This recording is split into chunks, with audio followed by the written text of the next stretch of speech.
Good morning, everyone. Good morning. I'm Barbara Dabb. I'm a law professor here at the University of Baltimore School of Law, and I direct the Sayra and Meyerhoff Center for Families, Children, and the Courts, or CFCC as we call it. I'd like to welcome everyone to the joint National Family Resiliency Center and CFCC Family Transitions, Issues, Solutions, and Policies Conference. This conference embodies both organizations' focus on children and families and efforts to address the many legal and non-legal issues that underlie the problems that bring so many families into court. We're honored that you're joining us today, and we're gratified to see this wonderful turnout. It's a testament to the importance of the issues we'll discuss and to the stature of our superb presenters. I met Risa Garin, the founder and director of the National Family Resiliency Center, in 1990, when she was a member of the Governor's Task Force on Family Law and was working with that task force to, at that time, reform family law and family procedure in the state of Maryland. I was working on a similar group that was chaired by the Attorney General. We quickly realized that our approach to working with families and children emanates from the same academic source, which Risa will talk about momentarily. Almost from the time I met Risa, we have forged a collaborative partnership not only between the two of us, but between our centers. I'm so very grateful to Risa and her wonderful staff for all of their extraordinary efforts to make this conference possible, and of course for the child and family-focused work that they do every day. While Risa will be extending our collective gratitude, I'd like to thank my fabulous staff for everything they do on a daily basis, including assisting with this conference. All of CFCC's work centers around the special problems of families and children, as of course we are focused on in this conference. Today we're looking at the complex issues that surround separation and divorce in an effort to devise ways to improve families and children's lives. This focus on how the law can improve families and children's functioning is known as therapeutic jurisprudence, or TJ. It's a concept I borrowed from mental health law, and in 1996 became the first scholar and advocate to apply it to family law, including the practice of family law and family law decision-making. It's one of the basic tenets underlying all of CFCC's work, where we also advocate for and combine TJ with a holistic, interdisciplinary approach, and where we educate law students in this approach to family law issues. Over 30 years ago, when I was a law student at Cornell, I hate to admit that, I wrote a paper on what I thought were very supportive policies, family policies, of modern Western industrialized countries, a paper I still have. Sadly, the U.S. did not have any family policy then. Even worse, we still have no family policy. We have no comprehensive, coordinated manner to identify and address the problems, many of them everyday problems, faced by our country's families and children. It is way past time to change that. For today, we've assembled interdisciplinary panels of experts who will identify and discuss many of the issues that have such a very profound impact on people's lives. More than that, however, we will seek solutions, something that our distinguished panelists and this audience are well equipped to do. We have both state and local leaders who will share information that addresses family transitions from a wide range of perspectives and experience, and the goal of this conference is to serve as a catalyst for a continuous community conversation and action based on an informed and collaborative spirit. As the richest nation in the world, if we truly care about our families and children, we must put forth our best efforts. It's now my pleasure to introduce and turn the microphone over to my dear friend and colleague, Ms. Risa Garin.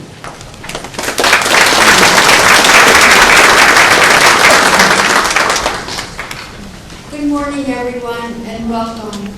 We're delighted to welcome you. We hope that we will leave Dean White soon. We welcome our NFRC Board President, Karen Dixon, Our keynote speakers, Dr. Robert Emery, Delegate Kathleen Dumay, and all participants, panelists, moderators, sponsors, contributors, board members, staff, and the many, many volunteers who have worked tirelessly to make this conference possible. The conference, as Barbara just said, is a true model of the goals that we hope to achieve today, to address and find solutions for the complex challenges facing families in transition and the professionals working with them, to continue to build multidisciplinary partnerships, which you will begin to see today, that better serve families in a meaningful way, to begin to address needed family policy, as Barbara just underscored, and to enact new laws that can foster healthier families. We are honored to be co-sponsoring this conference with the Baltimore School of Law, Sayra and Meyerhoff Center for Children, Families, and the Courts. I have worked with Barbara Back since 1993. I had on the governor's desk floor. We studied together at Cornell University. We were very fortunate to study with Professor Barry Bromberg, who was one of the founders of Head Start and also developed the concept of an ecological model, meaning none of us can stand alone. That beginning with the family system that impacts all of us, we too impact each other in the family. Together we have learned to approach families with tools and an understanding of this model that helps foster therapeutic jurisprudence, a concept that Professor Back has truly implemented, described, and continues to define in the state of Maryland and also throughout the country. Put very simply, Professor Back teaches us that anything we do impacts families, and what we have to do has to have a conscious intention of meeting the needs of children and parents. We reach out to you today, every single one of you. You make a difference. You can make a difference. Clearly, there is a need for each of us to take a stand to foster mental wellness, for each of us to stand up for the best interests of children. This is not easy, nor will it be accomplished at one conference. Today is simply an overview, the coming together of truly great professionals in almost all disciplines who have worked for many hours to make this conference possible. We have a lot to accomplish in one day. Please remember that today is simply an overview. We know that many of you bring tremendous talent and skill and knowledge, and where our goal is to continue this so that we can get deeper into these issues. There will be several panels during the day. There will be time for questions and answers after each panel. However, we don't have enough time for all the questions, so in your packets, in your folders, you have two sets of cards. One is indicating a question that you would like to have answered. If you give us an email address, we will promise to email a response back to you. Or if you want to ask us a question during lunch, many of us will be around. We also have another index card, which is You Make a Difference.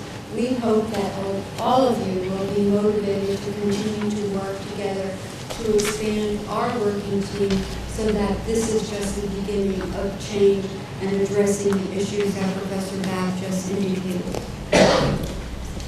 There are no assigned times for breaks. We ask that you please be courteous, that if you need to leave, the best time would be during transition times when our panels are switching over. Just please be respectful and courteous to your neighbors and those who are speaking on the panels.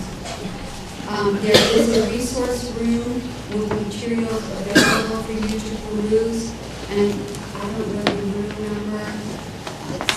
It's right here, the glass window, right? It's right across the new courtroom, so that shouldn't be difficult to find. And now for thank yous. I know that you may not know everyone I'm going to thank, but each and everyone deserves a huge thank you, because to put together a conference like this and to do the hard work that went into the substance, which is the most important part of this conference, takes a lot of time, thought, and planning. So it takes a commitment. It's nice to hear people say, yes, we really know. Well, we think we know that families in transition comprising 40 to 50% of our population require some kind of support. But it's another thing to really contribute to that support. Several people have been very supportive in sponsoring this conference. I'd like to thank the University of Baltimore School of Law, the Sayra and Meyerhoff Center for Children, Families, and the Courts, the Mead Family Foundation, Betsy Mead, who sends her best wishes, who's the CEO and president and couldn't attend today, the Horizon Foundation, Nikki Highsmith-Fernick, who's the president and CEO, Rosie Melendez, the senior manager. Rosie is, and there's Rosie back there. Thank you, Rosie. And Donna Wells, CEO of the Mental Health Authority of Howard County and president of the statewide Mental Health Association. These funders have supported a model in both Howard and Montgomery counties to bring together professionals to better address what each discipline cannot accomplish alone. We thank our legal contributors, Alfred Kerman, attorneys at law, and Keith Shizik, the family legal advocacy group, Sayra, Novak Nesbitt, and Craig Litt, a family law attorney. We thank our NFRC Board of Directors, our President, Karen Friedman, and Karen Dixon is here today representing our board. I know that we will have other board members joining us this afternoon. Thank you for your strong belief in the work that we do and commitment to this conference. Barbara and I thank both our NFRC staff and the CFCC staff, that's okay for me to abbreviate. Gloria Danziger, who just does a super job, and she is the senior fellow here at the school, and Michelle Hong, who is the program manager here. Marcellus Anderson, where are you, Marcellus? You've made this conference work with your technological skills and ability to work with everyone. Thank you. And Marcellus is the program administrative specialist. Kathy Help, NFRC's associate director is back there. Pam Blackwell, who is the conference coordinator, and Kathleen Cheek, who has made this event possible along with everyone else. You have all done a superb job. I wouldn't be able to be standing up here right now without your support, your creativity, and your commitment to this conference. We thank our volunteers in the Conference Planning Committee, many of whom are presented today, who did a fantastic job of informing their colleagues, sharing their ideas, and working to make this happen. I would like to thank our keynote speakers and our panelists, all of whom have devoted their time to working with us to meet the goals of this conference. And I need to take a minute to address what you will see a very polished panel all day long. But these panelists and our moderators have spent hours of time on conference calls, communicating, attending planning meetings, all volunteer efforts, and we thank you all sincerely. We thank our talented moderators, Shay Bilchik, Keith Shizik, and Craig Litt, for their commitment, understanding of the issues, and playing a very key role in connecting many disciplines and working together today. We ask that you please turn off your cell phones and respect those who are speaking, and we invite you to a wonderful day. And now Robert is going to speak.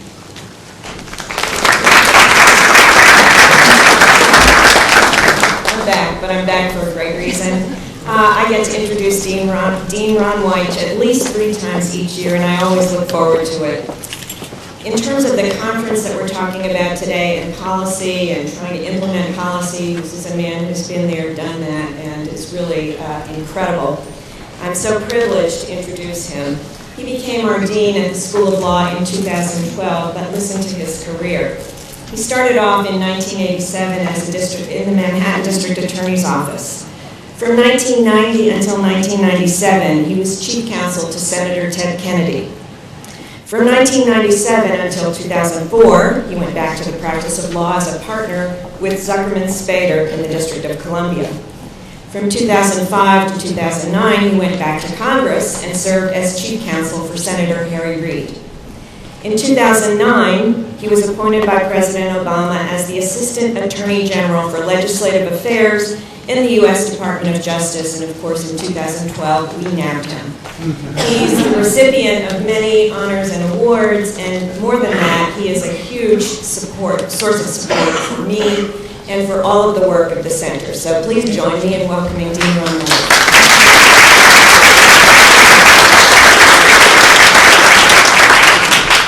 Thank you, Barbara Babb. I am Ron Weich, and I am not going to take much time here because you have a very full program. I heard there's not even going to be time for breaks, so you have no time to listen to me. But I do want to join others in welcoming you to the University of Baltimore School of Law and tell you how pleased we are to partner with the National Family Resiliency Center on this important topic of families in transition. This is at the heart of what the University of Baltimore School of Law does. We're involved in legal issues that affect people's lives, and what could be more at the heart of people's lives than their families. And of course, families are organic things that undergo many transitions, and the key question for us is, what are the proper points of intervention, given issues of personal autonomy and privacy on the one hand, on the other hand, the need to protect the best interests of children and other family members. Where we draw the lines, and how do we make sure that the government, both Congress and courts and state legislatures, are intervening only when they should and intervening constructively. So we're so pleased to participate in a discussion on that very topic. And our Sayra and Meyerhoff Center for Family, Children, and Courts is how we carry out this activity. It is a wonderful center, really a crown jewel of our school. I applaud Professor Babb, Barbara Babb, for her leadership and all that she's accomplished with the center. Her wonderful colleagues who are here scattered throughout the auditorium, the courtroom. I don't know if Sayra Meyerhoff is here. I know she was planning to be. If she were here, I would recognize her for her generosity to the school and her support of our center. But thank you all for being here and for supporting this activity and being part of this discussion. I think you'll find that this is a place, the University of Baltimore, where you'll have many opportunities to gather and think about family law issues and the role of law in our lives. Thank you all very much.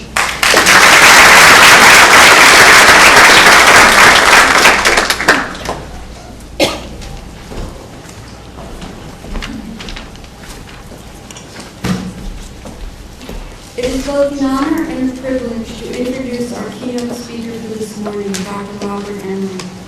Since 1981, Dr. Emery has been a professor of clinical psychology, researcher, certified mediator, and clinician at the University of Virginia. In addition, Dr. Emery directs the Center for Children, Families, and the Law. Dr. Emery has received multiple awards for the books he has written and research he has completed, which many of us have read and reread. He is known for his pristine and award-winning research on children and families of divorce. He was a member of the Social Science and Population Studies section of NIH, and currently is social science editor of a worldwide multidisciplinary organization which many of us are familiar with, AFCC, the Association of Families and Conciliation Courts. I could probably go on for 2 days with all the awards, books, research Dr. Emery has done, but I know you're more interested in hearing what he has to say. However, wonderful books that Dr. Emery has authored: Renegotiating Family Relationships, Divorce, Child Custody, and Mediation, The Truth About Children and Divorce, and the exciting part is that Dr. Emery is coming out with a new book, which is the title of his talk today, Two Homes, One Childhood. I have had the pleasure and honor of co-presenting with Dr. Emery. He is one of the few professionals in the field who truly understands the emotional upheaval that children and parents experience going through transitions. He is extremely respectful of parents remaining decision makers in a child-focused way, and his next book will reflect a roadmap to help parents accomplish this. He totally supports a multidisciplinary approach as evidenced by his work with other professionals around the world and participation in many organizations, as well as taking the time to present today. There are many professionals who can sit in an office and do great work, but have difficulty practicing what they advise others to do. What I so respect about Dr. Emery is that he shares his own experiences going through divorce, remarrying, and the benefits of working hard with a co-parent in a way that pays off years later, such as celebrating the birth of their first grandchild together. Please join me in welcoming our very distinguished speaker, Dr. Robert Emery.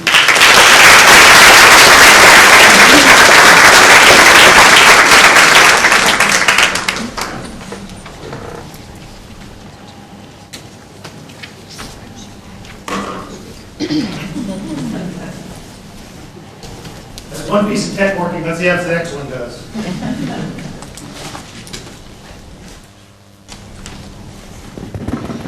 All right, good to go. Can you hear me? Yes. Thank you very much. I'm delighted to be here. Thank you for the very nice introduction this morning. I think we're already 15 minutes behind schedule, so I'm going to try to talk fast and make the most of my time. Please don't give me my 15-minute warning quite yet here. This is, I'm happy to be here because this is what we need. We need professionals speaking together about families. We need a focus on families. We need a focus on children. Families are not the hot topic these days, right? It seems like everything these days is either the hot topic is make as much money as you can or gridlock in DC, right? And families are essential for our society. And children have no advocates. And we experience that day in, day out in the frustrations of trying to do what we do. And so it's important for us to be here to talk across disciplines and hopefully to re-energize ourselves, to get out there and fight the good fight that we're all fighting, because it sometimes feels like an uphill battle, whether we're battling with policymakers or whether we're battling with the parents who are sitting in our office, trying to remind them that at one point in time, they had enough of a relationship to have a child together. And as Risa says, I love the ivory tower. I love to hide in the ivory tower, but I actually do this stuff. The most recent people I had in my office was Wednesday of this week. So, and I do a lot of mediation, parenting coordination, and usually get the cases that nobody else can work with. They say, hey, let's call that guy over at the university, right, and see if he can handle this one. So, 2 homes, 1 child. What I want to do today is throw out a few ideas here at the beginning, and then raise, I think, 5 different questions that I think are important questions to ponder as you go through the day. And I don't necessarily have the answers, but I have a few ideas. Hopefully I have good questions to ask. The first thing I want to say is that divorce stinks, right? And there's 2 words and 2 parts of that. First of all, I'll use the word divorce as I talk. But of course, when I say divorce, many families aren't married, right? So we're talking about cohabiting families, half the people are living together before marriage.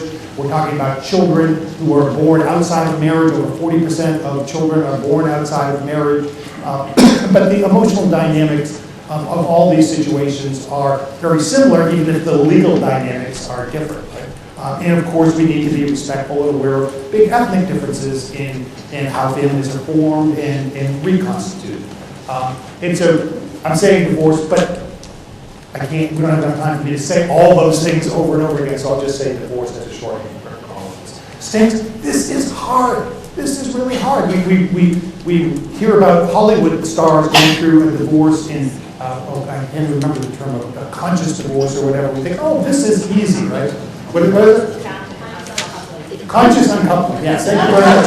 Which I think is great. We want more conscious uncoupling, but it's hard to consciously uncouple. It is, even in Hollywood. Another thing that I want to say, no kids, no problem. Right? If you don't have children, go for it. Go for the jugular. Rip each other apart, Do whatever you need to do. Spend all your money. I don't care. The only reason I'm in this business is to try to help you to do the job that you signed up for. Whether you did it and signed up for it intentionally or accidentally, you signed up for it, right? And that is to be a parent for these kids. Having kids, I don't care. Some children don't have ear infections. What does that mean? If you were a pediatrician, you would think that every kid in the world has an ear infection, right? But believe it or not, pediatricians, there are kids out in the world who function normally. I've had friends who are experts in autism who go and hang around playgrounds just to watch how all the kids interact because you forget. Why do I even bring this up? Well, because like the referrals I get, the people that you see aren't the everyday people, right? You are seeing the people who are really having difficulties. And the better you are, the further you are in the pyramid, the more you're seeing the worst of the worst. If you're a judge, you've only, the cases that are coming in front of you have been filtered 10 times before they get to you. And it's important for you to remember, because we're talking about protecting policies that affect all families, and there are many families who are going through this transition, not easily, but better, is remember to keep those families in mind, not just that horrible case that, one of my cases now, where both of your kids that you're fighting over have ended up in mental hospitals because you've just done things so badly, right? We don't want to make policies, extreme cases can make bad policies, and we need to remember that there's a whole bunch of other cases out there. And every once in a while, we get reminders of this. I'm a big fan of the Modern Love column in the New York Times. It's actually a UVA graduate edits this column. And there was a column in there recently, From Divorce to Fractured Beauty. And this was written actually by a trial lawyer, a tough, ball-busting, pardon my language, trial lawyer, who went through a divorce, and she realized 18 months into her divorce that we had kids together. And maybe there's a way we can work together with kids despite all the pain and anger that we've been through. And she wrote a wonderful column about that. You can't see it, but it's at the bottom of the PowerPoint. You can look it up. That's the title of it. And I think the picture that accompanied the column conveys the sentiment. It is possible for parents to find a way to work together with your kids. You don't have to go on a vacation together like this couple did, but crazier things have happened. The idea is putting your children ahead of your own stuff, which, by the way, I'm the father of 5 kids. You have to do that no matter what, every day, day in. You have to put them first and yourself second. Not all of the time, just 99%. One way that I get reminded of that we need to not just focus on the tip of the iceberg is when I started writing new books, is I started writing 2 homes. This is the cover of the new book that's going to be out sometime next summer.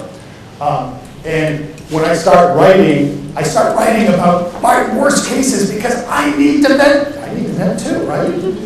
And my agent and editor always say, wait a minute, who are you writing about? Don't forget about, like, my agent's been through a divorce herself. It's like, we raised our kids nice. There are other people out there who want to reach, who want to equal, which is part of the reasons that I'm writing this book. Title and subtitle. I just want to talk to you a little bit about the message of the book and my kind of big messages for today. 2 homes, 1 childhood. I've said for a long time, and this is a message throughout my other book for parents, The Truth About Children and Divorce, that what I want is I want parents to be parents so kids can be kids. Now, that's a silly slogan. Why do we need slogans? Because slogans can stay with people, right?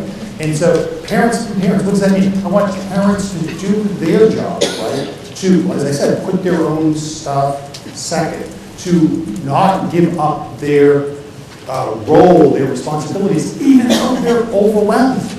They're overwhelmed maybe with the emotions they're going through, they're overwhelmed with their life circumstances, they're overwhelmed with 3 little kids, whatever it's going to be.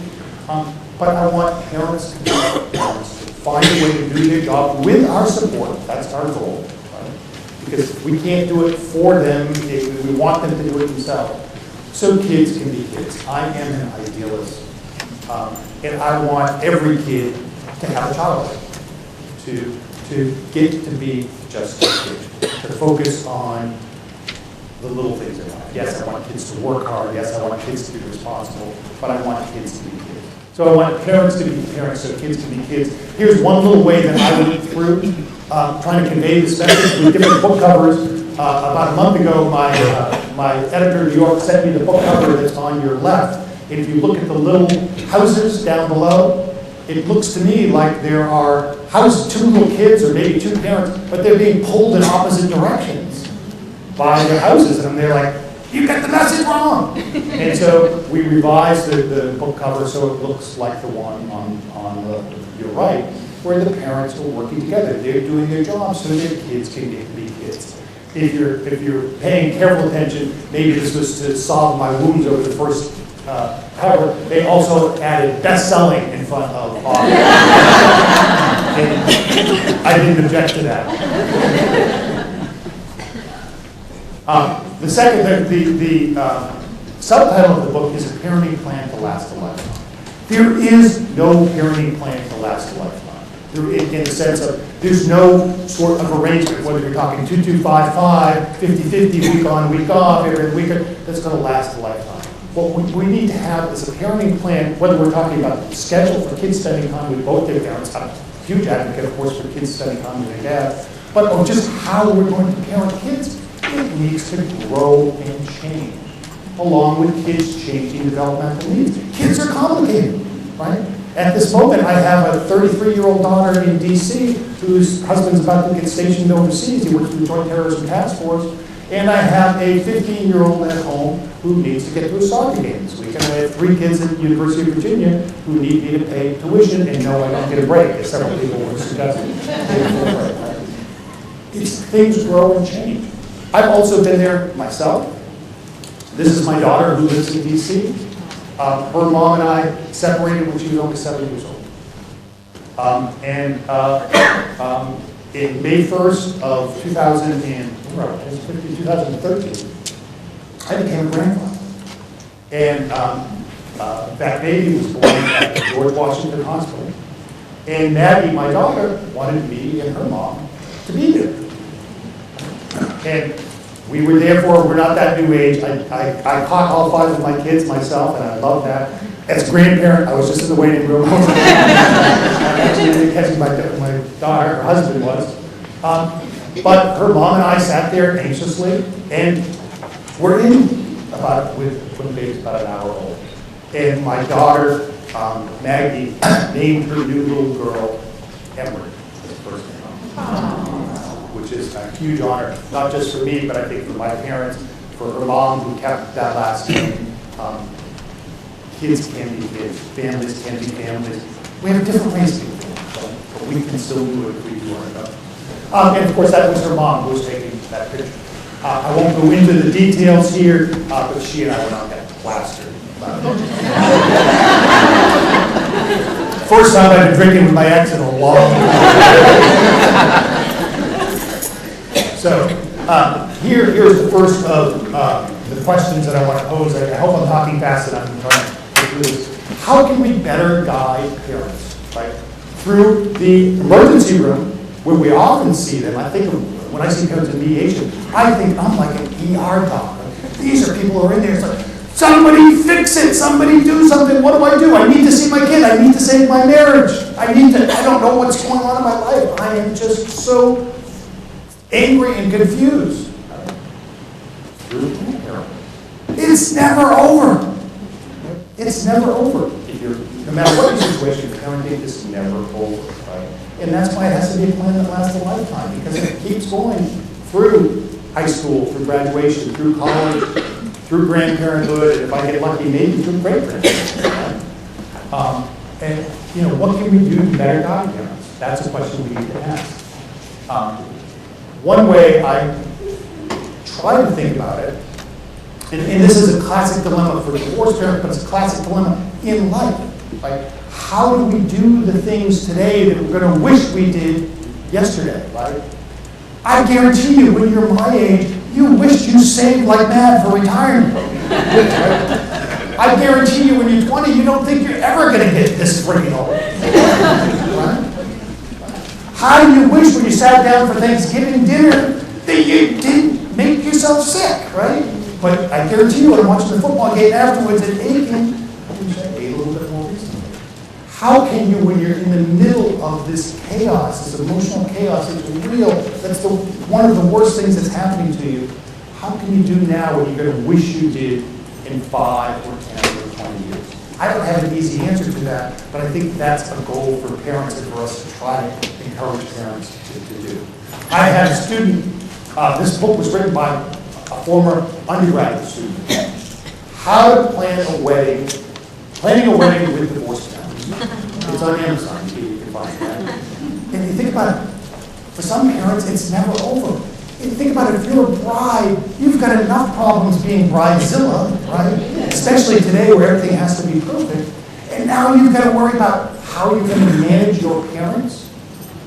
I did a study 15 years ago where actually we asked 100 kids from UVA whose parents were divorced. I worried about events like graduation and weddings where both my parents are going to be there.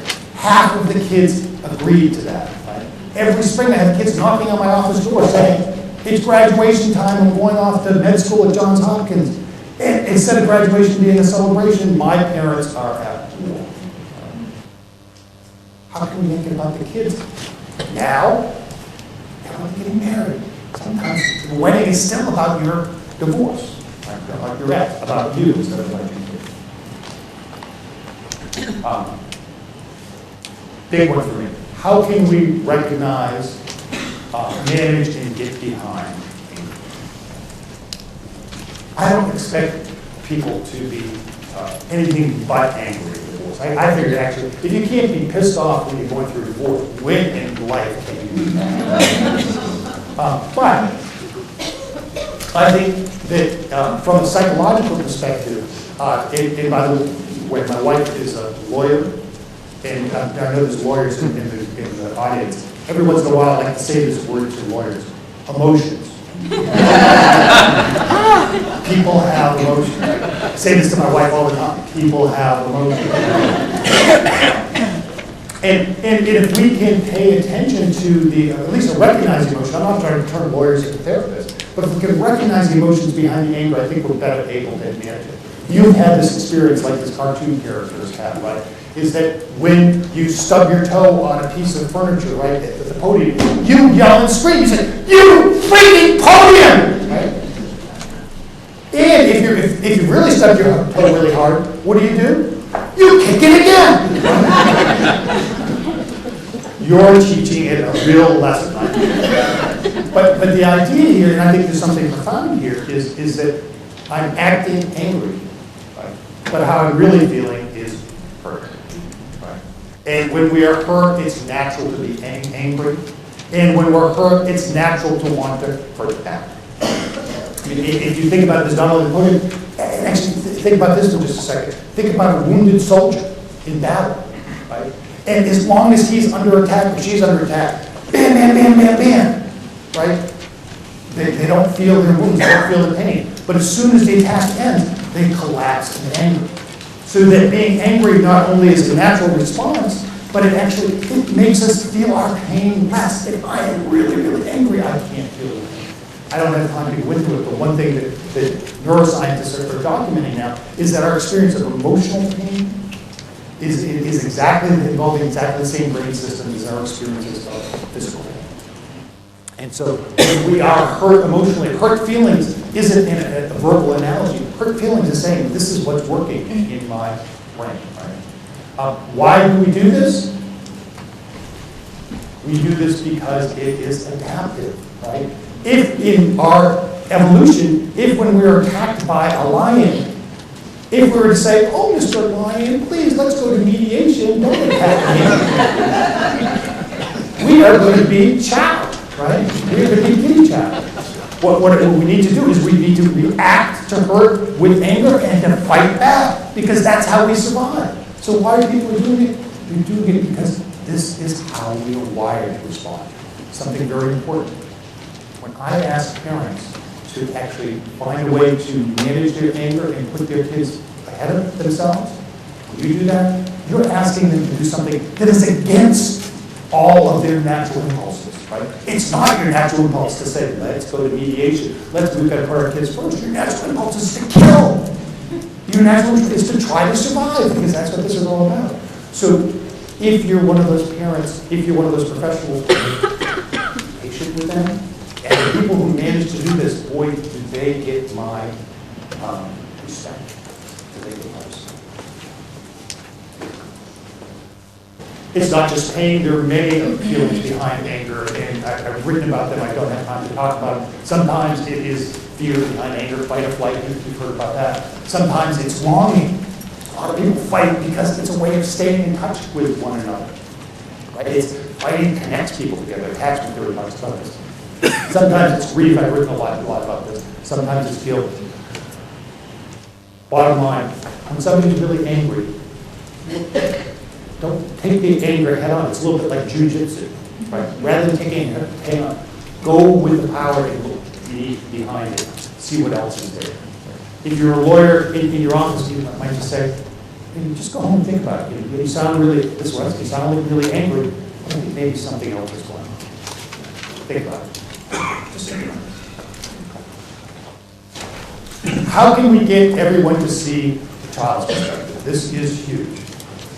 Have you ever thought like this, right? And I'm always trying to get parents to see things from children's perspective. Of course, that's one of the big problems. And the hard thing to do for parents is it's hard to take your child's perspective when you're just trying to survive yourself. And it really is all about survival. All I can say is two things I can say about that. One is we need to try, and we need to keep trying. And the second thing that I do with parents all the time, because I do a lot of mediation, I do a lot of parent coordination where I have both parents in my office. And when I started doing this 35 years ago, people used to say to me, "You have divorced parents together in your office? Are you crazy?" Right? And my mom used to say, "Can't you do something happy?" Mom, they don't pay psychologists to do happy stuff. But the reason I do is because this is where kids live, right? Kids live in the situation. And if we're scared to go there, what are we doing letting kids live there day in, day out? So I get in the middle, trying to get kids out of the middle, right? And oftentimes with parents, trying to get them to see the kids' perspective, rather than talk about your kids, I'll talk about my own feelings. I'll say, "This is really hard being in the room with you. You're making me jump out of my skin. Every time I look at you, I'm feeling the pull over here to look at you. And every time I say something I'm trying to understand, you seem to get angry at me. I can only imagine what this is like for your kids. Right? We got to fix it."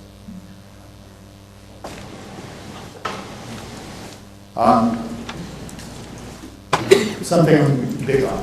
How can we develop and promote developmentally sensitive parents? How can we do that? How can we have a plan that's sensitive? Here's something I learned getting my PhD in teaching psychology for 30 years, right? Babies and adolescents are different. Write that down, right?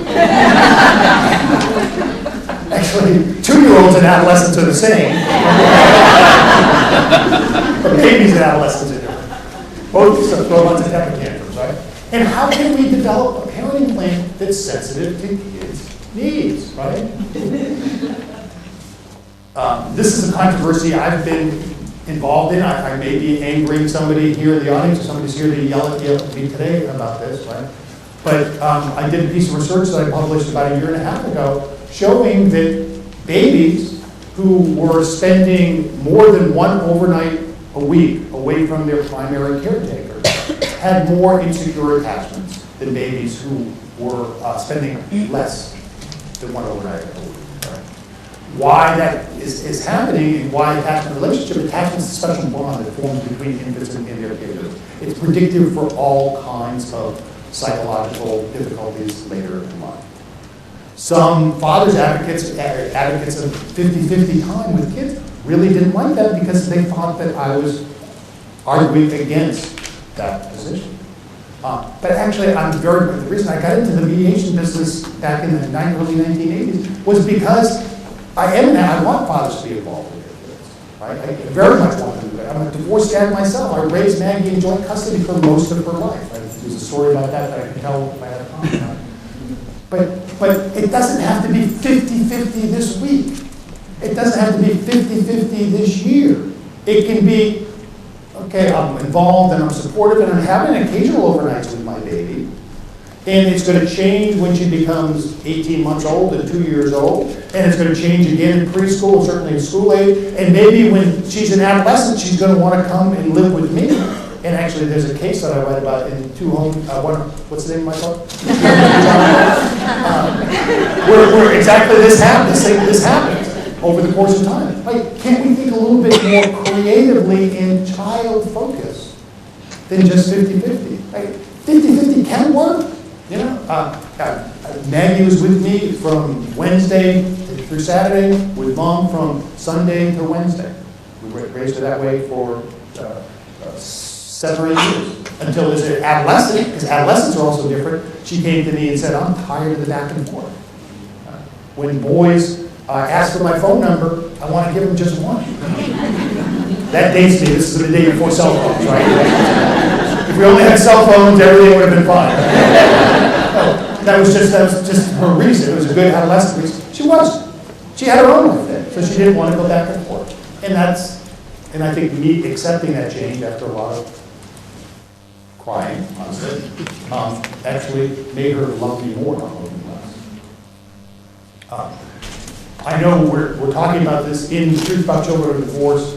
I wrote about having developmentally sensitive parenting plans and also basing them part on the quality of the parent's relationship, whether it's an angry, distant, or a cooperative co-parenting relationship. And I'm not alone. Arizona has some of the best developmentally sensitive parenting plans. You may want to have a look at it. But this is a trend that's coming. This is just a partial list of the states that are developing plans that say they don't have to be exactly the same, no matter what your age. I think that's hard to do. That's hard to create. It's not what is wanted in some of the political spectrum. 50-50 sounds so good. But whenever somebody comes to my office and says 50-50, and they're, what are you trying to accomplish? Usually I want to have a real relationship with my child. That's great. Let's talk about that. Maybe we'll end up on 50-50, maybe not, but let's talk about a real relationship first. Then let's talk about time. You got to have enough time, absolutely. But let's put our goals first and our figure out the problem first, then worry about the solution, right?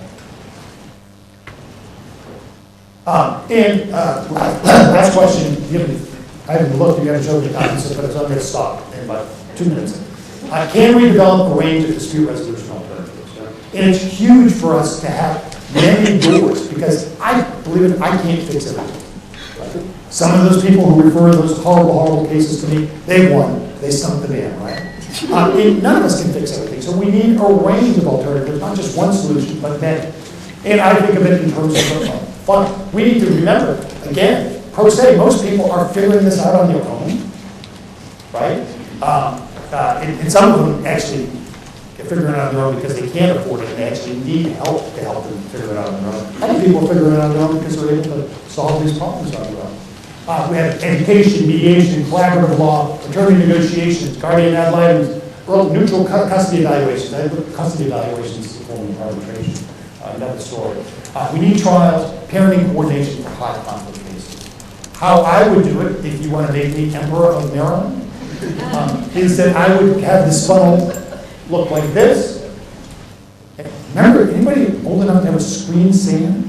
Right? And what I would do is I would set those up through like a series of sand screens. I want families to go through each of those processes. Everything is mandatory. You've got to try to work it on your own. You've got to get education. You've got to try mediation and so on. And then when you get down to the end, there's still a number of people that you've got to figure out how at the end. You still need these processes, but we've filtered them out. Right? We've filtered out these primary ranges that go on. 5 minutes. I don't need 5 minutes. So if I were to be here, I wish I could be here to talk with you about these issues today. And but it's really you need to solve these problems yourself.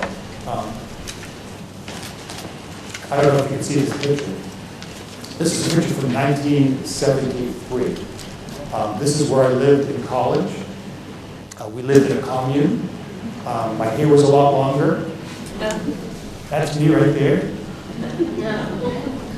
And this group in Providence, Rhode Island is holding the first communion we've ever had since our commune days. We actually have 3 separate communes at Brown University. The one I lived at in the background there is still in existence.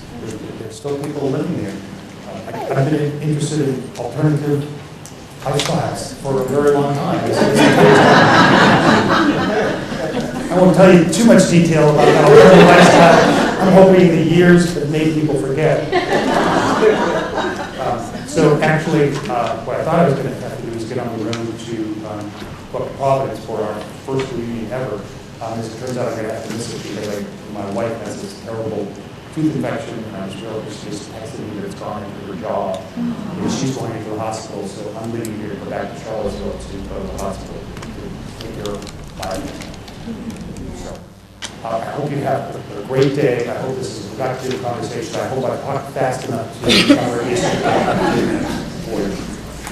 There's time for like 5 minutes for questions.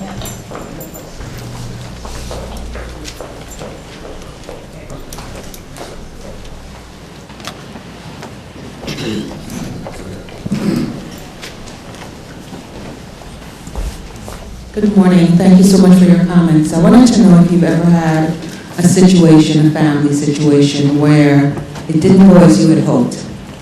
And today, looking back, you wish you had done things differently, and how would it have been? Are you talking personally or professionally? Professionally. Okay, because we both are true, you know. I just want to know how far down you want to get here. Yeah, you know, it happens a lot, right? It happens a lot.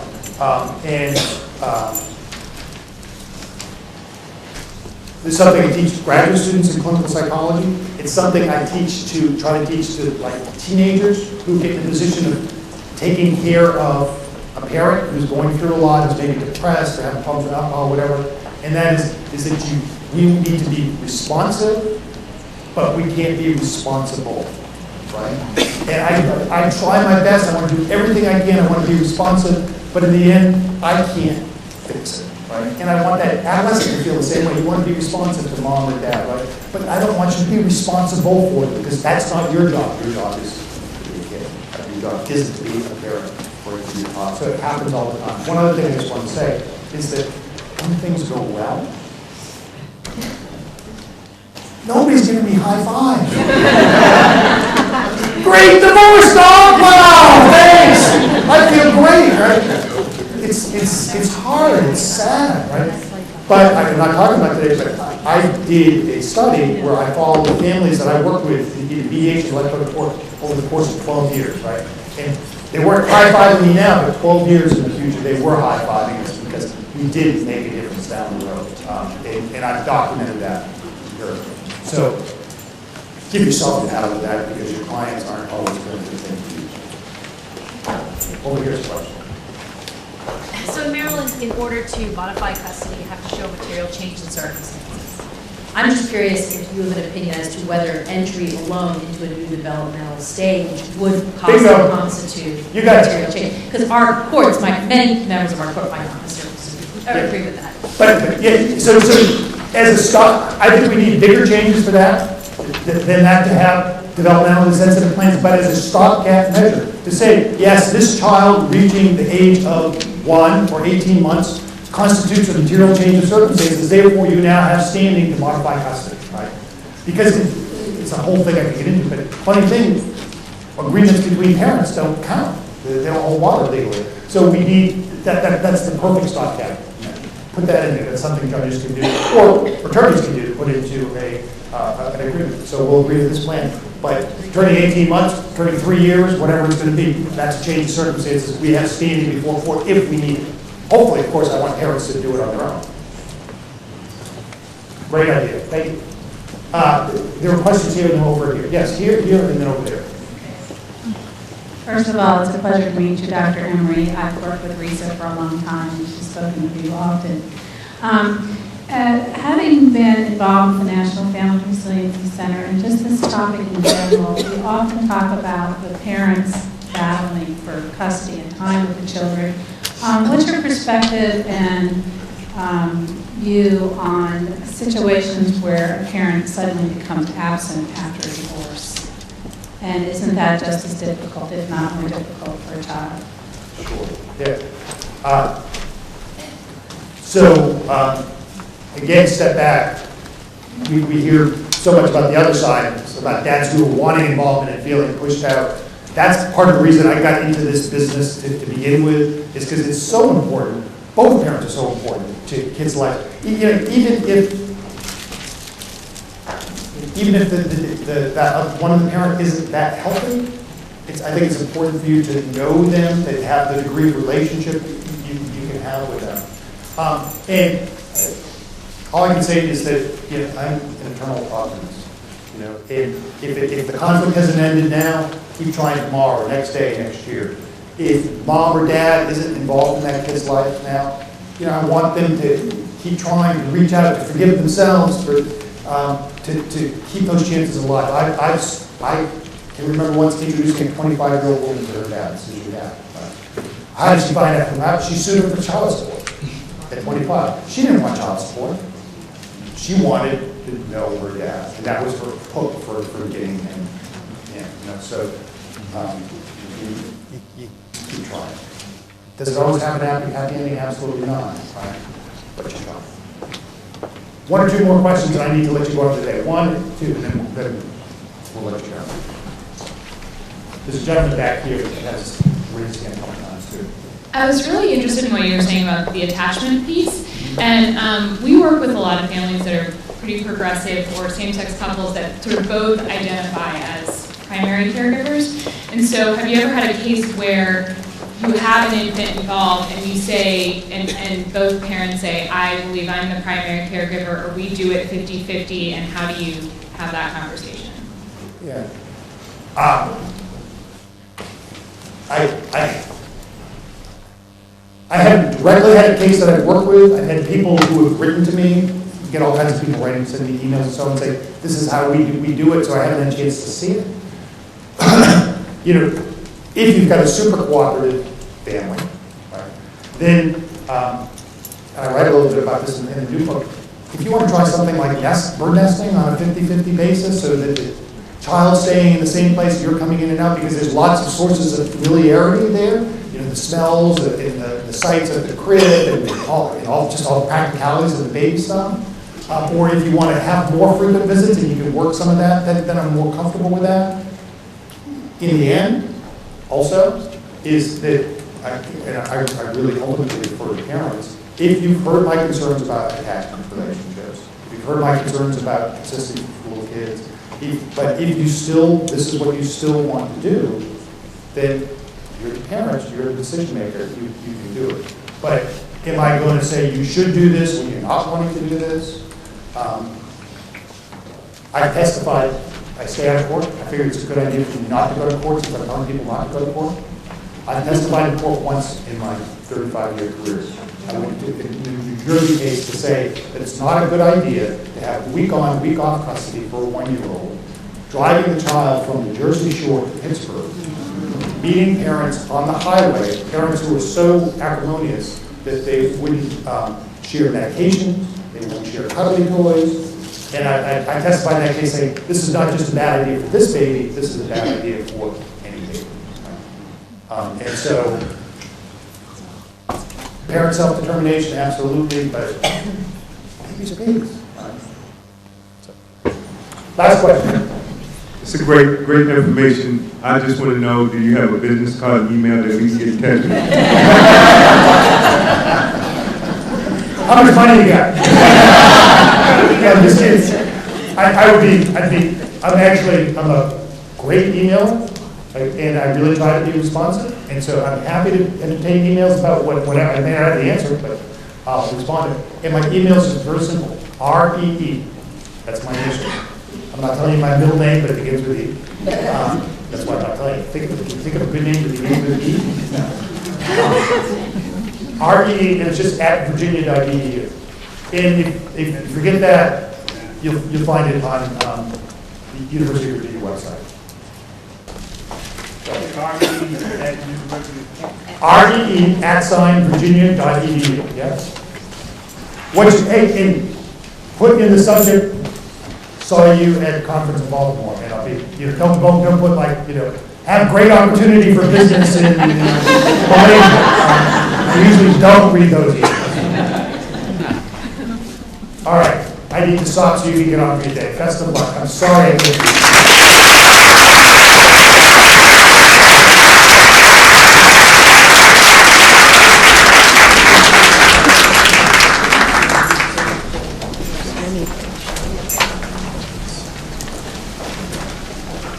We are going to invite Dr. Emery to become Emperor of America.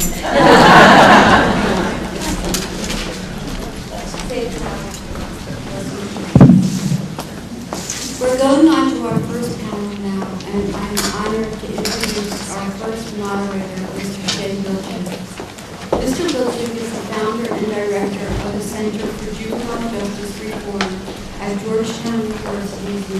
School of Public Policy for using medicine.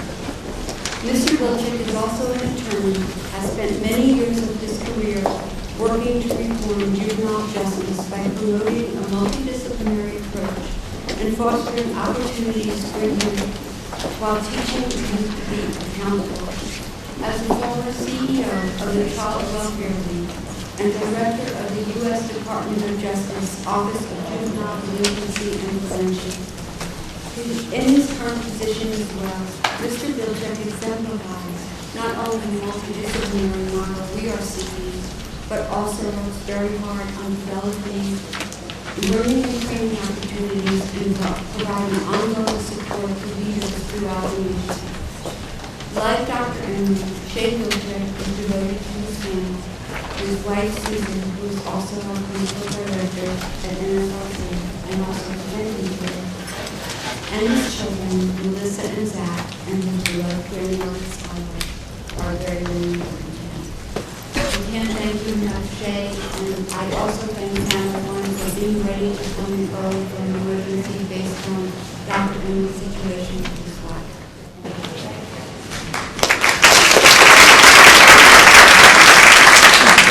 Come on down. Come on, everyone.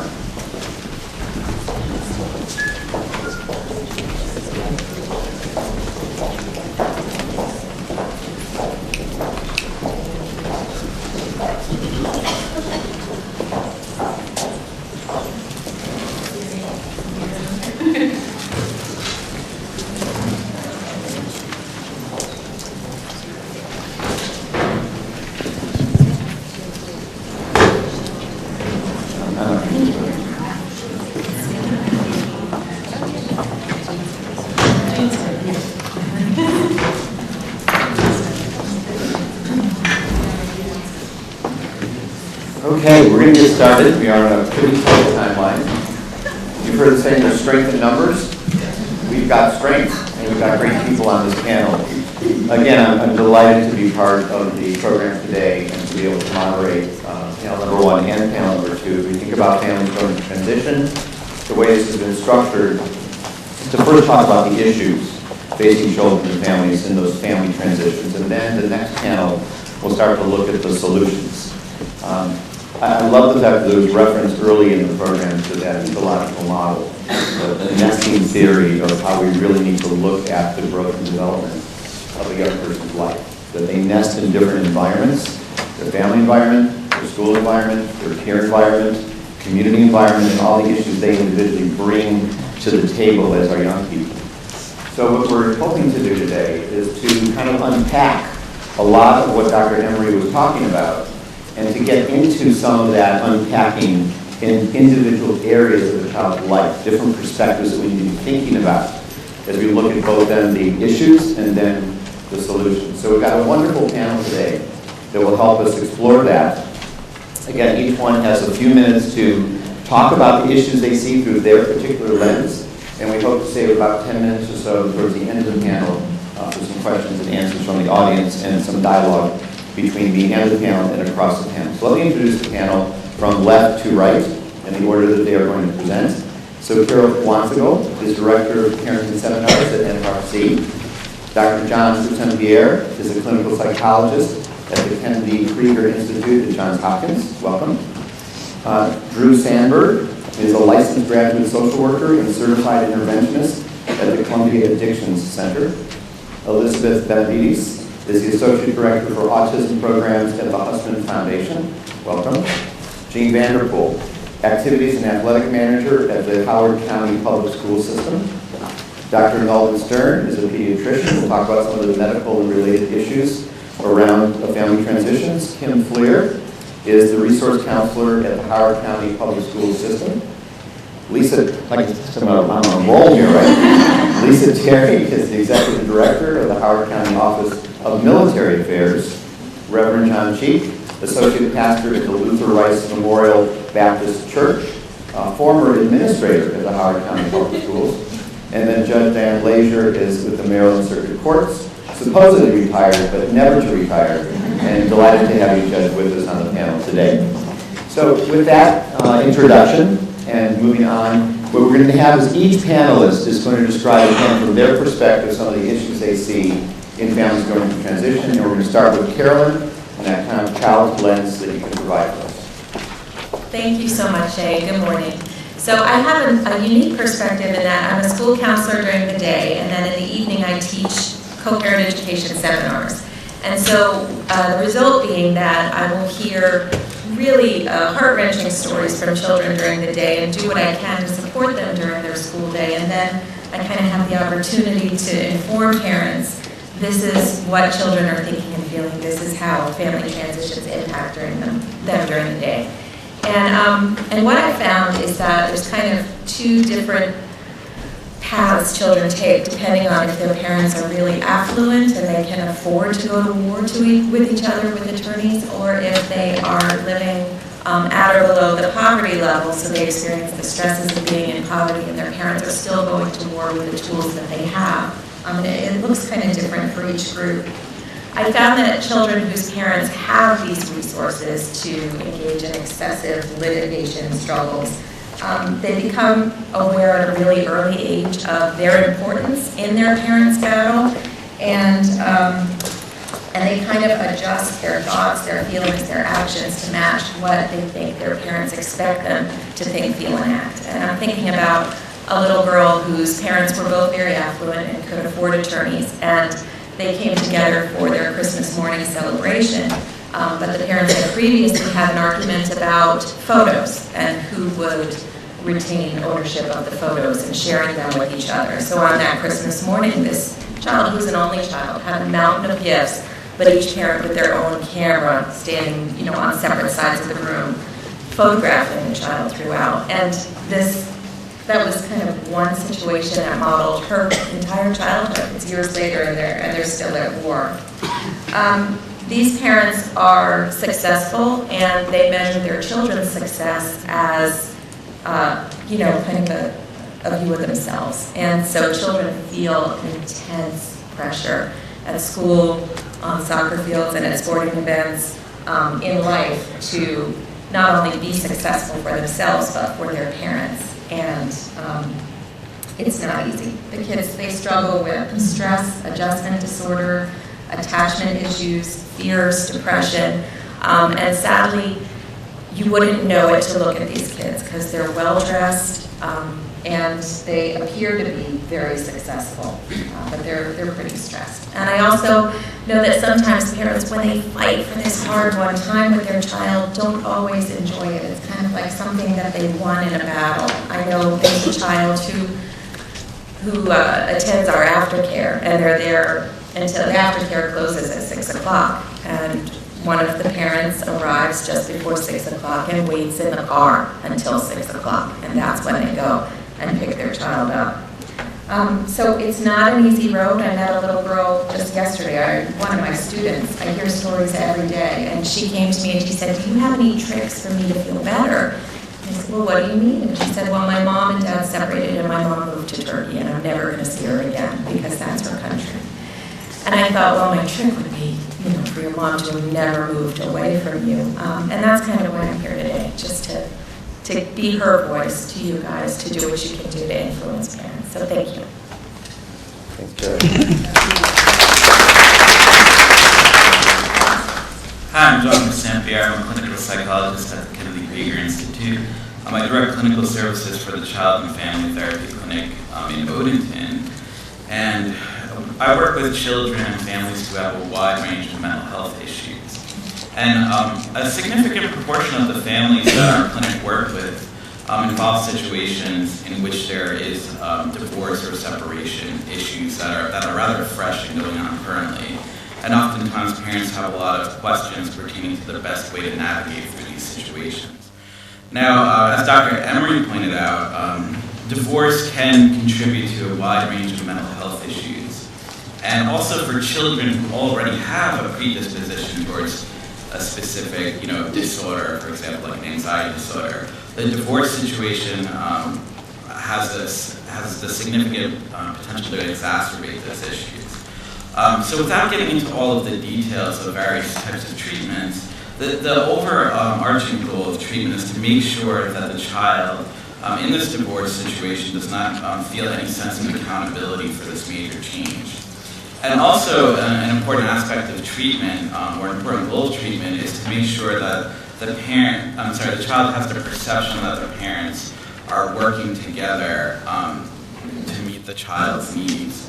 And also that the parents are viewing the child as 50% of each of them. So when they're attacking the other parent, I try to, help them view them as attacking 50% of who that child is. And when I say 50%, I don't mean, a 50% arrangement, logistically is always going to work out, but understanding that, the child likely, identifies with both parents in some way. And obviously an ideal situation is when the parents are working together to increase as much stability for key developmental needs in the child's life. And that could pertain to their routine, their schooling, and also making sure that contentious issues are not palpable and on their radar continuously, and that they're communicating with their child in a developmentally appropriate manner.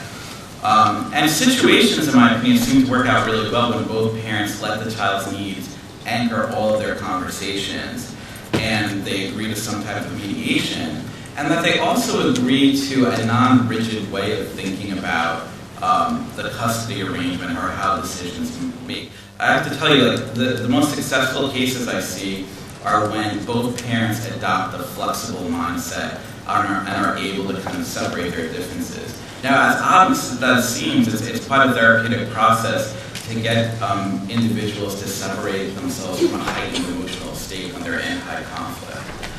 So a lot of that seems rather intuitive, but I just wanted to highlight a bigger systemic issue that I see as worthwhile to discuss.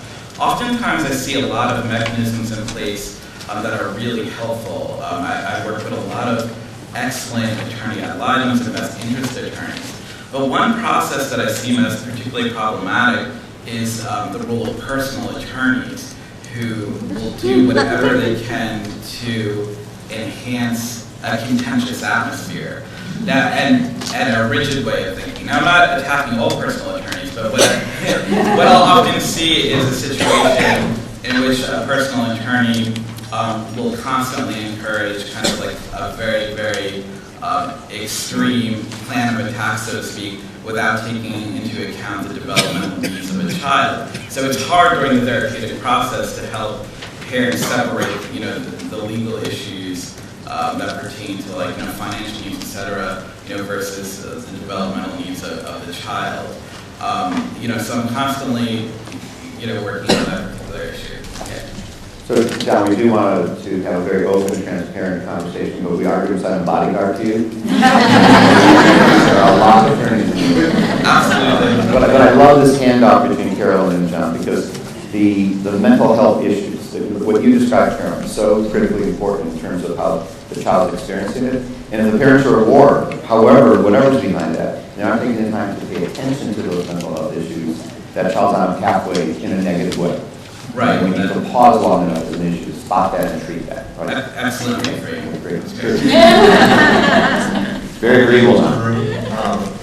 I work with young adults and adolescents that have found themselves in one level of trouble or another to begin with, and then I also do interventions for young adults and other family members that are experiencing substance use. And so there's kind of two sides of it, or two pieces of it. The work that I do with young adults, you get an opportunity to kind of see where they came from.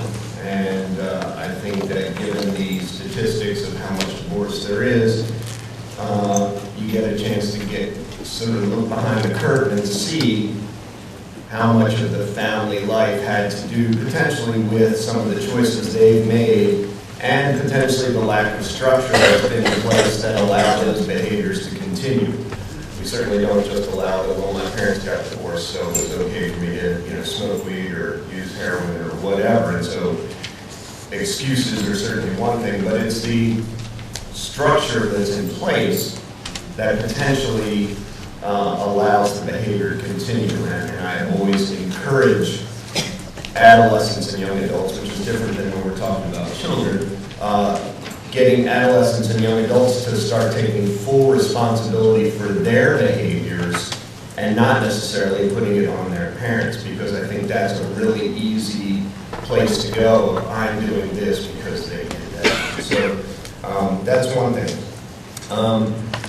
It was mentioned earlier about helping young adults, specifically when they become caregivers of parents who are potentially either mentally ill or abusing substance. And I encourage young adults, don't become the caregiver at all. This is where we also have to teach young adults that you're at a stage where you're going to make choices in where your life goes and how you're going to live your life. And don't take responsibility for your parent. You can always love your parent, but let's not enable your parent. Let's not give your parent that same excuse back of, I keep abusing because I have someone to take care of me. And maybe it's inappropriate, and maybe I've been told that by my therapist, or maybe I understand it, but it feels right now, and so I'm going to keep doing it. So we really work with young adults to be able to say, I love you dearly, I want you to be well. There's nothing that I won't do to help you, but there's nothing I'm going to do to enable you. And so you've raised me to be strong and independent and smart and funny and all those things, but you've also raised me to take care of myself. And this is one of those moments where I'm going to exercise that. I'm going to have to take care of myself before I can in any way take care of you. So the other side that I do is interventions, and I get a little bit of controversy when I approach when families come to me and I let them know the success of the intervention is not necessarily whether the identified person, whether it be a child in the family or an adult in the family, the success is not whether that person goes to treatment or not. The success is whether that family is able to move forward in a healthy way with or without that identified client. You have to be willing to leave them behind and hope that you run into them later and they'll know that you'll always be there. So I think it's cliche to say drugs affect more than the individual, but you get to see it at various levels with the work that I do, and I was just able to stop. So. Thanks for very, very provocative comments. I'm looking forward to the discussion around that too. Ben? Good morning. Thank you for the opportunity to speak today. With regard to the development of children affected by divorce, arguably some of the most vulnerable children are those with developmental disabilities or special health care needs. These children and their parents face serious issues each and every day that many others don't even contemplate. Likewise, divorce decisions for these families can be extremely complex and court orders tremendously difficult. Chances are you've heard the statistics that are staggering among parents of children with developmental disabilities. For those parenting children with autism, an alarming 80% of marriages reportedly end in divorce. The stressors are commonplace. Struggles around the acceptance of a diagnosis, the child's atypical behavior and communication challenges, interventions and therapies, medications and hospital visits, advocacy at schools, exhaustion, and the list goes on. No matter if there's one reason or many, marriages are a bit more fragile when raising a child with special needs. Finding time to focus on one's marriage is often second to everything else. By way of background, I'm the mother of 2 children. The eldest of my children, my son, is 17 and is significantly affected by autism. At the time of my divorce, many years ago, I was concerned by his emotional, behavioral, and educational challenges. I was focused on his and his sister's immediate needs, and I rarely looked beyond the day, the week, or the month in front of me, much less years down the road, to determine what his future needs to be. When negotiating our divorce agreement, my husband and I neglected to consider all that our son would need to be fully supported by both of us, not just for my son's childhood, but for his transition into adulthood and throughout his life. Not every marriage ends in a bitter divorce, nor does it in the case of families with disabilities, and one divorce is not less significant than another. My point, however, is that there are additional considerations and challenges for families and children with disabilities. And those challenges can affect everything from custody determinations and visitation plans to educational and medical decision-making, from estate planning and guardianship to respite and lifelong care. Unfortunately, provisions for disabled children and disabled adult children are not traditionally considered by the court system, and divorcing parents are often advised on custody schedules, parenting plans, and settlement agreements that are traditional. The reality is that the minimum legal requirements are often not enough nor ideal when it comes to raising and supporting children with developmental or other disabilities. As we discuss myriad family transition issues today, I ask attorneys and judges to be mindful of children with disabilities and special health care needs. Attorneys may find it helpful to walk through a day in the life with parents, review documents such as educational reports, assessments, and evaluations, and consult with experts on the child's condition or disability and what his or her needs are. Fair isn't everyone getting the same thing. Fair is everyone getting what they need. In the case of children with disabilities, they too deserve fair, and that may need different considerations by family lawyers and judges. Thank you, Beth. So just a couple of things real quick. John talking about some of the mental health issues that may be at a base level, the disability issues. Later, Lisa will talk about military families. So Dr. Emily talks about divorce stinks, but then the platform from which it starts is different for every family. But categorically, if we have existing mental health issues, disabilities within the child world, a military family constantly moving, it exacerbates those circumstances. So as they're being very, very good about sticking to the issues, it's going to be really great discussion about what are some of the solutions that we move into moving forward. So thank you very much. Jean. Good morning. Thank you very much for giving me an opportunity to be a part of a wonderful group, a group of people working hard for what we in the school system work hard for every day, and that's children. I've been very fortunate to spend 39 years of my career in the school system, Howard County Public School System, where we believe that students are they're the center of our education. We work with a student-centered face to education. I like to tell people every day as an administrator in charge of athletics and activities that I'm the fun person. Or I sort of start when academic ends and we go to extracurricular activities and athletics. And it certainly is for a large majority of our students, but we still have students of divorced parents, and those parents can often cause some stress. There's a lot involved in playing athletics, and the first piece that no one likes is what all of you deal with every day, too, is something called paperwork. Parents often hold paperwork hostage. It's not here on time, and I have to face a child, and then later face a parent, and I hear, well, the dad has the paperwork, and I can't get it. That's so hard for a child. You're looking at a child who wants to go out and play soccer or football or whatever they're wanting to, or holding hostage that physical. The stress that creates is just unbelievable. Here we are with a kid now wants to go with their teammates, have a lot of fun, and we're still holding that. We also sometimes don't realize that divorced parents are not only living in different cities, they're living in different states and also different countries. And there again, we're working with kids who are going to be in one country when we in the United States and in Howard County are getting ready to try out for sports. And what do? We sometimes work with, this summer I was working with a mother who sent the child to Florida late to visit her father. The father would not allow the child to come back in time to try out for sports, which is something that this child wants. So we've always got that tug of war. You know, parents are tugging here, parents are tugging here, and I'm looking at this beautiful young lady who wants to be a part of this so much, and there are two parents who are thinking about themselves. We see that, and we see these kids. I also, last summer, had a parent conference about something that I hate, and that is if you've been you have children You know that you tried out for sports. We had a young lady get cut and the father came in. And it's common, she was honestly being nervous, and I don't always know whether to do this.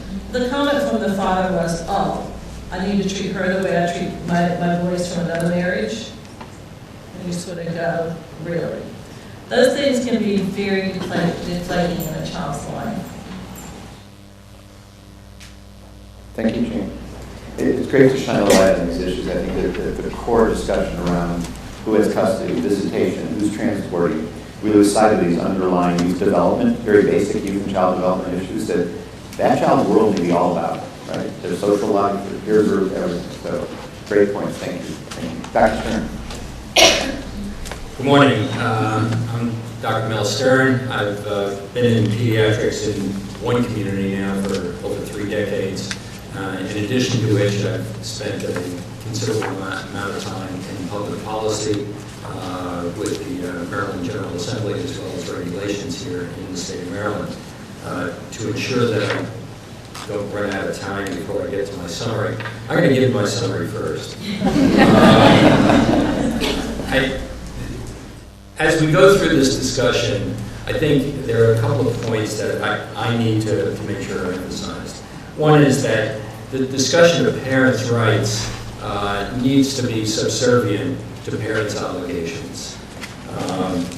The second is that in the realm of public policy, it's been my position over the many years that public policy that's good for children is good for the community. If that public policy is not good for children, it needs to be carefully re-examined because it probably isn't good for the community. And the last thing, following on some of Dr. Henry's comments, there's got to be a recognition that there really is a considerable biological imperative for a child to have connection with both parents. And we see this particularly in the in vitro, the children of in vitro production, where they're now looking for just the genetic parents. So to begin to separate that child becomes difficult in itself. Dr. Emery pretty much summarized some of my other comments with his sole slide of divorce states. It does, and I'm not going to go through any of the statistics, but as a pediatrician, when we're dealing with children, and it was a major program on asthma several years back, where the comment was it's a very significant disease entity. About 18 to 20% of our children are affected by it. Well, guess what? What are the numbers for divorce? Divorce coming into my office represents almost 40% of the children in the city. That's a big, big problem. Let me go through a couple of scenarios very recently. In the first one, it's a family that I have actually known through 3-4 generations now. Susie, not her real name, 15-year-old attractive adolescent, was brought to the office because of cutting behavior. The recent history reveals a moderate number of physical altercations involving her mother and father. They were fighting. It's a good thing I got my summary up. The father had been out of the house for several months prior to the visit, and now was attempting to was back in the house. The family was working for counselors, and then the mother let me know that this daughter had just within the week received a subpoena to appear in trial. That just simply brings that child not from the sidelines of the war, but into the line of fire. We shouldn't be doing that. I actually am going to skip to the last one, because as we go through this discussion, we're talking about families in disarray. We have to be cognizant of the fact that some divorces need to go through, and need to go through very rapidly. I had a young 5-year-old that presented. The mother was concerned that there was a a vaginal rash, vaginal irritation. Well, I'll cut quickly to it.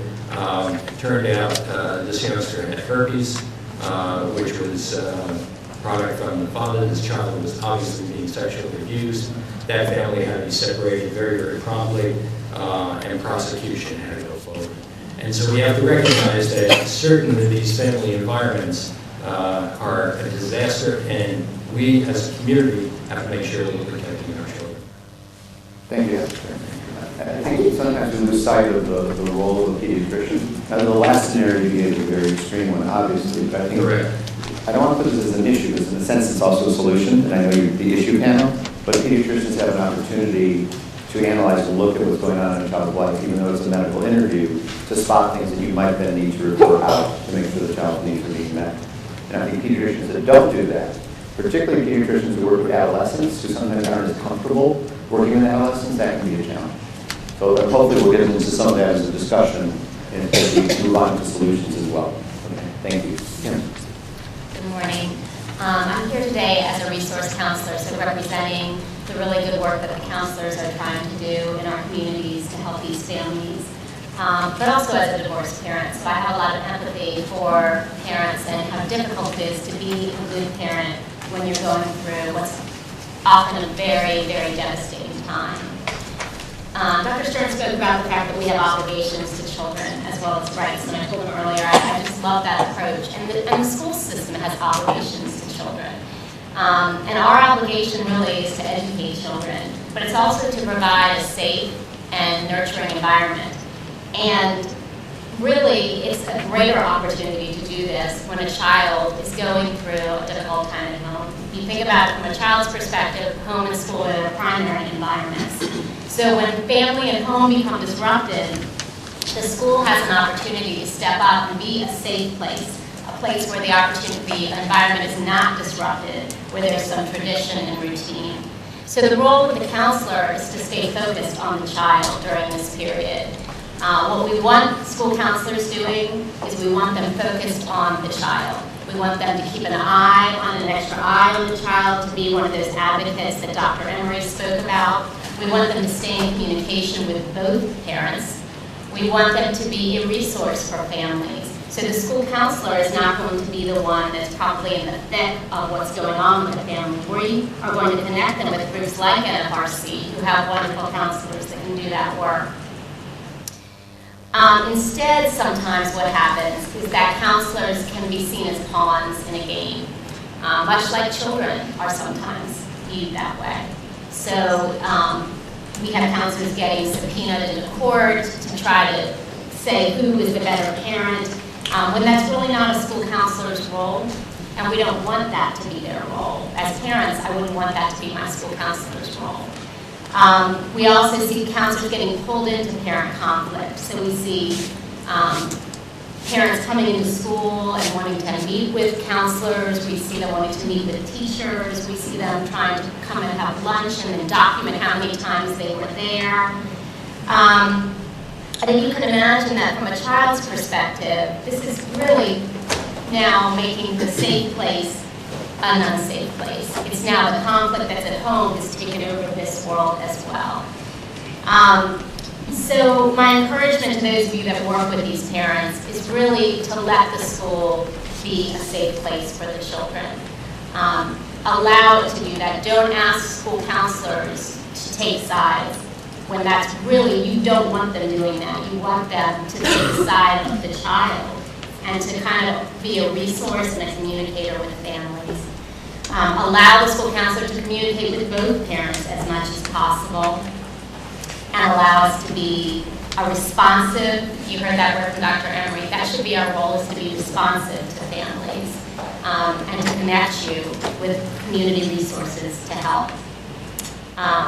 So I think that my encouragement to you would be to allow the school to meet its responsibility to children and families by keeping the role of the school and especially the school counselor focused on that child. Such a great way of framing how this family transition issue can create an academic, a school experience that's opposite of what we want it to be. And I love your framing around the safe place. That's great. Lisa, bring the military to life. Good morning. So I'll start with this. If you knew that you were going to move every 2 to 3 years, how would you live your life differently? Well, that is the life of a military family. It's ironic we're talking about transition with regard to divorce, separation, and parenting, but they live in transition every day of their life. They move every 2 to 3 years on average. Most military kids will move at least 5 times between kindergarten and 12th grade. Imagine that. I love when I go to these redistricting meetings and parents are worried their kids going to school. And I think about the military life. So not only do they move every 2 to 3 years, connected with that is the military spouses often lose their job, so they have to find new employment. So that disrupts their career. Children have to start new schools, make new friends. Often a military service member is deployed. So then you have the pre-deployment, deployment, and a post-deployment, which is also called reintegration. So here, one spouse has been holding the fort down, running the family, paying bills, and all of a sudden, mom or dad comes back from who knows what with the conflicts that we've had in the last 10 plus years since 9/11. So they have to become intimate with their partner again, figure out what role they play, those kind of stressors. So I share the unique challenges. There are many challenges that all families face, but the military has their own set. And with those stressors, the marriage quality has decreased significantly. There's a lot of studies out there that talk about there's a higher divorce rate in the military. Well, lately that has been consistent, but the marriage, there is no doubt the marriage quality has significantly decreased. While the divorce rate may not have increased, the intent definitely is there. So I make that point as well. And then finally, in this area, we have a lot of people who work for Department of Defense, NSA, government contractors, military that hold very high security clearances, and that plays a factor in many of their job careers. At least they think it could significantly impact it. So many of them are apprehensive about seeking help with their families. So we are unique in this area. That's something that is much more prevalent than in other parts of the U.S. So I just bring it to all of you who deal with families in many different disciplines, just to be more aware of the unique challenges of the military and see how we can better support them. Thank you. Thank you, Lisa. Good morning. Thank you. I'd like to bring forward a couple of points. First, from the faith-based perspective, children often can and do form very nurturing and wholesome relationships with their places of worship, especially if you have a child who finds a very vibrant youth ministry and they become very attached to that, and it offers them a great resource, a great place to release those emotions that are building up because of what's going on at home. And then if there's a transition in the family, that child is often detached, forcefully detached from that outlet that they have. And so that adds a layer of frustration to the child that oftentimes doesn't get addressed as the parents deal with each other. Secondly, the point that I would like to bring forward, as a former administrator of high school students, oftentimes I get a child in front of me who previously had no discipline issues whatsoever, none. And then all of a sudden things begin to manifest itself in ways, violations of school policy and all that. And I'm thinking this is unusual for a child. Unbeknownst to me, there were things going on in the child's life, but I had to deal with them from the disciplinary point of view. And now I've put some consequences on this child. So now this child who previously had no discipline issues has the added layer of having to deal with those consequences that I've now placed on them, where they've not had them in the past. And it's all because of something that they had no fault in causing. So again, added layers of stresses on these kids, that's, I think, something we can do about it. In the school situation, often it was legal issues and confidentiality that kept me from knowing what was going on in the child's life, where I could have dealt with it differently. So maybe those are some things that we can deal with. I'll say that when it worked the best is when I was able to work with the counselors and knowing what was going on and was able to make things better for the child. Of course, they should have done what they did, but when you know what's going on, it makes it easy to deal with. It's an interesting reframe, because what you're really saying is let's not only look at what the child did, but what's happening to the child. That's right.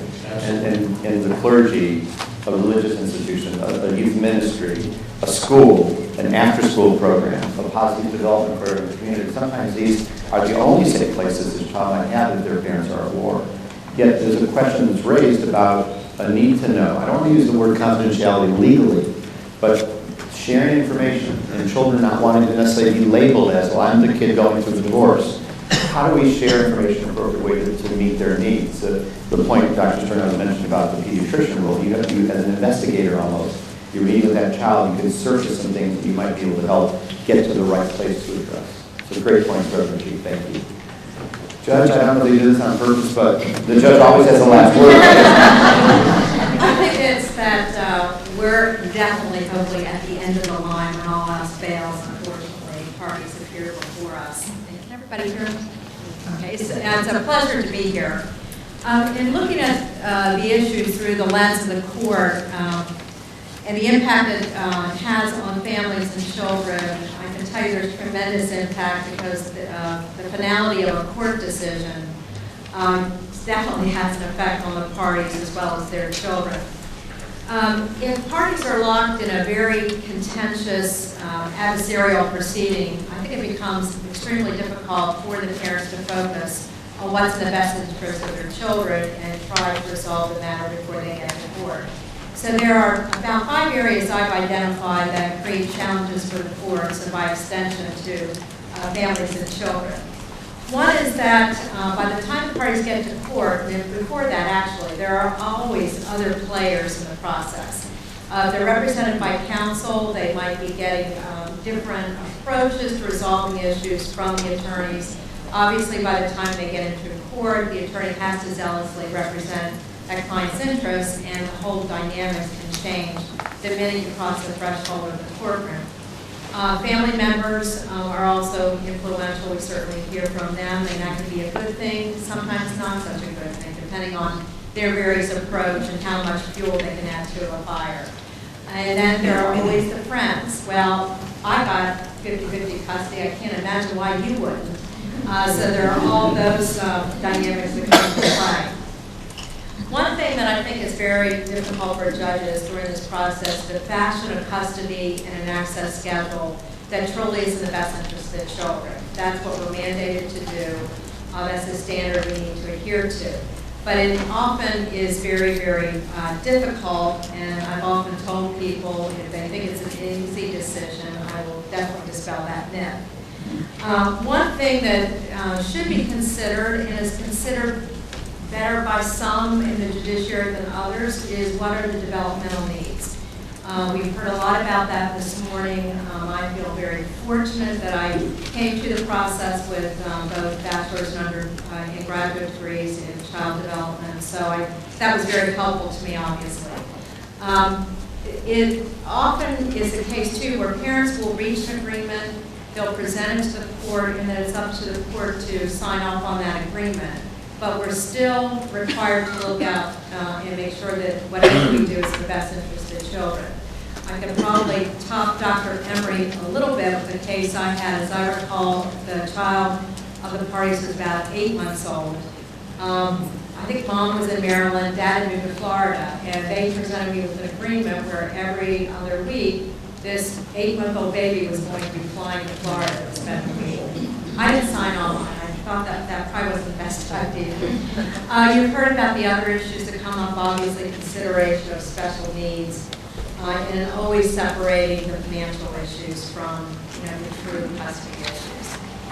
We often have difficulties too. A number of people come to court not represented by counsel, and obviously when you're talking about your children, there's nothing more important. But often folks who are not represented may not know how to navigate the process, may not know how to get the resources they need. They don't even know what a judge is going to consider. So it's hard for them to present a case effectively, and obviously you can't do that for them. And then the last thing I wanted to mention is that there is a lot of pressure on the courts to get cases resolved expeditiously and in a timely manner. That can be a double-edged sword because once the case comes into court, those wheels start turning. Parents might not be in the best place to make decisions, but also can be helpful from the standpoint that hopefully the case won't linger forever in the court system. Great. Thank you. I think time-wise, we are at a 10-minute mark for questions and answers. So I'm going to open it up for the audience. I'm actually going to start with the first question, and then people can raise their hand and we'll call on you to ask questions. I'm going to go back to Judge Glazer. In a second now, we'll talk about legal education and judicial training, but it is an issue whether our bench is really well trained enough developmentally around child and youth development to always skillfully, in a well-informed way, make these very tough decisions. Is that an issue you see it as you look at the bench across Maryland or even nationally? Well, as I see it, in Maryland particularly, I know since I came on the bench, there's much more emphasis being placed on making sure that the judiciary does have that training. People come to the bench from all different experience levels, different practice areas, and there has been really good effort made to provide those educational opportunities. So I see that as a positive change in Maryland, but clearly it's not limited just to our state. And we'll talk more about that in a second now. Questions from the audience for the panel? Yes, please. The microphone's coming your way. Right to your left. To your left. Thank you. All these issues are very important issues for children, but I was just wondering about, is there a focus on the parents' recovery as well? Because oftentimes, mom can't cope.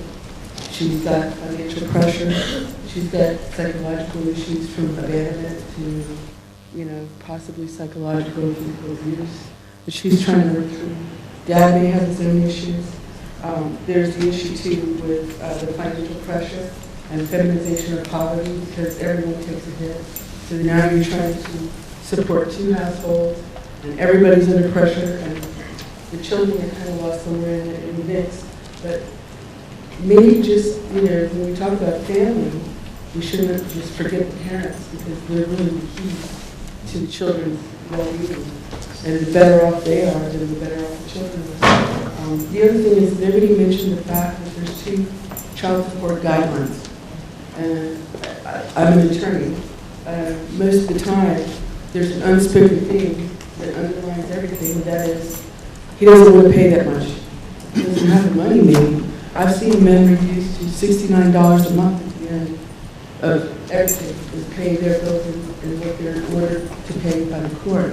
And they have to live with their parents and their adults. So at $69 is all that's left out of their paychecks.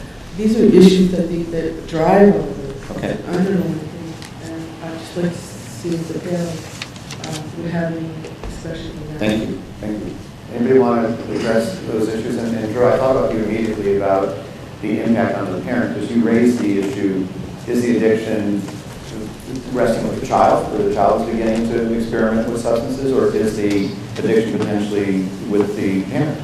And are the parents self-medicating? What are the issues that are weighing in on the family from the parent's perspective? So maybe some of that, and John, if you have some perspective on this as well. No, I think that's a really good point. And one of the first things, and it's, I guess, a little aside, because we could talk a lot about that, but it almost brings up the point of starting to recognize substance abuse as the time to start getting help for the family and not waiting until the substance abuse potentially tears the family apart in the first place.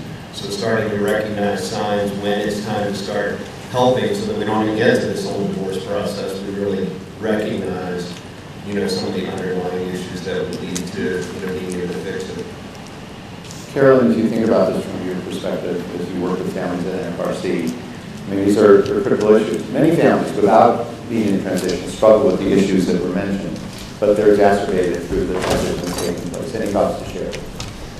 Thank you for bringing up the parental stress. And I think the reason that I'm thinking that we started out with children's perspectives is that sometimes parents are just so caught up in the stress and the financial implications and everything else that goes along with it that the children get lost. And when you mention these issues first, I think that brings parents around to more self-awareness, and then, they're often not ready to help themselves. They put themselves last and allow themselves to get exhausted and run down. But when you say, hey, taking care of yourself and your own needs is going to help your children be healthier, that's when they're often more willing to think about doing that.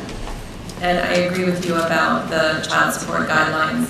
At the parent seminars, it's a big subject of contention, and that would be a question that I would have as well for the legal community. Great questions, thank you. There's a hand up in the back. While we're getting to that question, I'll ask him a question about this issue about information sharing. Is that an issue? Is it a barrier? How do you think schools need to deal with it? Yeah, I also appreciated the question because we often use that analogy of, the airplane, you make the announcement about you have to put on the oxygen to yourself first, and it's very true. If parents are going down, they can't care for children. And it's, as I mentioned earlier, it's a very difficult time. So it is important that parents get whatever supports they need, and as people that work with them during that time, helping them to know where to go for those supports is really valuable. The school, if they have school-age children, can definitely help point the parents in that direction. We work with families all the time and make referrals out to the community. But you're right, it's always this is a family issue. And then you asked the question about information sharing. It's really important that information from the school's perspective, our goal is to share it with both parents. And most of the time, legally, we're able to do that unless educational rights are taken, which is really pretty rare. But the school, it's in the best interest of the children most of the time to have information known, like you spoke earlier, somebody spoke about sports games and activities and these things that schools are sending out information about. We want both parents to know about them, and it's not the school's role to decide which parent is better able to, whatever. Our role is really just to say, here's information that we want the children's parents to have, and we'd like to make sure they get it. So does that answer your question? Yeah, you're going down that road, thank you. Yeah. Okay, we have a question in the back. Yes, we speak about families and the fact that we're looking towards parents to be better, do better with parenting. But what we see now with blended families is a lot of relatives having to raise these children as opposed to parents. And it's a very difficult process, particularly grandparents who are actually raising children. The process is very difficult, and there's a need to educate many people in terms of the fact that we do have different kinds of families now. And so even the school situation, it's hard to be able to get a child in school if you don't have custody. And we know from years ago, many grandparents actually raised children with absolutely no problem. But school system is difficult. But also just knowing that there's aunts and uncles and there's incarcerated parents, there's parents who have substance abuse, and there's parents that are homeless. And so other people are raising these children. So I just wanted to make that something to also think about. Can I respond to specifically the issue of grandparents trying to get children into school? This was a problem. We were fortunate enough to get legislation passed Maryland General Assembly, I guess it was about 4 or 5 years ago. Senator Kelly from Baltimore was primary sponsor, and it's known as the Grandparents' Bill, so that you should not have difficulty as a non-legal custodian enrolling your children in school, your grandchildren or your nieces or nephews, if they are domiciled with you. Perfect, great transition. We're going to go to the next panel, so we're going to save your question for the next panel, okay? We'll come to you first, I promise. Okay, thank you, panel, please join me.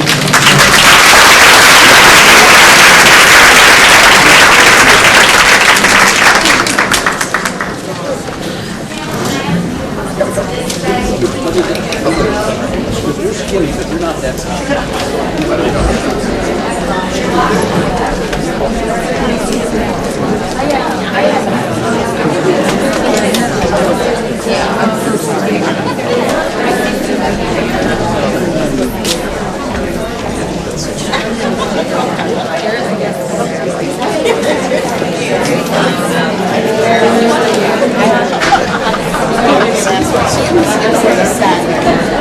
I think I even Angela.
Oh,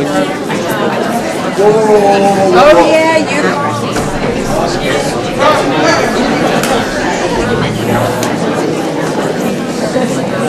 All right, I'll just sign up here. I thought you were just.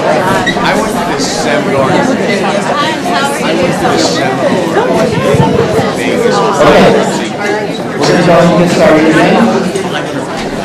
It's our first panel passage.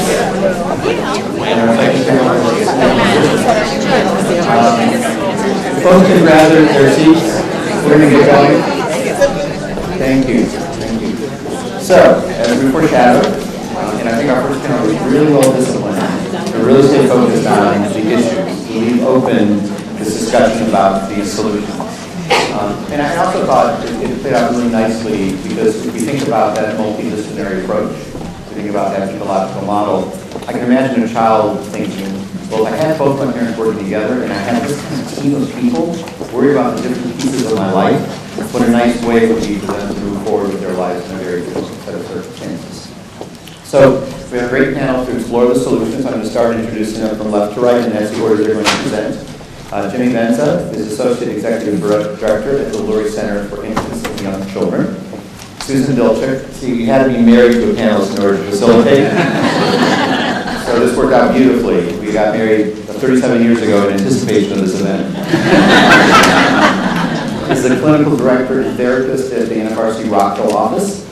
Pam Blackwell, next to her, is a licensed community professional counselor, former Director of Student Services at Howard County Public Schools, and NFRC Parent Seminar provider. Benita Lincolns, next to her, is the Community Resource Officer and is working with the Howard County Police Department and the Mobile Crisis Response Team. Next to her is her partner in this panel, at least, and probably partner in day-to-day work as well, Amy Miller, licensed clinical social worker at the Howard County Mobile Crisis Team as well. So we're going to talk about some of those crisis intervention issues. Next to her is Beverly Francis Gibson, Executive Director of the National Alliance on Mental Illness for Howard County. Rabbi Susan Shankman, clergy with the Washington Hebrew Congregation, has joined us as well. So we have Reverend Cheek from that perspective on the issue side, and then the rabbi on the solution side. Sarah Novak Nesbitt, Managing Attorney of the Family Legal Advocacy Group, and batting ultimate cleanup. Only if the Chicago Cubs had had you, correct? It would have been a different story. Oh, you're happy. Attorney at law, law office of Craig Little. So with that, I'm going to turn to Jimmy and have you start us off with some of your perspectives from your lens at your center and how you're doing your work at Lurie and how this plays out. Well, very fine morning to everyone. I think we all should be outside. Put the mic a little closer. Yeah. And if my voice drops, just raise your hand in the back. Obviously the solution is to do what's in the best interest of the child. Well, that actually happens to be what's also in the best interest of the parent. And that's where we come across this idea of the parent-child relationship. And that part of every solution, solutions in every arena, have that as a focus. Well, why do we do that? Why do we focus on the parent-child relationship? Well, as we know from research and clinical experience in our own lives, that actually is the most important variable for child growth and actually human growth, human development. It goes cradle to grave. So this is about regulating relationships that are evolutionary based, stress response to protect the child through stress all through their lifetime. So it hits on how a child will learn, how a child will develop friendships when they're 5, when they're teenagers, their work relationships with colleagues, and how they will spend their twilight years.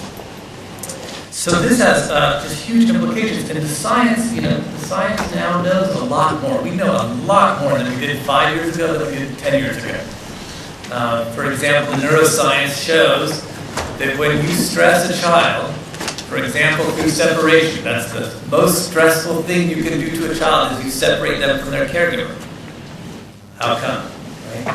So that is tied to their regulatory system, how they soothe themselves, how they calm stress. That helps, ties in directly to physical health, as Dr. Stern might have highlighted.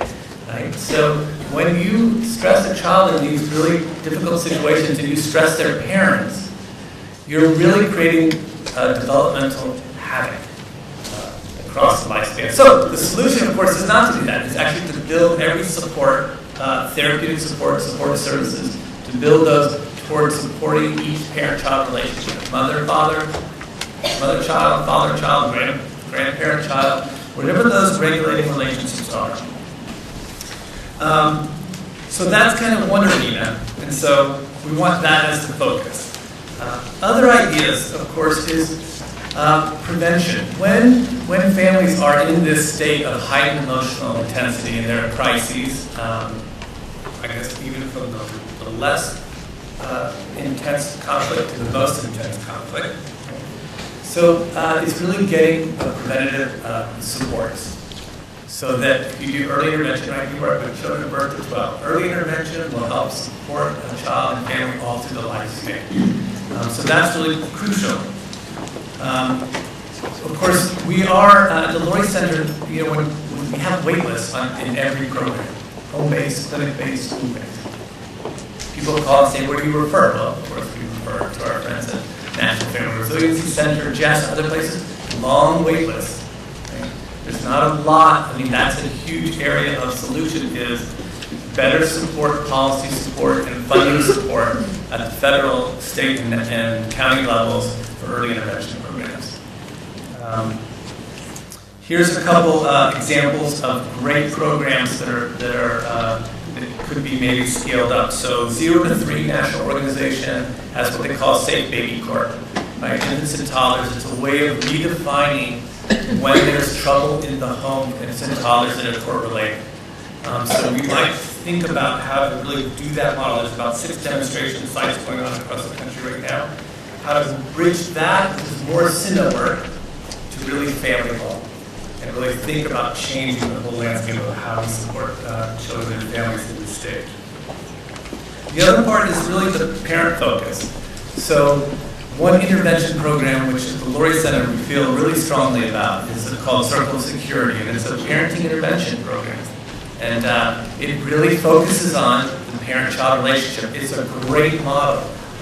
We think so highly of it. I mean, it's one of those evidence-based models that we hear this all the time. But this one is the real deal. Very simple model for parents. Very experiential. We train our entire Laurie Center staff. About 100 clinicians, teachers, social workers, counselors. So what was one of the great parts about the training is, of course, we're learning it to deliver it as professionals, but every parent, everyone who's a parent in that room, knew exactly what was happening in that model of intervention. So it has great face validity, it's an elegant model, it's just another something that we can really utilize to support our children and families. Thank you. Thank you. Susan. Well, good morning. I'm going to talk about parenting plans as a tool that we can use in a variety of different ways. First of all, we use parenting plans at the National Family Resiliency Center, and they're based on our child and family-focused model for decision-making. This model helps us look at each individual unique child. We look at their age and stage of development, and then how their parents are going to support them and provide for all the needs that they have. We look at 4 major areas of development. We look at a child's self-concept, their interpersonal relationships, their intellectual development, as well as their safety and security needs. The parenting plan, as Dr. Emery talked about, is a very dynamic plan.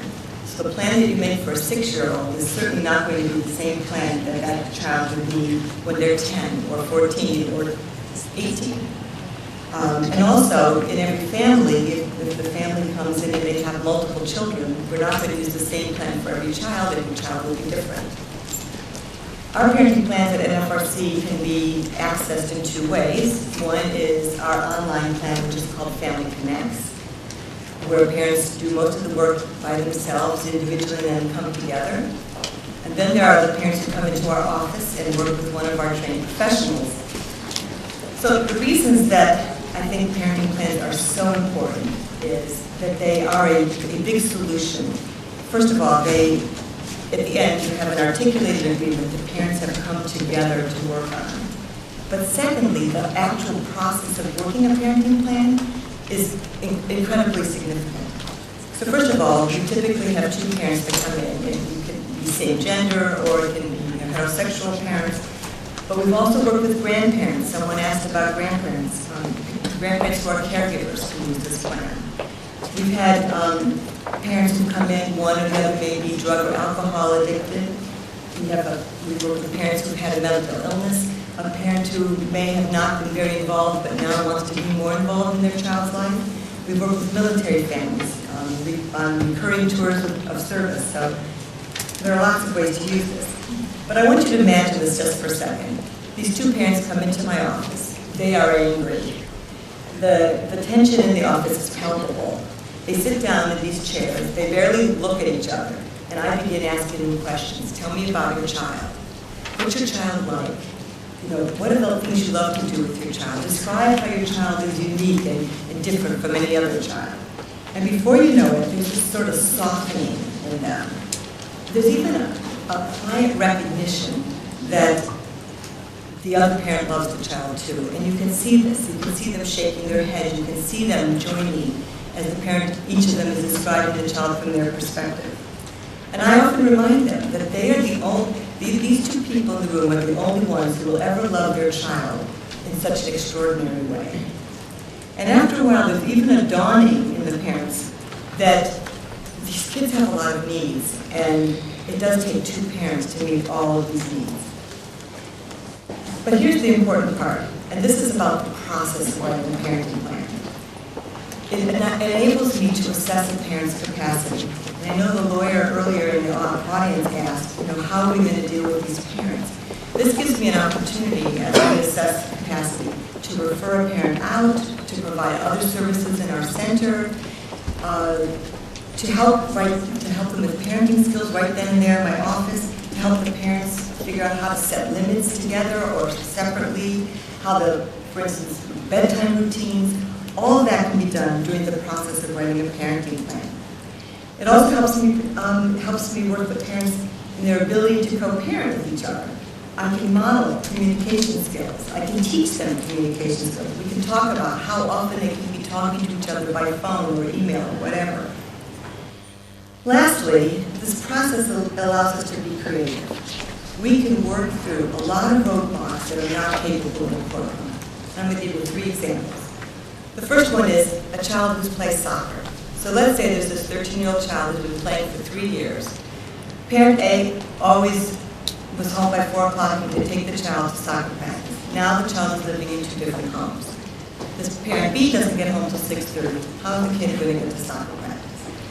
So we can be creative. We can think about the child coming home on the same bus every day to parent A's home, and that way parent A can always take them. Or parent A can go to parent B's home. There are lots of ways we can brainstorm about how this kid can get to soccer. A second example, I worked with a family where they had really young children, and the parents decided together that the children would stay at parent A's home Monday through Thursday. So in order for parent B to spend time with the children every day, parent B came to parent A's house at 7 o'clock in the morning and made breakfast for the children, and then took the children to school or preschool, wherever it was they were going. Well, parent A was able to stay upstairs and shower and get ready and get off to work on time every day without being hampered by the little preschoolers. The third example is a couple I worked with who were both in the Foreign Service. They both had these new posts that they were getting. One was in Japan and one was in China, and we had to figure out how we were going to get these children back and forth from China to Japan based on different vacation schedules, different holidays. I have to stop, but my final statement is parenting plans are not just an agreement, which is fabulous, because these are 2 parents who are doing something on their own without someone telling them you must do this or that. But on top of it, it gives us this chance to help them have better co-parent relationships. I hang on every word.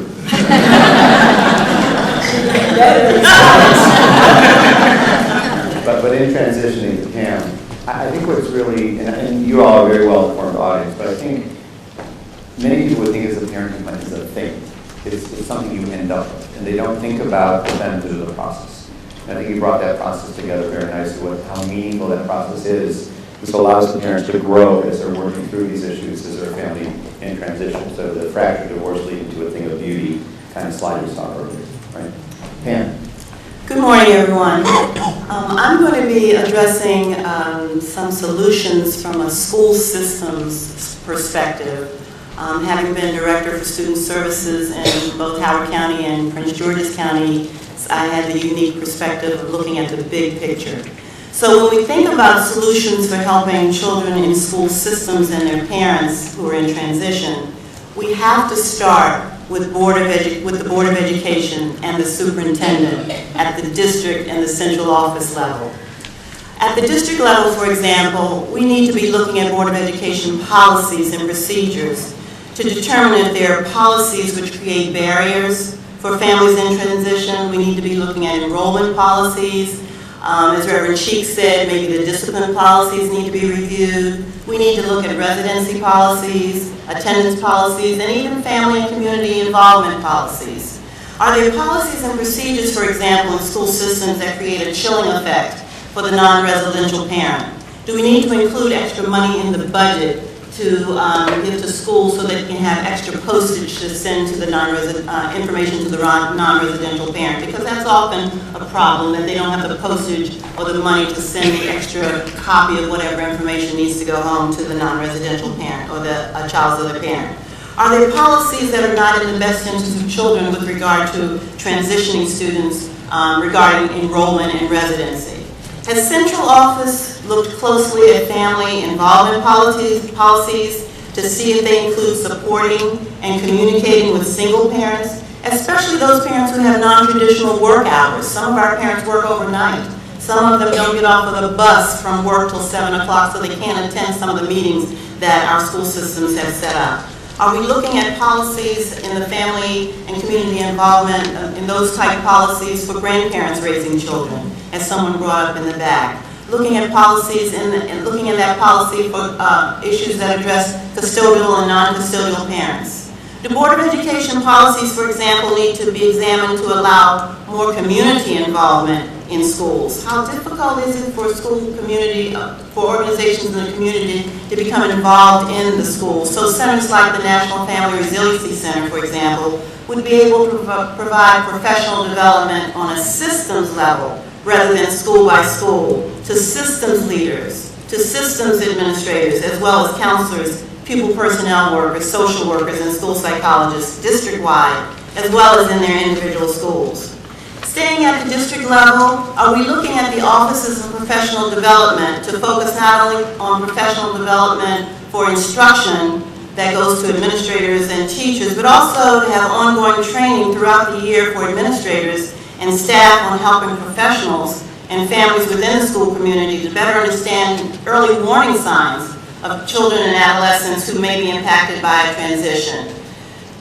We need to be looking also at solutions that involve at the individual school level. For example, allowing school-based mental health professionals, the counselors, the school psychologists, and our pupil personnel workers who are not just truant officers, they have backgrounds in mental health. They're social workers, they're former counselors, to be more involved with the professional development of administrators and classroom teachers on matters involving behavior. So we need to help our schools recognize how and help them look for signs that a transition may be impacting a child's academic performance and may be impacting their behavior. For example, frequent visits to the health room, changes in behavior, dropping grades, lost homework, tardiness, frequent tardiness on certain days of the week, all may be signs that a child may be impacted by a transition. Allowing mental health professionals in our schools to have a more balanced approach for student support in their schools. And really, this really has to happen through these school instructional team meetings where there's a heavy emphasis on and a large amount of time spent focusing on test scores of certain students and the students' academic performance. But there would be equal time given at those school support meetings devoted to discussing the overall well-being and social, emotional, and mental health of students, especially as the child moves from elementary to middle to high school. And one last solution I'd like to suggest is that we need to maximize our back-to-school nights to include segments on child development? How about a segment on co-parenting for academic and behavioral success of your child? How about a session on co-parenting for single parents? Not just use those back-to-school nights to focus on discussions on grades and test scores.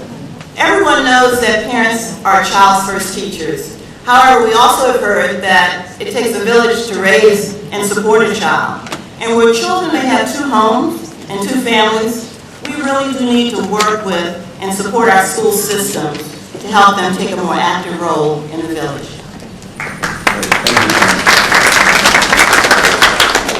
Not now, but when we come back to the Q&A, I'd love to go back to the making that happen, the same information sharing issues we started to talk about in panel 1. But I think some people are intimidated by that and love to hear your opinion and others on those issues. But let's move on to Anita. And Amy, are you doing this as a duo? We should 8 minutes. Right. And you guys are more than important having 8 minutes together. You have to start with a song or a dance or something. A duo. So Benita and I were part of the Mobile Crisis Team. We work for the Howard County Mobile Crisis Team. We are a partnership between a police officer and a mental health professional. And usually there's another mental health professional as well. So we have 2 mental health professionals and then at least 1 officer, sometimes more depending on the situation. For us, as part of us being part of a solution, I think we're solutions to families in crisis. So it's not just for children, it's also for any adult or child or teenager being affected at that time by a crisis. Some things that we do, I think, our number 1 and most important piece is assessing for safety of the situation. Assessing the mental health needs that are presenting themselves at the moment of the crisis, making sure that all parties feel safe and are safe is our number 1 priority when going out and working together.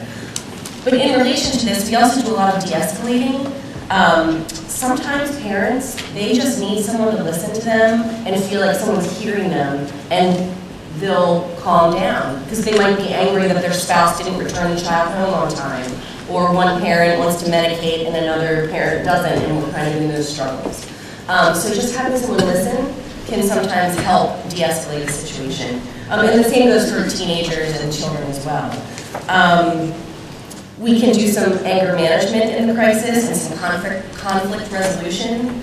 But one of the big things that we are able to do is also make referrals to different agencies in the community, and sometimes we're the first people to get on the scene and to help and make our clients aware of what else is out there for them to access. If there already are treatment providers that are in place with the family, we will oftentimes ask families to sign a release of information so that we can then talk to their provider about what has just happened and why we were out in the home, and maybe try to collaborate with some of what we like to call our frequent callers or our frequent flyers. We have some families that we hear from pretty regularly, and so that we can all be on the same page to do that. We do have some limitations in terms, we don't make court decisions when we go out. If there's a court order already in place, well, what does your court order say? And that's what we have to follow. We also, or parenting plans for that matter too. What parenting plan do you have in place? And that's where we need to go from there. I think that it's important that we don't have just one trick up our sleeve, and the Mobile Crisis Team is one of many opportunities that we have to be able to help families that are in transition. I agree. And to piggyback off of what my partner said, our chief had the foresight to understand that when we respond to a call, if someone's in crisis, it's not necessarily a criminal aspect. There could be a mental aspect to that. So in knowing that and recognizing that, he has formulated a program that's been a national program for years to the Howard County Police Department, where officers are trained as crisis intervention teams. And we go out, and what we do, we recognize if someone may be in crisis instead of someone actually being in a criminal state. So I think with the partnership that we have in doing that, having the CIT program, it goes hand in hand with the mobile crisis team. So we don't just go out and say, hey, okay, it's just someone that's in a mental crisis. We call on the mobile crisis team to come out and make that further assessment for us. We also we have a mental health liaison with our police department, and that person is more so after the fact. You know that the person that's in crisis. Now we're going to try to set up a program where we can stay in contact with that person, perhaps giving referrals that way too. So we do definitely do a multidisciplinary action when we're dealing with families that are in crisis. And a lot of times we do see that. I know that, I believe our keynote speaker, Dr. Emery, spoke about how parents are sometimes in crisis, and that does have that effect with the child. Being in criminal investigations as a child abuse detective, I saw a lot of it where parents were at wit's end, or they were going at each other very hard, and they were using their children as pawns when you're talking about false allegations. Those are the kind of things that I think that are also something important that we have to look at. Many times parents will have a child say that they were being abused by the other parent, so that now that child won't go to the other parent. Then we have to take that parent out of that, child out of that situation, and all the burdens that this child is not going to have to foster because of those allegations too. So there's a lot of things that we see, a lot of things that we respond to, but the most important thing that I think that the department has is that relationship and that the partnership with MCT, because when we see them coming, it's like, we're glad they're there. We are definitely glad we're there. And being a police officer, we wear those boots and a hat, here comes the police, but these are our saviors. So we're definitely, we're happy to have them as a partnership. I think in situations too, sometimes the police are called because parents are fighting or whatever's happening, even parents and kids are fighting. And then the MCT will come on scene, and we are in plain clothes. We're not dressed in police uniform. We're not carrying any weapons or anything. And so the police almost every time, unless it was deemed necessary otherwise, take a step back and let us, as mental health professionals, take the lead in those situations. And allow us to explore resources and to explore problem solving and make safety plans and that sort of thing. And they're kind of there, like I tell people, they're our bodyguards. They kind of come with us because we need them to be there. But really, the mental health professionals are taking the lead in that situation. And we do have approximately 2 CIT officers per platoon, and we are looking forward to having more. Every officer should be trained in recognizing and understanding when someone's in crisis. Well, it's clear you've done this a long time together, but you can play off with each other. In all seriousness, this is the second time we've met. Yes. Really? But I think that speaks to the relationship that we have with each other. You know what I mean? Like, this is really only our second time we've met. We talked on the phone for 15 minutes? And for the audience's benefit, I think what we're hearing, Benita, is the police department has adopted a different way of policing in our county. So the fact that you're a community resource officer is very much like we started to think back in the 1990s with community policing. Yes. How do you engage communities? How do you engage families? How do you understand issues in a community differently, and then allow ourselves to respond to it differently, which is the response that you described that you had to do, whether individually as a team or more holistically as a unit. That's right. It's so important that we realize, especially as law enforcement officers, that everything's not black and white. We're trained. We're trained so hard in responding to certain calls a certain way, but when you get there, there's always something that's going to be different. So we have to learn how to adapt to that. So that's what we're doing. From the person who's calling you perspective, they're expecting to be able to trigger an arrest officer and coming in and saying, you take them away. Exactly. And you're giving a completely different response. It allows to de-escalate the situation. Exactly. So really important information. Thank you. Beverly, please. Great, thanks for having me. I represent the National Alliance on Mental Illness. I am with the Howard County affiliate, however, there are 10 other affiliates across the state of Maryland. And our focus is to provide education, advocacy, and support to families living with mental illness. I will tell you that we offer a helpline every day where people from the community, we've been getting calls out of state recently, so I'm still trying to figure out how they're finding us. But we're getting calls from Florida and Philadelphia, several from California this week, primarily because they have a family member that's living in Howard County. What we try to do to provide support to families is that we have a number of support groups that are held throughout the community at different times, different locations. And one of the things that I tell people, typically when they call us, is that we don't charge for anything that we do. So one of the barriers that we eliminated is that there's no cost for our classes or for our support groups. And we offer those support groups because they are provided by trained facilitators who themselves are living with a mental illness or have had a family member who has been living with an illness. And so the staff, we have 4 part-time staff in Howard County. Our staff aren't the people providing the trainings or facilitating the support groups or teaching the classes. And that's actually the model that NAMI has adopted since it was created in 1979. In the school system, Pam talked about the school system. We actually go in on a weekly basis and provide presentations to 9th grade health classes. So we're talking to young people about mental illness. And I received a packet of information from the students a week ago. It's a big envelope where they were sharing stories that they had not told anyone before. Because of those presentations, the students were stepping up and saying, I think my friend has an illness, or I think there's something wrong with me, and I have not told anyone. We are also starting a program called Ending the Silence. Ending the Silence is a similar model, but it's going into the middle schools. We recognize that we needed to go lower. So those presentations will be starting in the middle schools, helping middle school students identify symptoms, maybe figure out there's might be something going on with mom or dad, I'm not sure who to talk to, where to go, and let them know that there are resources in the community for them. In addition, we provide classes. We have a family-to-family course. It's 12 weeks. Again, there's no cost to the program. It's offered in the evenings, and it's taught by family members who've been trained by NAMI to help families cope with mental illness.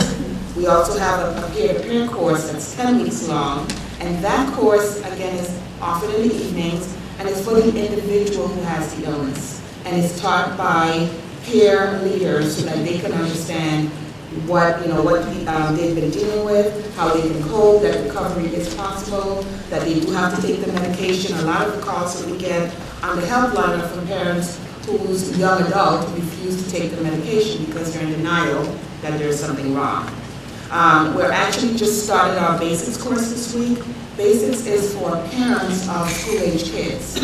And it helps parents of school-age kids identify symptoms or things that they may be seeing that may or may not have been diagnosed yet.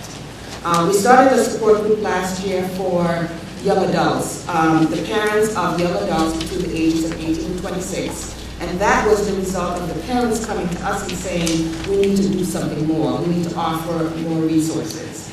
We do make referrals to the mobile crisis team. We make referrals to the mental health authority. We make referrals to just about anyone in the community that we partner with to help provide services to anyone in the community that's looking for a way out or for help or for answers. We recognize that NAMI cannot do this alone, and we have to work with others in our community to ensure that there are supports and education and resources for families. We also offer education forums every other month on different topics, which the one that's coming up in November is we'll be addressing the holiday blues and how do you deal with the blues during the holiday season.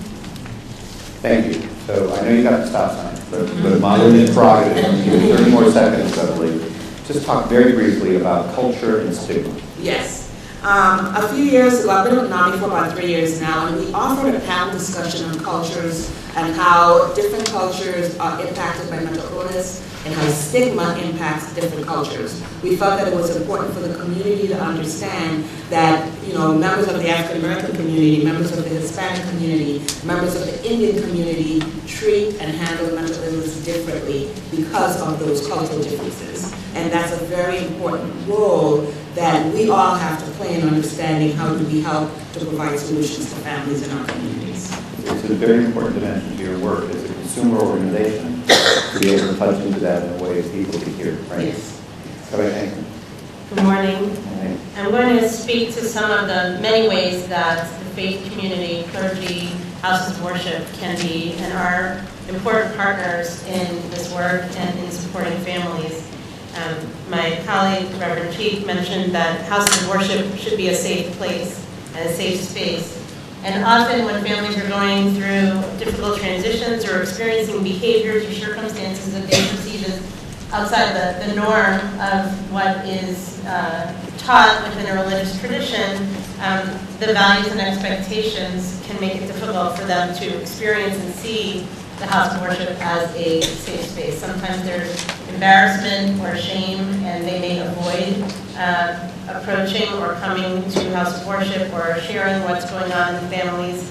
On the part of children, often that safe space, as it is with children not going through transition, that safe space, that place where they feel comfortable and at home, is often the place where they express their frustrations, which is often a way that we find out that there are things going on at home, is through the behavior of the children, not through parents necessarily sharing what is going on.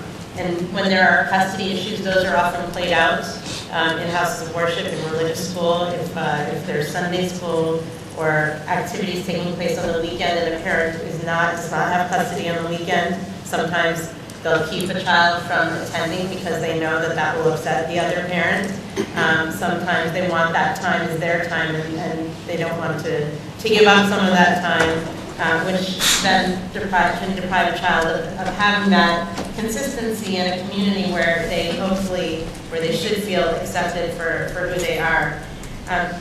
One of the things that can also be challenging is that often the language in houses of worship can be very family-oriented and not always acknowledge that there are different types of families, different family structures, and identifying and acknowledging that families are going through transition. So one of the things that we try to do, and that I know others are as well, is changing the language, changing the way, even educating teachers in classrooms who are dealing with children, changing the language that they use to be aware and sensitive to the needs of children and families going through transition, changing forms as well, so that whether it's one parent in the home or two parents, that there's not always this sense of I'm not like everybody else because I don't fit into this mold that is part of the structure. And the words that we use publicly, and especially those who are more public clergy, the words that we use to recognize those many different types of family units are very important. One of the things that we work to try to do as well is creating opportunities to bring together families who are experiencing transitions and difficult moments. We host a group that's called Divorcing with Dignity during religious school hours, so the kids are occupied and those parents can get together, have an opportunity to share, and also to create a community within the community so they don't feel so outside of the community. And the challenging times are when families are approaching life cycle events. All of these issues become exacerbated.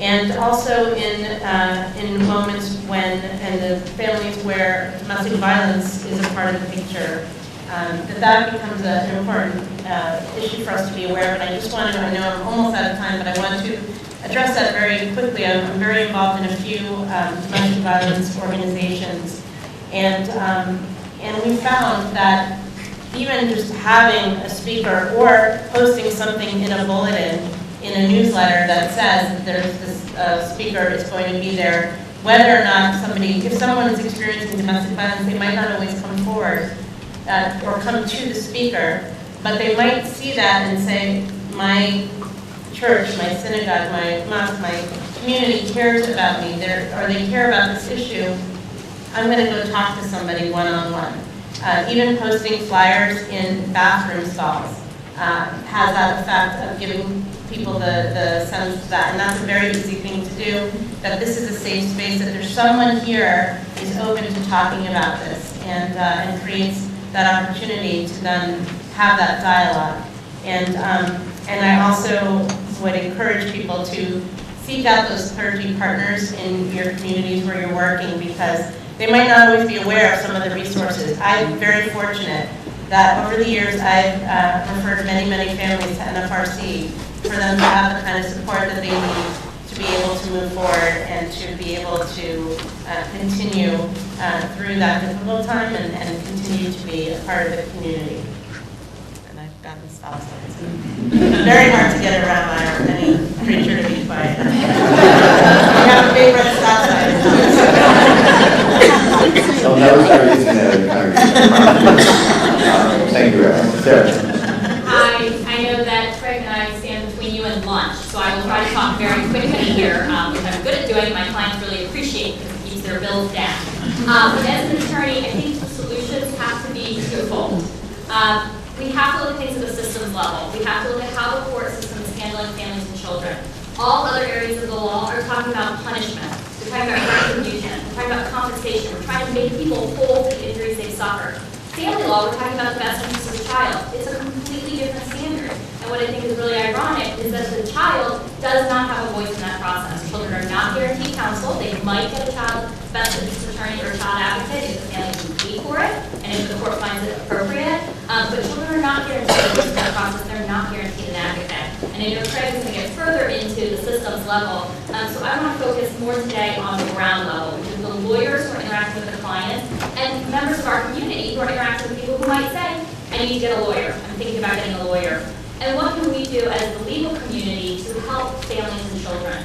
One of the things that I do is I'm very clear with my clients when they come in for a first consultation. I am interviewing you as much as you are interviewing me. You're looking for the right lawyer for you, but I need the right clients for me as well. And in that first consultation, we're doing three things. I'm educating the client on their options. I'm educating them on what do they want their priorities to be and are they what's going to be best for their children and families. We're counseling. We are counselors as well as attorneys. That's part of our title. And I think we have an obligation to counsel our clients or our potential clients on how to protect their children. I always start by asking clients who have children, whether they're minors or adults, what do you want for your child at the end of this process?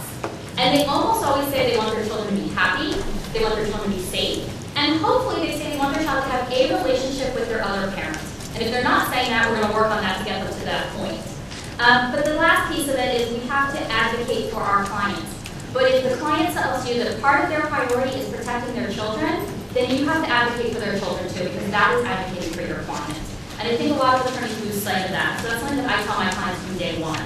I educate our clients in our first consults on the principles of our practice. One of the things we believe in is therapy, early, often, and for everyone. Because therapy should be preventative, not reactionary. And there are a few things that anger me more than calling an opposing counsel in case and saying, my client thinks his child needs to get into counseling. Can we send them to NFRC or another therapist to get counseling? The other attorney says, oh, they're doing fine. They don't need counseling. And I guarantee you, if a child is going through a divorce or a separation or has been through one a couple of years ago and their parents are back refighting about the issues, that child is suffering. And we need to get that child the help they need before it rises to a crisis level. One of the other things I tell my clients all the time is, you are divorcing your spouse, you are not divorcing your co-parent. You are going to continue to have a family. It's going to be a different kind of family. We're going to restructure the way your family is, but you are not divorcing them. And I don't care if that is because you have adult children, minor children, you need to stay a family. And because of that, I tell clients they have to love their spouse, love their children more than they hate their ex. And if you hate your ex more than you love your spouse, you are not going to be able to love your children. You are not going to be able to act in your children's best interest. So one of the things that I also emphasize in our practice is that I will do no harm. I know I've stolen it from the doctors, but I think as lawyers we have that obligation too. Do no harm to children and families. Lastly, I emphasize that there is no one-size-fits-all model. Children come to us with all different needs. Judge Laser mentioned this in her remarks as well, that you may hear the client say, well, my neighbor got sole physical and legal custody of their kids, or my neighbor alternates the kids every other day. That might work for your neighbor, but you may have children with special needs, which is incredibly important in there. We have to educate attorneys and families on the unique needs of children with special needs. There may be mental health issues with the parents. There may be work schedules with the personalities of the children that we have to take into consideration. And so I think we have an obligation to help other attorneys to practice this way. And the problem is, I know a lot of the attorneys who are in this room. I have cases with a lot of you, some of them going on right now. None of them are in court because you guys get it. So the question is, how do we help other attorneys to understand and understand that they can have a viable practice, practicing this way, and they can act in this way for their clients? How do we educate those attorneys to do it the way we're doing it, which is protecting children and families? And lastly, making sure that we send people to the right professionals. I shouldn't be drafting a parenting plan. That's not my area of expertise. I need to send that to someone at NFRC who knows how to do that for children and families. Thank you. So, yeah, please. So we all know now we want to clone Sayra. But Craig, we can't do that, right? We're not that far along in cloning. So how do we get the legal profession where we want them to be? But I will tell you, ditto. Everything, no, it really was terrific. I'm going to briefly hit on 3 areas I think that are very important on a larger scale. The first one is, how do you get the Carnegie Hall? Practice. How do you get the people who are involved in the judicial system to know what's going on? Education.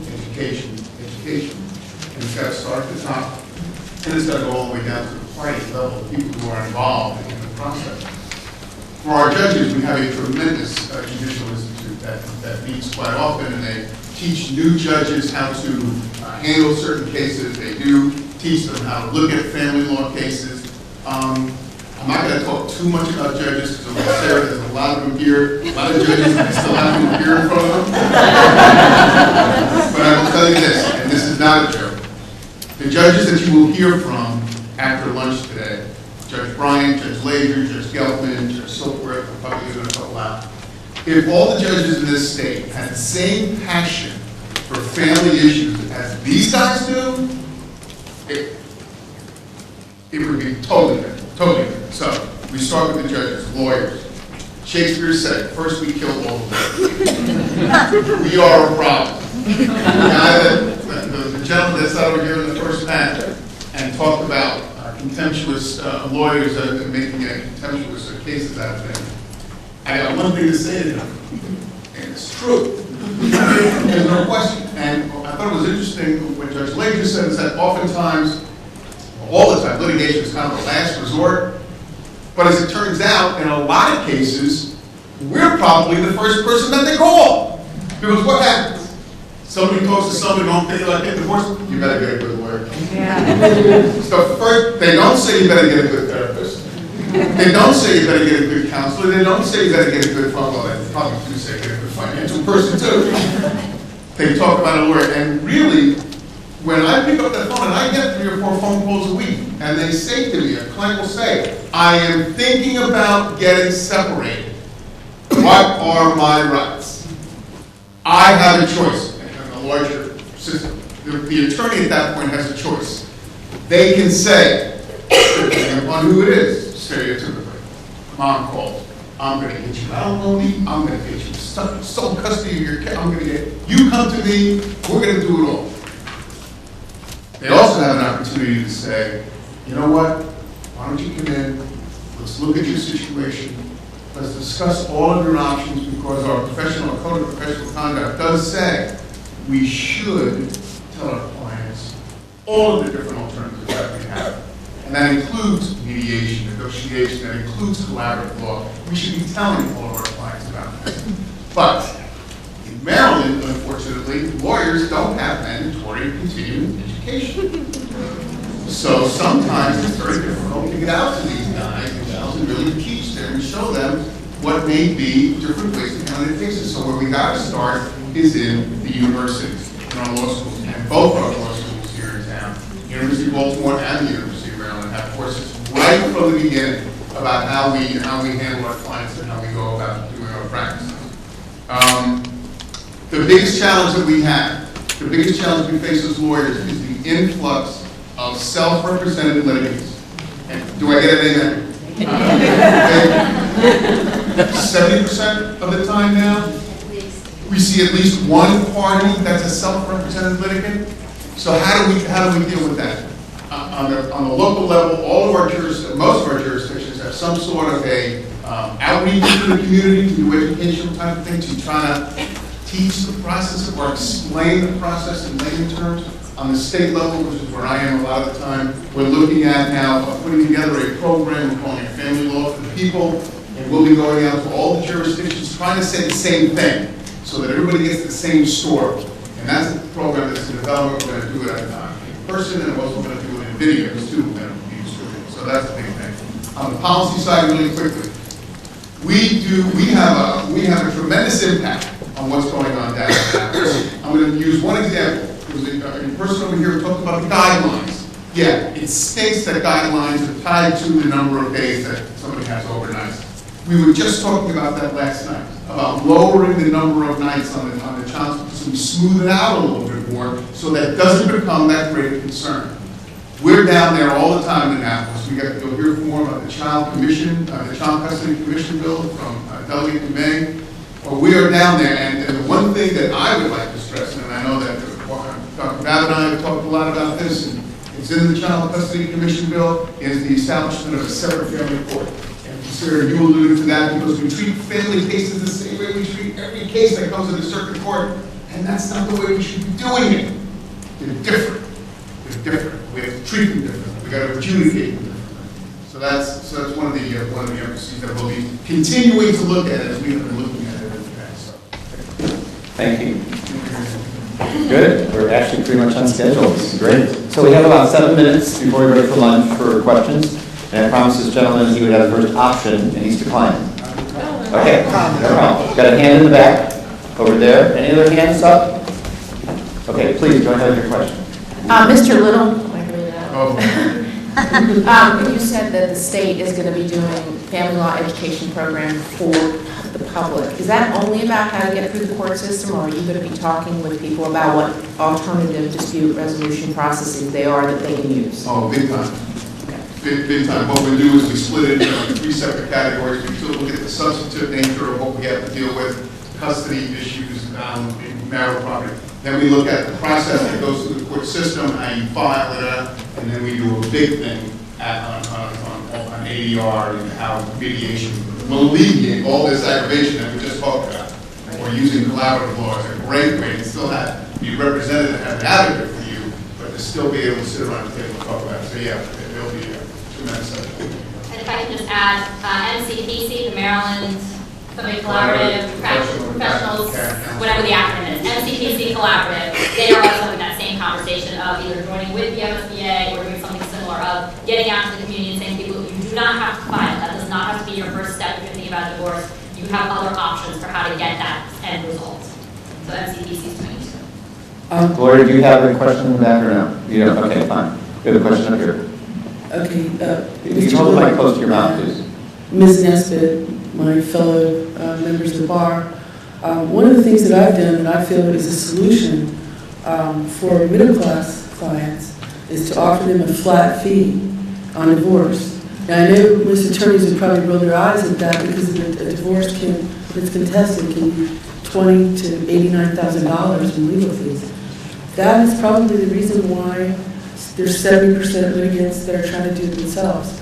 And I think that if attorneys could be encouraged somehow to do a flat fee, like a $6,000 divorce, that there's going to be no additional charges for a contested. I think that the middle-class people are going to be better able to get representation when they need it. And I think it would help the court system flow a little more efficiently, with the help of counsel. Because, we can all knock lawyers, but the truth of the matter is that we're the grease that runs the system. And if we are not there, educating our clients and helping people get through this, then there's a huge gap. I agree completely. Cost is a huge issue. We have great services for low-income individuals. We do not address the working class, the middle class, who cannot pay their attorney $200, $300, $400, $500 an hour to represent them, especially in a contested case. My concern with flat fee services is that then we lose the incentive for people to settle, which is what I have found, because often the money does drive people getting to the table. What I do in my practice is we do a sliding scale. So we do some pro bono work, but we believe that everyone needs some kind of an investment in their case. So it might be your $50 an hour, it might be your $100 an hour based on your income level. But I think we do need to continue that conversation about access to services. And really, one of the concerns that we do have as lawyers, and we have to make clear too, is that when we start a case, we don't have any idea what we're going to encounter 3 months from now. So that does be a real problem. But on the policy side, we just passed a new statute last year that came into effect on October 1st, that if you get a written agreement and you can resolve all the alimony issues and marital property issues, you don't have to wait a year anymore in order to get divorced. you can apply to the court. So I mean, so literally, if you and your spouse decide to separate, and on Wednesday you get a written agreement, on Friday I can file for divorce. No minor kids though. Oh, I'm sorry. No minor kids. No minor, I'm sorry. No minor kids. No minor children. Okay, so we're in the lightning round. 4 minutes left. Barbara's got a quick comment. I've got a question up here, and I want to go back to that information sharing if you can. Just with regard to fees, we're now allowing discrete tax representation in Maryland, so I'd like us all to consider that this is known as unbundling legal services, where we're now authorizing our attorneys to be able to do that. The rules have been modified to allow it, so I think that's something else we need to consider when we're dealing with such a large family law population. Thank you, Barbara. Is there a question over here? Yes. I am coming at this from a little bit different perspective. I work with child welfare, so I'm working with families that are already usually torn apart. So we're trying to reunify. And I'm interested in the mobile crisis units, and I want to know several questions actually. Are your services time limited? Are you available in all the counties in Maryland? Do you make referrals and recommendations for treatment? Because it seems to me that sometimes you're the gateway for families to access mental health services, and I just don't know how often that's really happening. And what I'm also hearing in my experiences, there are wait lists everywhere, like were mentioned earlier today. So that's really going to be a critical resource if everyone else has a wait list. So in terms of time limited, I can really only speak to Howard County because that's where I'm most familiar. But in terms of time limited, we will go out on a call and we will spend as much time as necessary to resolve the call to the best of our ability. We do have hours, like we run from 9 a.m. to 11 p.m., so you've got to have your crisis at 9 I actually meant like right. we only serve right. for Well, we 7 also, months. Right. I mean, we will go out as many times as somebody calls us. In Howard County, we are also part of Grassroots Crisis Intervention Center, which offers 24-hour walk-in crisis counseling, and we often promote that as the stopgap between being able to schedule with a long-term therapist and then, because again, you're right, it takes sometimes 6 weeks, 8 weeks. We can do short-term counseling, crisis focused, not necessarily, we don't really want to get into long-term issues for that short period of time, but we will do crisis counseling for between 6 to 8 weeks at Grassroots Crisis Intervention Center, which is a free service to Howard County members and is also a free service. MCT is also a free service. There are mobile crisis teams, to my knowledge, in every county except Carroll. We have part of our hotline. We have made referrals to various other mobile crisis teams in Howard or in Maryland, and the only one that doesn't have a crisis team is Carroll County, to my knowledge. And then the referrals, yes, we do make referrals to others, and like I said, we also refer people to Grassroots as part of that that time in between when you can get a therapist and and be seen. So I'm giving this stop sign. Okay. I was going to say real quickly that there is a real push to bring crisis services around the state. I'm the mental health director in Howard County, but I sit on the statewide committee. And the state did put money into crisis services, and we don't have them everywhere. We have them mainly in the metropolitan area. But there's a real push to bring funding around the state. It's harder to do crisis services in someplace like Garrett County than it is in Howard County. That's the reality. But I want to mention quickly that this is going to be a hot topic during the General Assembly session, because I've already been contacted, and we're already doing a survey of all the counties about what their crisis needs are in the next session. So if this is something you think you need in your local jurisdiction, please pay attention to the mental health legislation and advocate for that. Thank you. Please join me in thanking the panel.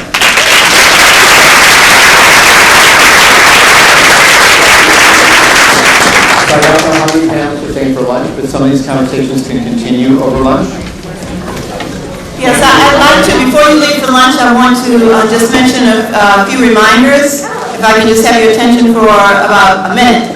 And really, to borrow or paraphrase is a quote from the TV show Mad Men, and I thank Susan for giving me this. If you don't like what people are saying, we need to change the conversation. That's certainly what we're beginning to do with this conference. And it's off to a great start in the morning, and we want you to come back after lunch so that we can continue this conversation with a panel of judges, lawyers, and policymakers, and then you'll hear from families and children this afternoon, so please come back for that. In your packet, there is a sheet that looks like this, and this has the nearby lunch locations. There's a map on the back. They're within walking distance. We need you back by 1:10 so that we can begin on time. I remind those of you who need CEUs that you have to sign out at the end of the day to get your CEUs. And also the resource room is open during lunch. Have a great lunch. It's a great day, and we had a great morning. Thank you.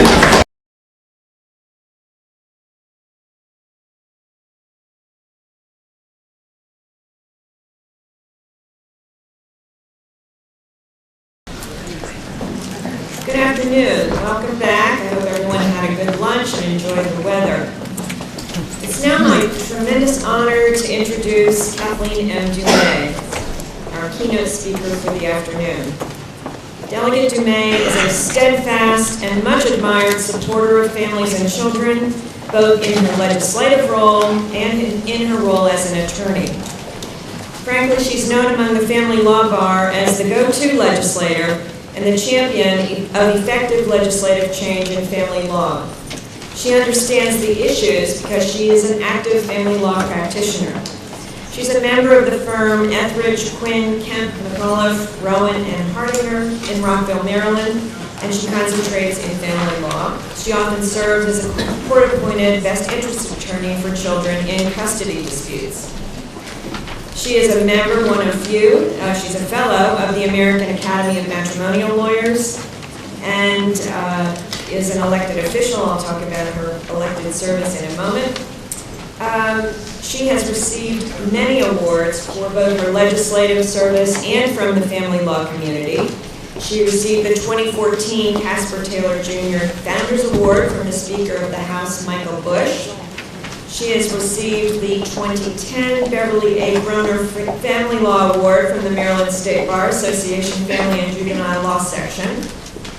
She received the 2010 Rita Davidson Award from the Women's Bar Association of Maryland. And she received the Dorothy Beatty Memorial Award from the Women's Law Center, among many other awards. Consumer and business publications have also recognized Delegate Dumais, including Bethesda Magazine, the Washingtonian Magazine, and the Daily Record. She's been named one of Maryland's super lawyers several times. And I now want to spend a minute talking about her legislative service. She was first elected as a member of Legislative District 15, which is North Potomac and Rockville, to the Maryland House of Delegates in 2003, so she has lots of great experience in the Maryland legislature. She's been appointed to a number of prominent committees, including the House Judiciary Committee, where she now sits as vice chair, the Women's Legislators Legislative Committee, and she is a distinguished member of the Montgomery County House delegation. As vice chair of the House Judiciary Committee, and it's really one of the most important committees in the Maryland legislature, she sets policy in that committee's jurisdiction, which includes judiciary's procedures, so all of the procedures surrounding our judges, civil and criminal procedure, and family law, last but not least. We are honored that she has so generously given of her time today to join us and to provide remarks both as a keynote speaker and then she'll later be a panelist. So please join me in welcoming Delegate Kathleen M. Dumais.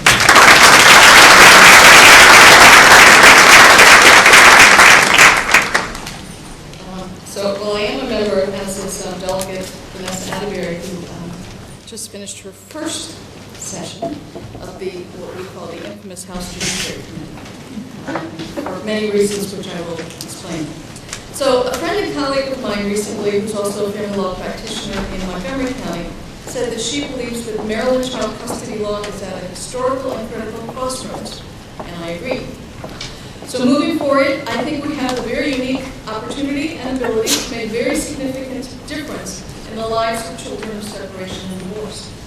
And the way to do that is to ensure that the parties, counsel, mediators, mental health professionals, and the courts are sort of all focused on what the needs and best interests of the children are, and not the parental dispute about possession. So many times, at least in my practice, it's really more about how much time I can possess the child than necessarily what's in the best interest of the child or what does the child need. At lunch, we were talking about sort of time sharing and how so many times our clients may come in or patients with mental health professionals and I want 50-50. What does 50-50 mean? How is it that your children are going to respond to it? So I have to admit, for the 13 years I've been in the legislature, for 90 days a year, I actually live out of a suitcase. I stay in a hotel during a 90-day session. And that was very instructive even for me. And I use it as an example all the time when I'm talking to clients about, okay, I have to pack a suitcase every weekend to go down back to Nashville.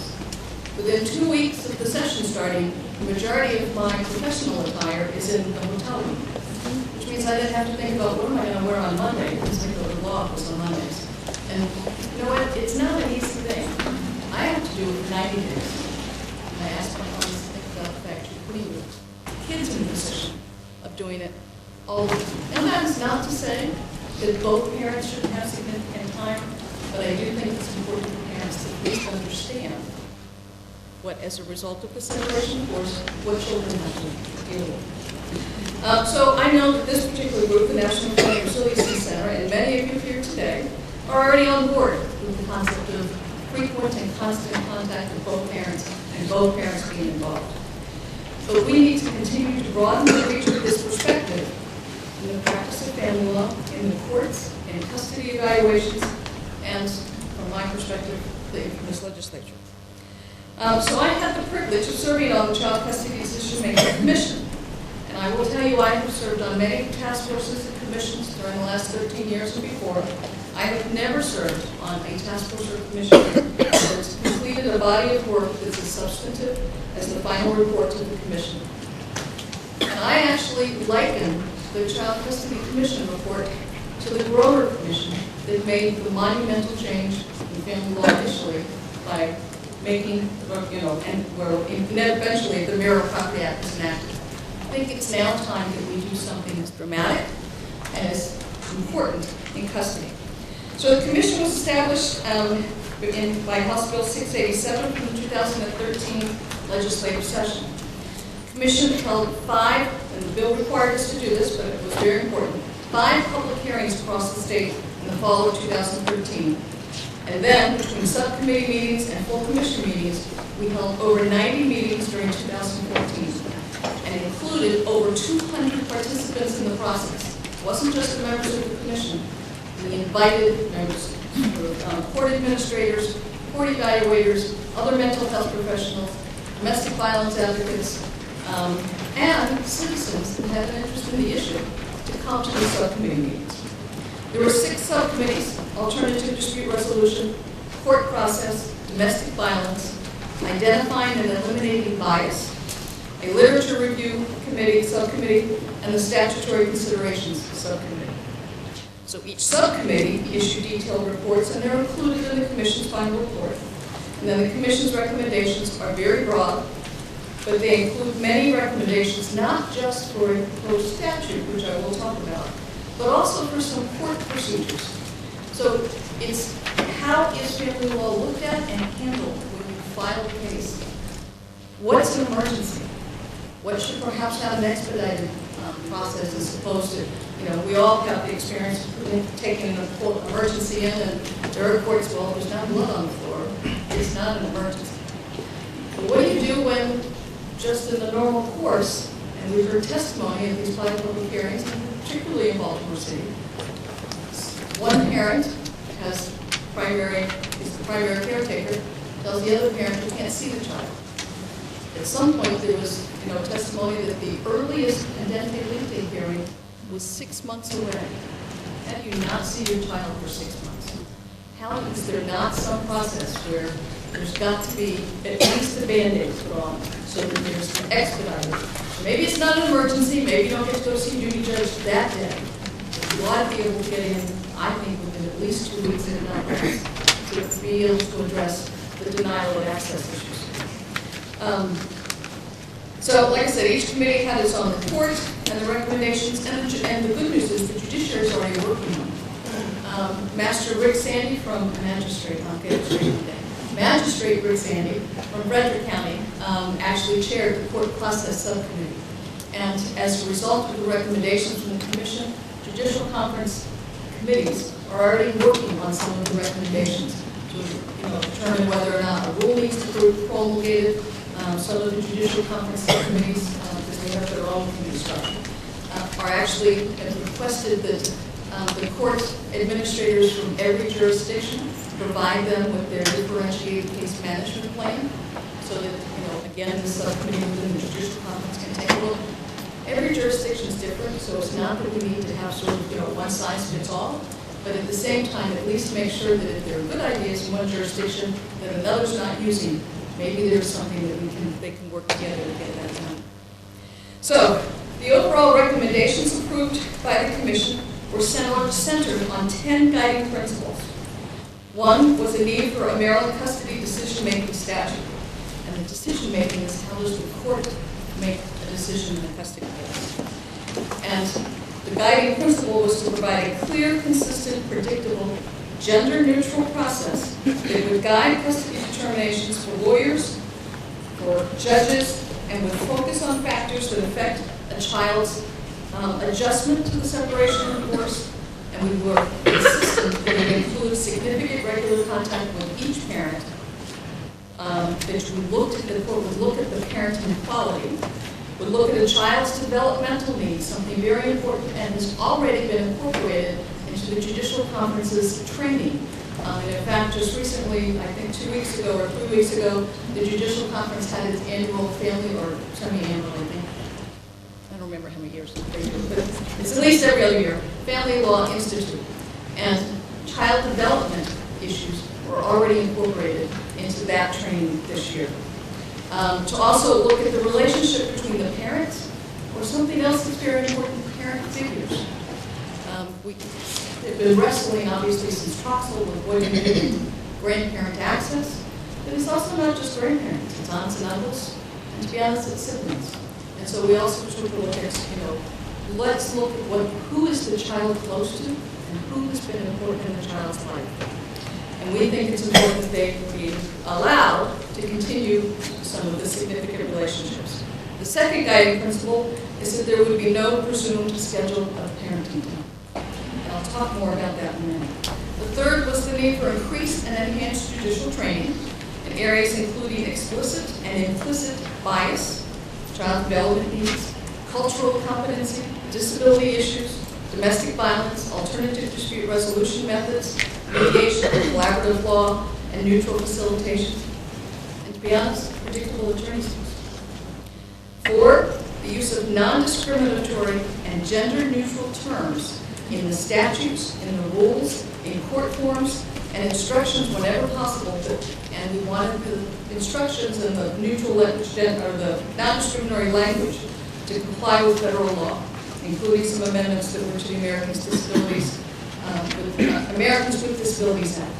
We were very fortunate to have, and I just people help me mention, but the woman that chaired this subcommittee was from the Maryland Disability Law Center. She was fabulous and incredibly helpful in sort of what we needed to address in the statute as far as parents that have disabilities and how should that be treated. 5, the need for alternative dispute resolution and the processes that we thought should be sort of incorporated into the court case management system. Again, that goes to what I was talking about with each jurisdiction's differentiated case management system, that there would be a place where ADR was important. 6, the need for a rule creating a statewide process for the expedited and emergency hearings with a defined criteria and uniform implementation. We think the commission thought that at some point in time that should actually be in a rule so that everybody knows what's entitled to expedited and what's an emergency. That discussion was long and detailed. There was not a whole lot of agreement on sort of what exactly was expedited and what was emergency. I think we almost, physical abuse is sort of the thing we reached. So requiring that parents submit a parenting plan. We all submit 9-207 statements when it gets to when you're looking at property. So the question is, well, before a custody trial, if you reach that stage where you're actually going to litigate the case, shouldn't the parties submit their own parenting plan? If for no other reason than to give the court some idea of what they would like to do with holidays. How many times have you gotten to the end of the custody trial and nobody really talked about holidays? And some judge has to sort of say, okay, I don't even know what holidays you celebrate. I know which ones I celebrate, and I can, do your schedule for those, but which ones do you celebrate? So having a parenting plan would be helpful. 9, the need for establishment of a civil right to counsel for parents in custody cases. And that dovetailed with another task force I served on, which was actually looking at how would we fund civil right to counsel? And it's not going to be in all cases, but what are the ones that we need? Domestic violence and custody cases were at the top of the list. 10, the need for clear statewide policies regarding coordination and propriety of court-ordered services, especially mediation in domestic violence cases and mediation following child custody evaluation reports. The final report of the Commission was issued in December 2014. It was over 330 pages, included an executive summary, a proposed draft statute, and 9 different appendices documenting the work of the different subcommittees.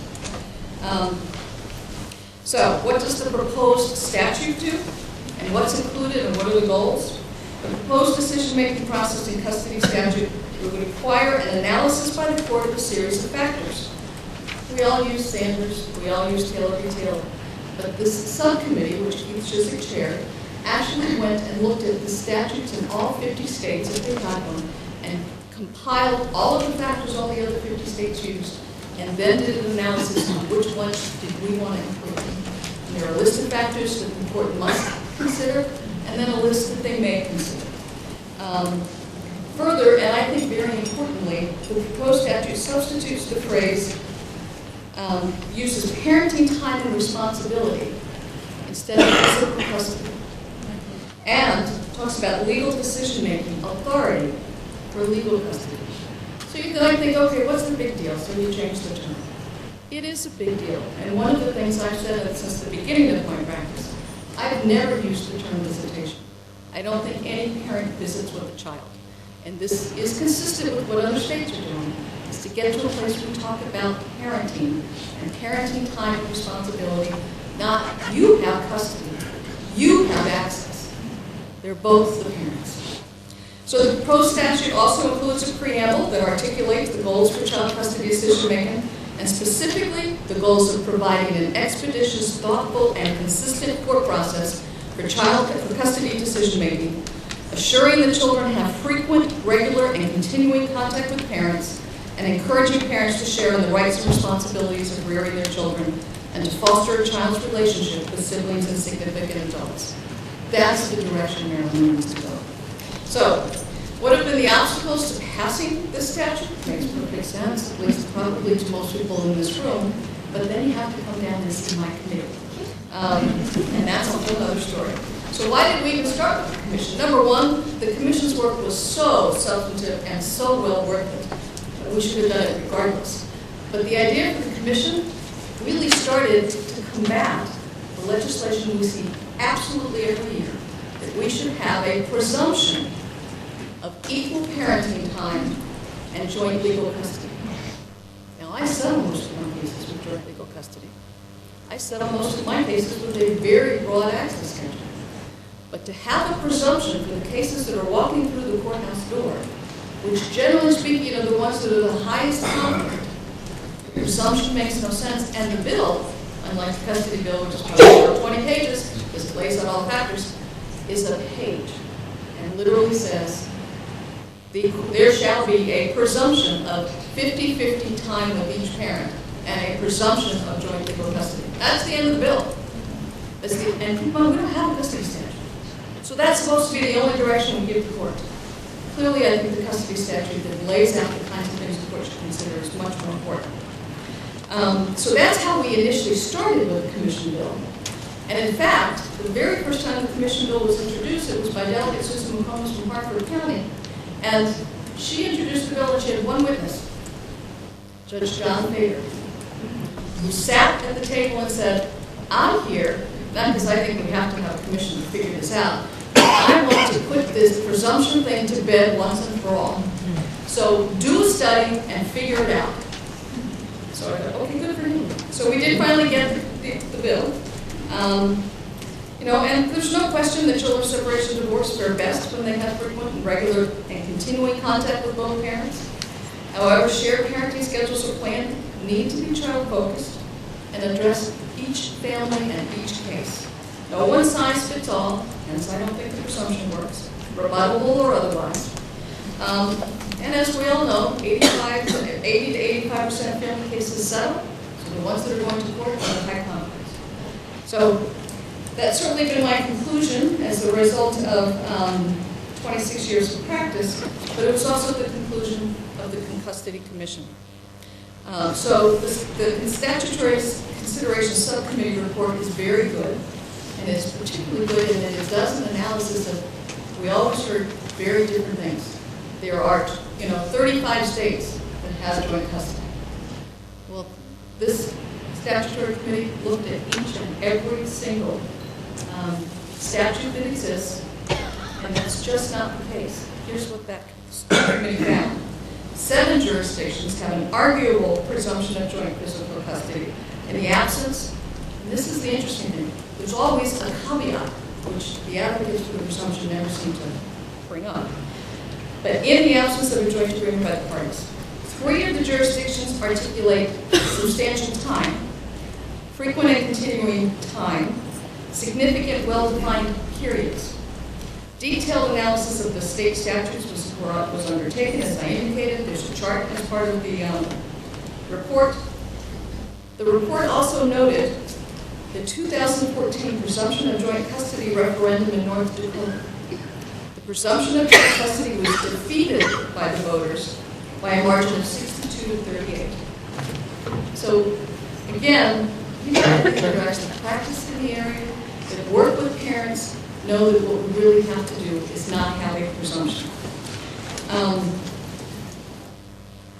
So I attended, here's the hard parts of the commission.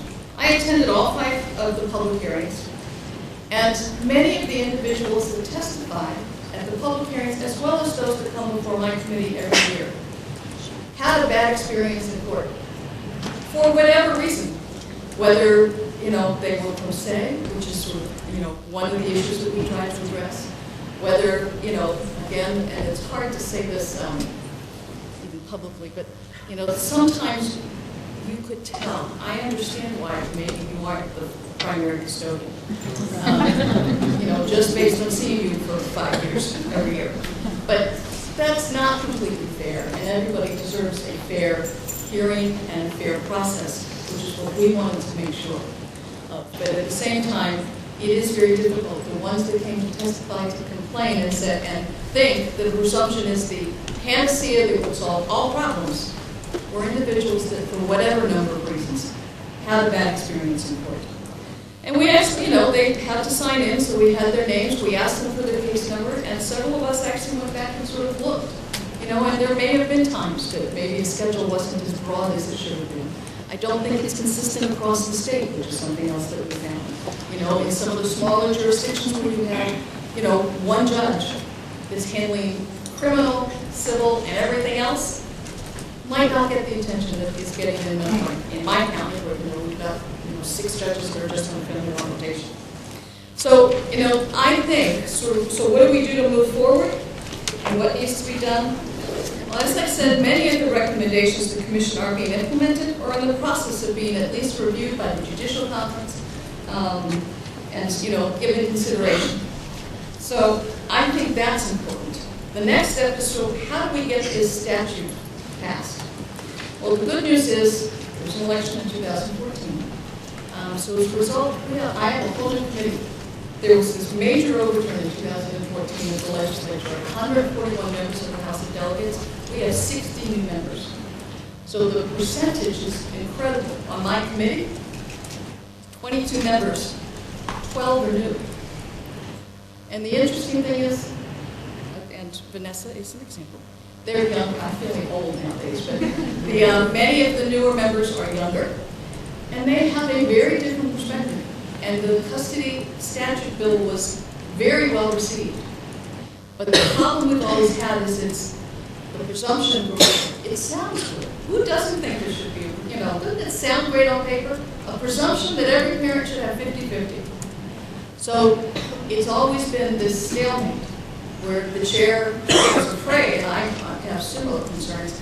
If the presumption bill gets out, it passes easily. Now we have a great custody statute, but how do we communicate to all of the legislators, we don't want you to amend it and add a presumption on, which to be honest is a concern I have. So I need your help. Those of us that work on the custody commission, and there are many of us here today, need your help. And what we need you to do is try and spread the message that this custody statute, and amendments are good, but it's not a presumption. But we need your help to come down and talk to the members of the legislature and explain why moving Maryland forward with a child-focused custody determination statute is the right direction and moves Maryland forward. And then I honestly need your help, and we may get into that in the next panel. We'll talk about the legislative process. Call your legislator. I don't care if they're not on the Committee of Jurisdiction, the Senate Judicial Proceedings, or the House Judiciary. Call your legislator and talk to them about this, because it's really important. And family law is the stepchild. Criminal law is what we do most in the community. So family law is like an uphill struggle, and a struggle where you have to deal with, well, my sister's kids did X. So we have to get it back up to a policy discussion and away from the anecdotes. And so I hope I see some of you, and I hope you call your legislators. Thank you very much.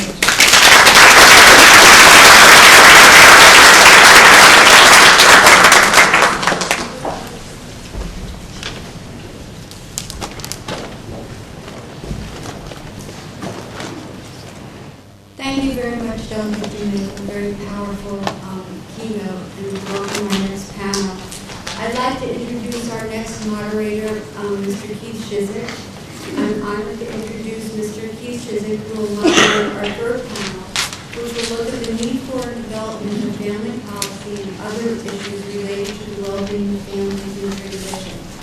Mr. Shizik has many years of experience as a family law attorney, currently with the Frederick, Maryland office of Octa and Furman. Mr. Shizik recently participated as chair of the Statutes Committee and a member of the Maryland Child Custody Commission. Mr. Shizik is known for his expertise in family law, his advocacy for children, and multidisciplinary approach to working with families. Mr. Shizik has served as chair of the Maryland State Bar Family Law Section, Frederick County, and Prince George's County's Family Law Committee. Keith is one of the 32 Maryland Fellows in the American Academy of Matrimonial Attorneys and has received the esteemed Beverly Clinton Award, which recognizes an attorney who has served the Maryland legal community through dedication to the practice of family law. In addition, when he has some spare time, Mr. Shizik frequently teaches at the Digital Training Institute in Annapolis and has presented numerous times at CFCC. I first met Mr. Shizik at the last Governor's Task Force on Family Law.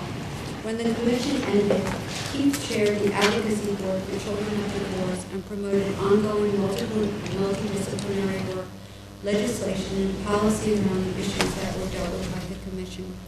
The Advocacy Board met for 8 years. Mr. Shizik is a very special colleague and friend who continues to keep all of our minds working along with a wonderful sense of humor. As our previous moderators, Keith is very devoted to his family, has a daughter Lauren, and was recently married his high school sweetheart. Welcome.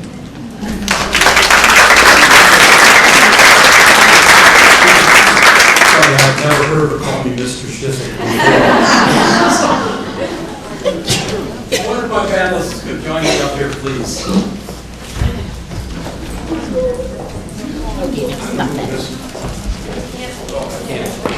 Okay, well, okay, so I'll just bring this over here. Okay.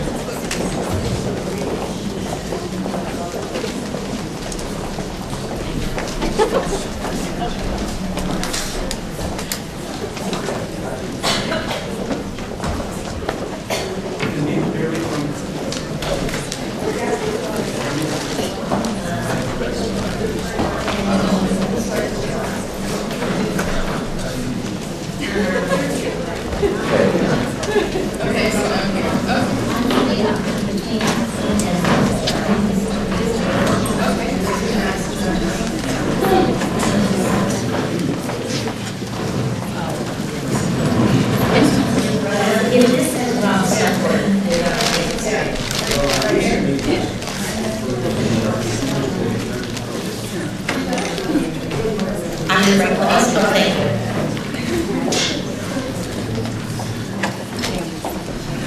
I'd like to thank all of you for being here today. I think this is a really important conference. It continues work that Lisa and Barbara started over 20 years ago in trying to look at the policies and procedures that we have that can help our families and our children who are going through crisis in their lives.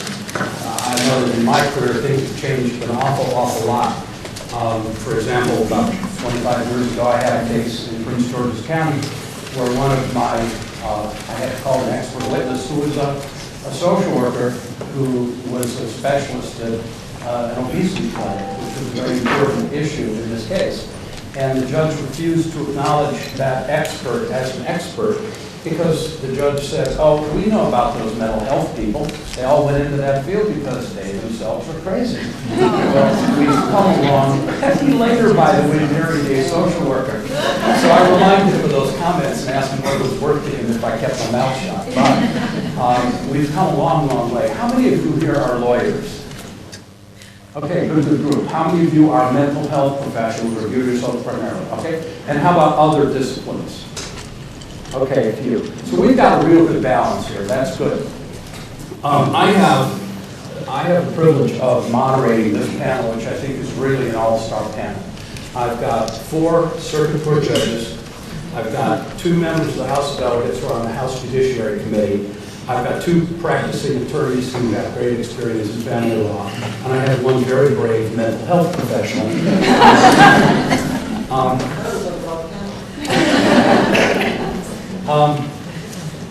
The funnel that Dr. Emery talked about, he showed about the first responders should be up at the top of that funnel, and that hopefully the funnel would go downward and then be the final thing you do. You can't settle it any other way, it's to go to court. So the 4 judges we have on this panel, they're the ones who are there when the kettle hits the metal and somebody's got to make a decision. They have unbelievable experience. And I'm not going to go down the panel, I'm going to do it by groups. Okay, my 4 judges are Yvette Bryant, who's she hangs her robe in the circuit court for Baltimore City, and she is in charge of the family division there. Judge Lenore Gelfman from Howard County.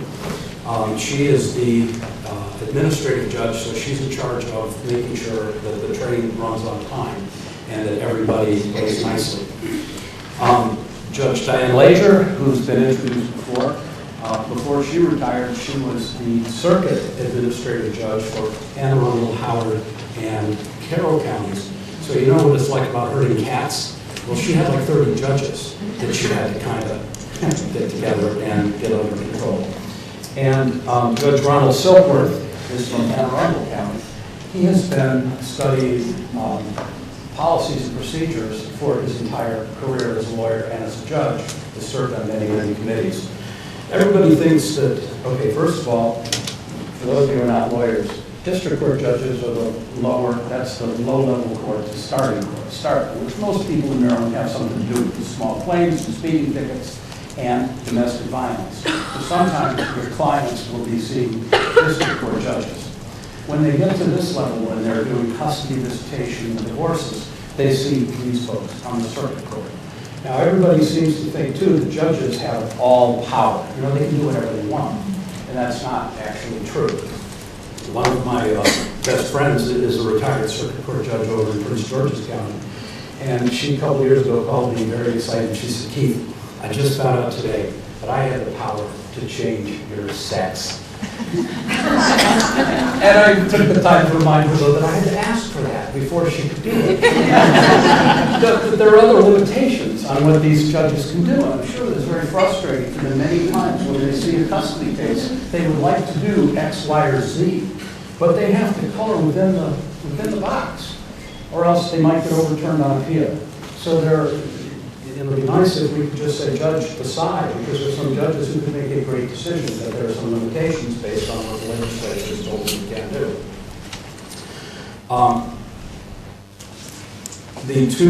The two members of the House of Delegates that are on my panel are Kathleen Dumais, who you've heard from. She's the vice chair of the Judiciary Committee, and Delegate Vanessa Atterbury, who's sitting down at the end of the table. She is in her first term and is a practicing lawyer in Howard County. The two lawyers who are practicing attorneys are Bonnie Butler, who is third from the end over there. Bonnie chaired in addition to being a practicing lawyer, she chaired the State Bar Family Law Committee a couple years ago, so she was the one in charge of getting lawyer education done and overseeing legislation that we were trying to get through the legislature. She also has a sort of a kind of cool side light in her career, and that's that she lectures the NFL on paternity actions and things like that, and tries to keep football players out of trouble. So kind of cool to just go in and talk to a room full of football players and say, just don't do it. Or use condoms. Okay, so she makes good money for doing that. Is that cool job? Yeah. And then Dorothy Lennick. Dorothy Lennick also chaired the State Bar Family Law Committee a couple of years ago. She's the legal director of the House of Ruth, and she was the one on the Custody Commission who chaired the subcommittee on domestic violence. So she put in a lot of time doing that. One thing I want to point out that wasn't mentioned about Craig Little, who you'll hear from again. Craig is the current chair of the State Bar Family Law Committee. It takes a lot of work, a lot of effort, and he's doing a great job. And I think you can see his personality and why he's so successful at what he does. Donna Wells is the executive director of the Howard County Mental Health Authority. So she's the bright one on the panel. Now, I have asked these folks, they're the ones who, again, see the harm that's done because they're at the bottom of that funnel. They see the worst cases. They also see generally good people acting at their worst because they're all going through tremendous stress, tremendous pressure. Their families are pressuring them and everything else. So they're seeing the worst you can possibly see. I asked them all to basically do this as kind of a bright session. What if they had a magic wand? Would they, if they waved that magic wand, what would they fix in the current system? What would they do to try to make the whole thing better? And I know I'm going to start with Judge Silkworth because of his experience on a commission 20 years ago. So he can tell us a little bit about that and his thoughts on the whole process. The question is, good afternoon, everyone. The question is, if I had a magic wand, over whom would I wave it? Okay. I would like the magic wand to keep in my courtroom at the beginning of every custody case and wave it over the parents, over the lawyers, and over everybody involved in the process. And that magic wand would basically say, let's be nice to each other and let's attempt to resolve the issues in this case in a non-adversarial way. I'm in my 40th year of experience in custody cases, 20 years as a lawyer, 20th year now as a judge. The adversarial system is alive and well. I can tell you that. And as a result of that, our children continue to suffer the consequences of the stress and the trauma that I saw 40 years ago as a lawyer, and I continue to see week in and week out as a judge. That's not all bad news, though. There have been some good things done. Someone mentioned the frustration and the power of judges. I am a frustrated judge.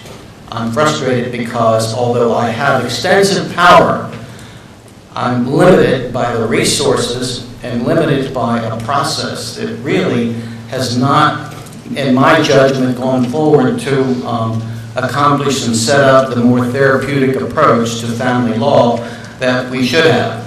And the concept is not new. One can go back to 2002. How many of you here are familiar with the performance standards and measures for Maryland family divisions? I see several hands.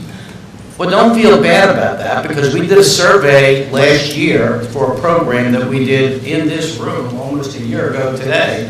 And the survey was to judges to see how many judges and magistrates were aware of and utilized the performance standards here. And I'm sad to say that the percentage of respondents, those who responded saying yes, was very, very small. Having said that, we have a framework.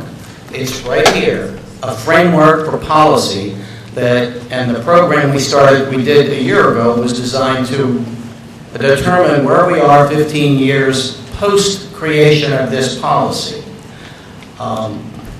We have not, in my judgment, implemented in an organized way. That's not to say that there are some good things going on in terms of ADR, in terms of case management, in terms of ensuring that cases are timely heard, but I do not believe that we have, as a judiciary, taken that policy to ensure that every county and every court is on a path to set up a family court that is less adversarial.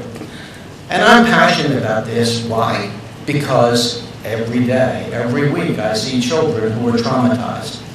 And if we were to talk to scientists today, they now will tell us, as they probably have for years, that these are not just unfortunate kids who are a little emotionally upset. They're kids who are physically traumatized, not just mentally. We've been trained that a child subjected to the stress and trauma 10 minutes a day, 3 days in a row, actually has potential brain damage. And aside from what the scientists tell me, I don't really need them to tell me that because I see it in the courtroom. Let me tell you a very brief story about a little girl named Madison, who is the first child we saw in the North County Truancy program this year. And I want to tell you what Madison said to us. Madison is in the 9th grade. She's 15 years of age. Madison last year missed 25 to 30 days. Madison is a very cute, nice young woman. And what does Madison say when asking why she has D's and E's? I looked at Madison and said, Madison, instead of saying to her, what's wrong with you? Why are you doing this? Can you do better? I said, Madison, what's happening in your life? And what Madison said was, my parents divorced 6 years ago. The tension between mom and dad is causing me still a lot of stress, to the point that sometimes I get physically ill.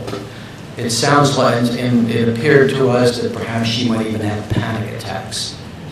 Madison is simply one example of hundreds. And I had a case a couple weeks ago where I attempted to interview another young girl, 13 years of age, and when her best interest attorney brought it to her attention that I wanted to talk to her, she literally curled up in a ball in the chair in front of her best interest attorney.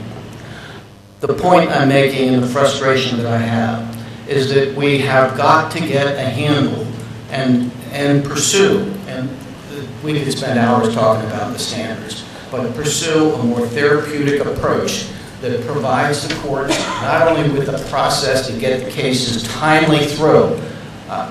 We conquered that a long time ago. And I think we spend too much time at this point emphasizing time standards. Children who get cases through quickly with parents who are still struggling and fighting, no matter what the courts do, are still being abused. So my frustration is, and if I had to wave that wand again, I would also wave it over all of us and the judges and say, can we begin to implement these standards, provide the resources, provide the training, so we can do a little bit better job for the kids. Judge, could you give us just an elevator speech on what those standards entail? Well, the goal is? Well, maybe the best way to do it is to quote Chief Judge Bell, who said that they represent the values which inspired the creation of the family divisions, and they offer a blueprint for future development. They represent the high standards that we hold ourselves in serving Maryland families and the standards to which we expect others to hold us. These standards talk about the timeliness that cases are to go through, to be processed through. They talk about how to deal with self-represented. They talk about every issue I bet you talked about today. I have been advocating this for quite some time. I have a copy of this on a PDF. It's hard to find on the judiciary website. If you really struggle, you can. I provided a copy to Mr. Shizik, so if you want that at your email address, we'll provide it to you. But I encourage you, anyone involved in family law, read this. Delegate Atterbury, what are your observations, frustrations as a new member of the House of Delegates Judiciary Committee? What would you care to share with us about that experience? Where should I begin? First of all, thank you for having me. I am a freshman legislator as my vice chair, Kathleen Dumais mentioned, and apparently they call us freshmen for all 4 years. If I had a magic wand and I could wave it over the committee, I would wipe away the bias that we all come into that committee room with. And Delegate Dumais mentioned this in her remarks earlier, and I thought to myself, you know, what could I bring to all of you here, because certainly you have a wealth of knowledge. You heard from my vice chair, who is certainly an expert on this issue, so I thought, what can I bring and what can I add to the table? And I thought, you know, as a freshman legislator, the one question I get the most is what surprised you? And what surprised me the most is how much time people spend coming to Annapolis and advocating for their position and educating us. Because just because we serve on judiciary, don't assume everyone is an attorney. Because I think most of us on the committee are not attorneys. So people don't have an idea or they can't grasp the concepts related to family law or criminal law or any other type of civil law.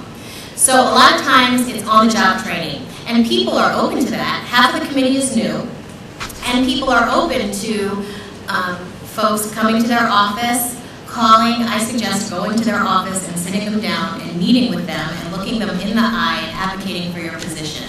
Because if you don't, I guarantee you someone else will. I remember when we first heard the bill related to a presumption of joint custody when you walk into court. And I just spent a small part of my career doing family law. And I walked into my vice chair's office and I said, wow, certainly that's not a good idea. I was stunned by the level of support it received in our committee. And it received that level of support because people don't know. You've got folks on the committee who as a child, when their parents got divorced and they might have thought one parent was treated a certain way, more favorable than the other. You've got individuals who went through their own divorce. You've got folks who feel there's an inherent bias towards one gender and not the other. And it sounds good. Like my vice chair said, it sounds good when you say you walk into court and there's a presumption of joint custody. Certainly that seems 100% fair to all parties and without any further instruction. So my number one recommendation would be if you can come to Annapolis and advocate, you can start before we get to Annapolis, that would be great too, but advocate for your position. There are, you know, once you build relationships with people, and you get to meet people. You know, Kathleen introduced me to Laura Ruth, who's in the audience, who I'm comfortable with calling and saying, hey, what's up, what's going on with this, to Dorothy Lennig. So when you build relationships with people you trust, because once again, we don't know everything, then we do, especially as newly elected officials who are trying to do the right thing, we do reach out to those individuals. And I'm being told to stop, so I will stop. That's okay. I'm going to ask at this point if anybody has any questions for the delegate, because I have given her permission to go home and be a parent because she's got 2 children who are going to be in a Halloween parade today. My 4-year, soon to be 4-year-old, 2-year-old, and 10-month-old are Avengers today in their Halloween parade. They will kill me if I miss it. Any questions? And they have their own bias. My 4-year-old, I'm Captain America. My 4-year-old told me no, only men can be Captain. Well, thank you very much. Thank you.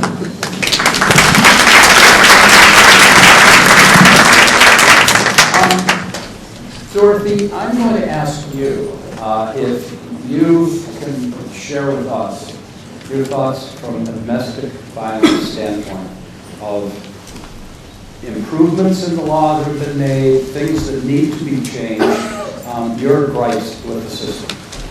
So if I could wave my magic wand from the domestic violence point of view, it would be, well, let me start with this. At the house where sometimes when things get really stressful and we need to relax, we play this game. You've probably played this game. If you had a superpower, what would it be? And mine would be that I could just instantly be in the next place, like just be home or be someplace warm. But one person on my staff, some of you know Judy Wolfer. Judy Wolfer always says that her superpower would be that she could just download information. She wouldn't have to read it, she wouldn't have to study it, she could just instantly get it into her brain. So if I could wave my magic wand, it would be that we could all, everybody who has to deal with these families, the judges, the lawyers, the social workers, everybody who's dealing with them, could just download important data, research, information, and could act from that basis. And I think it's really building on what Judge Silkworth was talking about. When I first started practicing, I was going to court, and judges said to me all the time, yes, Dad beat up Mom, but that doesn't have any impact on the kids. We think, the kids should still go with Dad or some very regular. And what we've learned over time is this incredible impact, this traumatic impact that witnessing the violence has on the children. To the point, it's my understanding that what the research says that the impact, the traumatic impact, is the same whether the kids hit or whether they just observe the hit. And I think we don't all know that. And so we don't all act from that point of view. And the most important thing when you deal with anything around kids and access and custody, whatever we call it now, is we want to act in the child's best interest. We need to get away from the biases. We need to get away from saying, I hear this all the time, everybody says, well, I grew up in a family, so I know all about family law. It makes me kind of crazy. But just because your family was that way does not mean that that's the best thing for the child. And while I sat on the custody commission and I know we feel really strongly about regular access to the kids and all the parents being involved and all that, sometimes it's not good for the kids to have all that much time. Sometimes we really have to limit. Sometimes the child has been so traumatized that we need to figure out a way for that child to feel safe with the person who's created the trauma. It's not always 50-50. It's not always it takes two to tango. Sometimes one parent is abusing the other parent, and that family does not fit into this mold of everything's got to be, we have to have all this tons of access and the parents are being excluded. That may be for lots of parents, but I think when you read deeply into the custody report, it says as long as both parents are fit to be with the child. And so I think we need to make space for the fact that for some of our families, we really have to protect the children from further trauma. I know Maryland has, in some counties, supervised visitation centers so that there can be a safe place for the kids to meet with their parents. But it's a budgetary issue. Are there other states that have a systematic visitation program for kids who need that kind of help in visiting with their parents? Does anybody know that? So it's kind of... I don't know what other state. I can tell you in Baltimore City, we have a supervised visitation center. It is very limited now. It's like an hour or two. Yeah, once a week. So it's for the absolute worst. I think we really need to start to develop and think about and look at how do you reintroduce the child to a parent who's been abusive? Like what kind of therapy can you get from the child, from the abuser, to be able to kind of grow towards being able to have more access? Don Wells, on the mental health side, what would you care to share with us on how can society change things to make it better? I'll start by saying, since I have a lot of lawyers in the audience, and I know I have all folks, but 1 in 4 people are touched by mental illness, and that's an important thing for us to remember. We talked about stigma earlier today. Most people don't seek treatment because of the stigma associated with having a mental illness. So one of the things I've learned over the years is how to frame the issue so that people can accept it. And I used the term mental wellness, and you heard Lisa say that earlier today. I use the term mental wellness as part of one's overall wellness, emotional wellness, if you're talking about children. And I think how we present The issue often is a big part of whether people see treatment. Treatment works, we know treatment works, but you got to get people to treatment. The biggest thing we struggle with, I'm sure the judges see that in the cases, is that folks don't stay in treatment, they don't come to treatment, they get referred, they get mandated, they don't come. It's a big issue for all of us. One of the, so treatment does work. So that whole concept of wellness, I think we really have to push that out. I put some brochures in the back table because I don't think a lot of people are going into the resource room.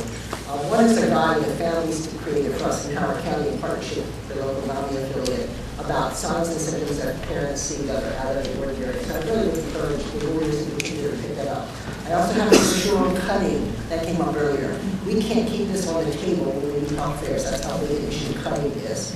So that's back there. And then this is one of my particular favorites. It opens up into a big poster, mental fitness, be emotionally healthy. Again, how we put that message out, I think means a lot to how families and children and youth accept the message. So that's one of the things I've learned in 35 years of my career is how the message has a real impact on whether people get services or not.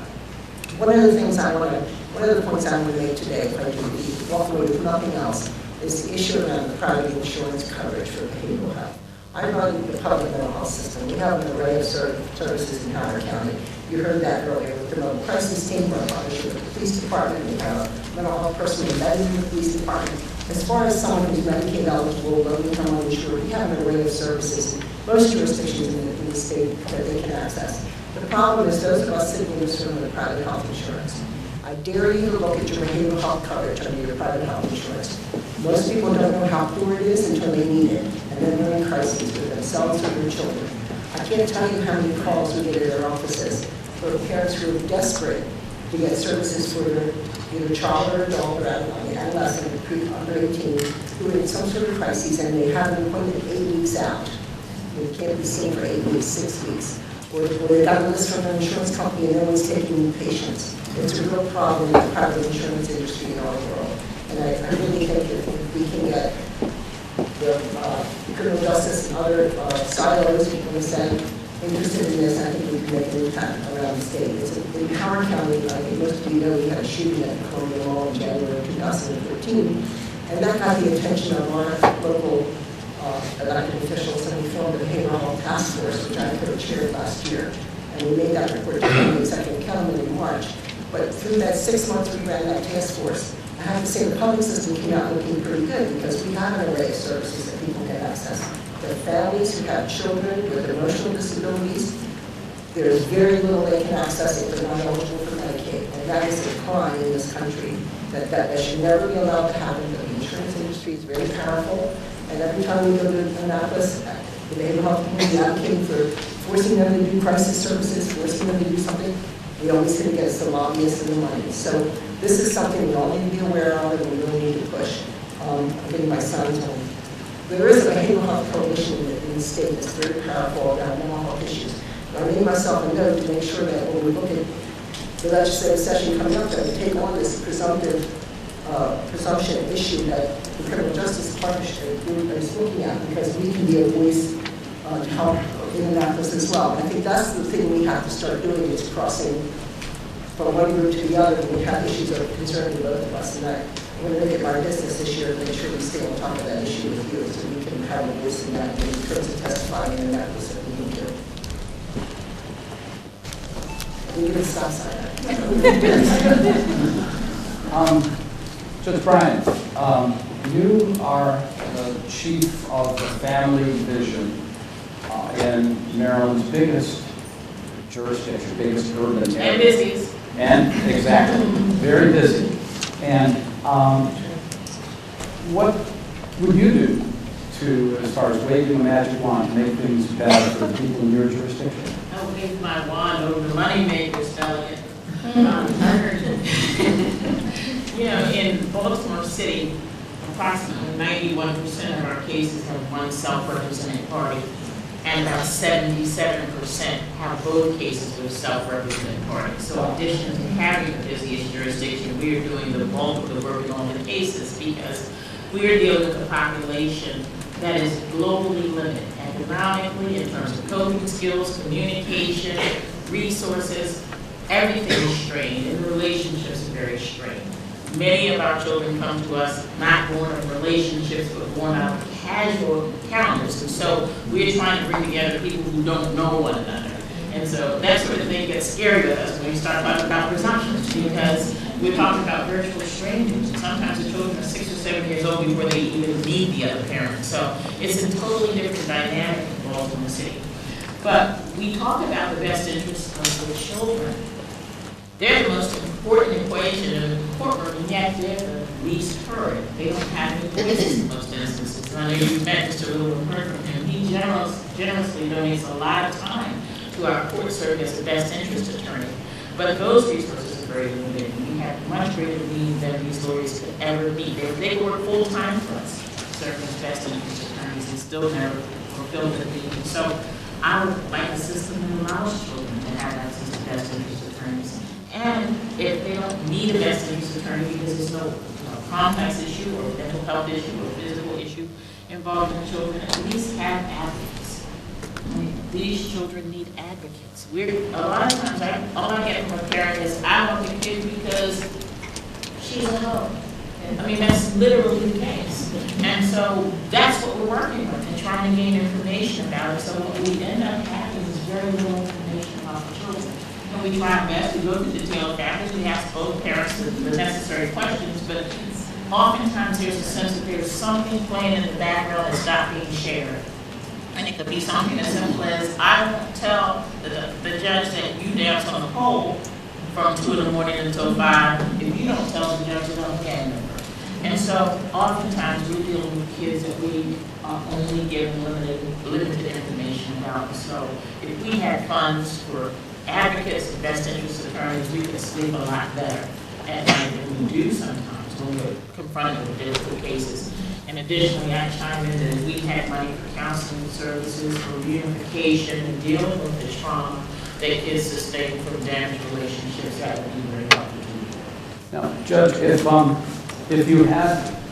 those self-represented people had an attorney, or if the child had an attorney, would that make your job, well, let's put it this way, what position are you in when 2 people are standing there and they don't really know what to tell you for you to make a decision?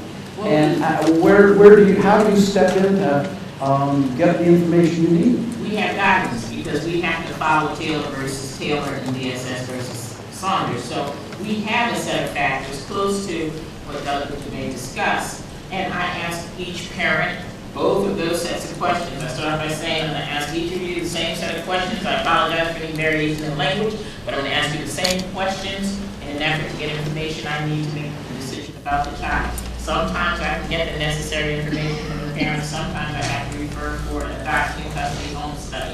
But we have 3 people who do that for the entire city of Baltimore. And so it takes 4 to 5 months to get that information. And so that's an automatic delay in the time standards. We just don't have alternatives. And what kind of time does it take in, say, any of your courts? If I were a litigant and I said, I haven't been allowed to see my child for the last 6 weeks. My wife and I just split up. I want to see the kid, and I filed some paperwork. How long would it take till I could see a judge and get a decision to be able to see my kid? It would depend on the circumstance. We have a special magistrate who clears emergency cases, but as you probably heard today, what constitutes an emergency is a difficult thing to define. Normally, if the kid is not being snatched away or in imminent danger of bodily harm, it's going to be a while for that. And when you say a while, are you talking 2 months, 3 months? Months. Okay. I mean, we normally, it's more than just the court because a person has to be given notice of a proceeding. If a person doesn't come here and file an emergency proceeding, the person has to get the other party served. So that depends on how fast the plaintiff moves with the service. And we try to get a scheduling conference within 30 to 45 days, and if that happens after service, then the magistrate may be able to get a temporary access order in place. But, it depends on the parties. There's no set time. Okay. And I'll hold that thought for myself. It's difficult because there's no process. And let me explain something else. When people say kids deserve an emergency hearing or parents need to have an emergency hearing, let me just say my docket is booked all day, every day until the beginning of May 2016. And so it's, you know, it's a practical issue too. Where do we find the extra hours and extra bodies? It's not just my docket. We have 4 judges and 5 magistrates, and everybody's docket is booked. Solid. Clean until spring. And that's despite the fact that so many cases are diverted, that there is alternative dispute resolution, a lot of cases are settled. It's just a lot of people. Massive number of people who are calling upon the board's resources. Okay. Bonnie, as a practitioner, what would you do? What frustrates you most with the system? In practicing in Maryland and other jurisdictions, I'm admitted in New York. I am disappointed that Maryland doesn't have continued mandatory legal education. I go to court and I know the judges will see it. Attorneys will come before them and the litigant would have been done better by themselves.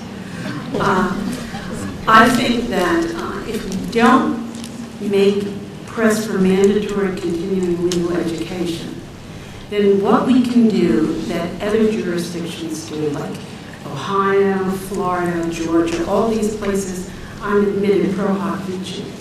What they do is that if you want to practice family law, and you can have a little sign next to your advertisement that says you're certified.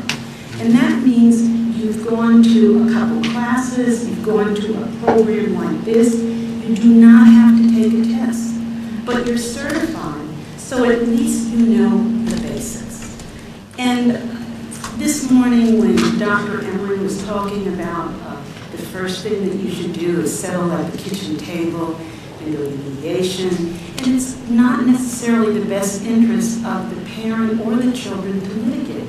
But you have so many attorneys out there that do not know the process, that they think the only thing they can do is litigate. So I stress, and I know it's not going to happen, but I stress that the attorneys here, I'm sure, are in agreement with me, but we stress that we have continuing legal education, mandatory. Because it's embarrassing when I'm in Ohio or I'm in Louisiana, I'm flying out to Las Vegas, and you need CLE points. No, Maryland doesn't have it. But at the bare minimum, I think all of us should press that anybody that practices family law should go to something like this. That you understand the mental health issues, you understand the economic issues, you understand domestic violence, you understand what the court's going through with the pro se litigants. We don't have that in Maryland. I find that embarrassing. Embarrassing when I'm in Georgia, when I was talking to somebody in North Carolina, I have a case there. I said, well, you have to take a test. Are you certified? What does that mean? It means you just have to go to a couple of courses in this area. And I think for family law, which is so important, that we do that. That's my magic wand. Also, I think my other magic wand is to give the judges more money and that we have 18B attorneys. 18B attorneys is what they have in New York, which is civil rights attorneys. I've been practicing a long time. I practiced in the Bronx before Judge Judy. You see her on TV. And what they do is they have an 18B panel. When anybody comes in who doesn't have any money, they have people that volunteer for the dead. Or not volunteer. They get $50 for each person that they speak to that goes in before the judge. $50 is not a lot, but at least that person is given the basics. So there is a way that we can get money to have a panel that is out there every day for the pro se litigants. So 2 things with my magic wand, CLE and 18B attorneys.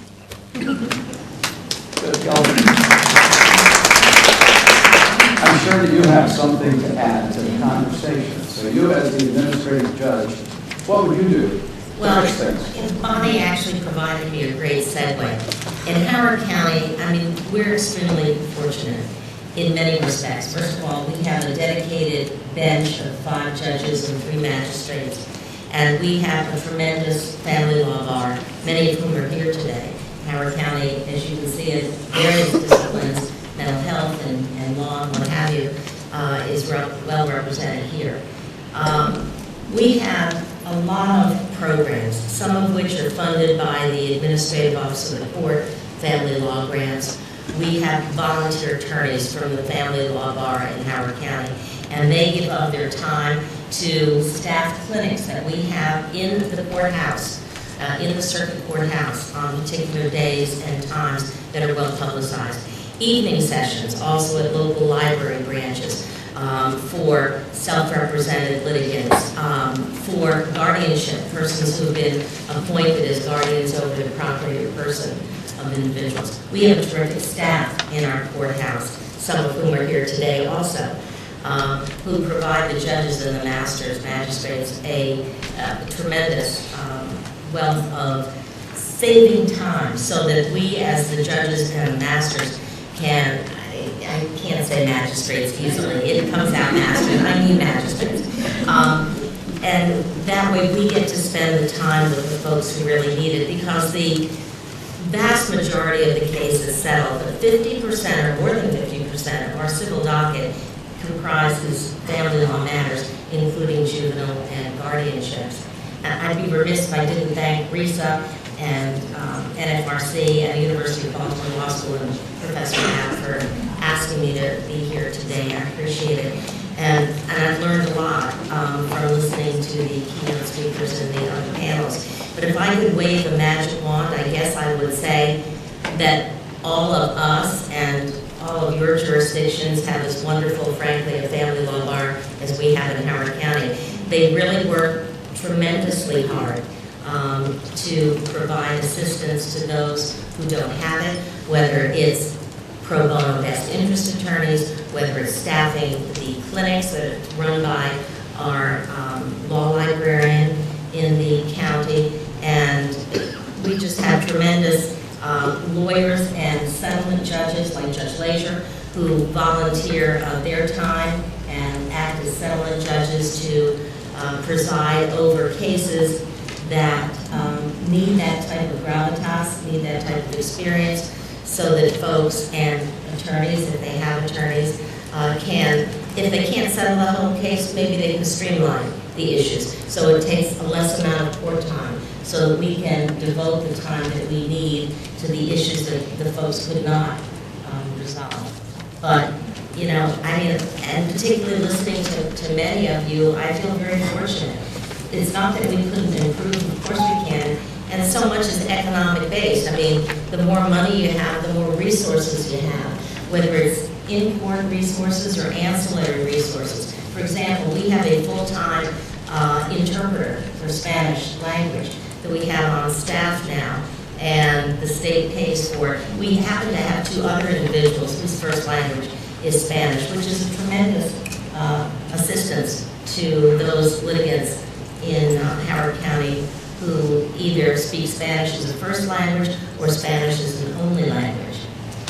So many of those programs that we have, we look to continue. We hope the grants continue. That's obviously never a sure thing. If we can get funded more by the legislatures, well, but you know, there are only so many dollars to go around. And you know, how do you say the dollar shouldn't be for this important issue rather than for that important issue?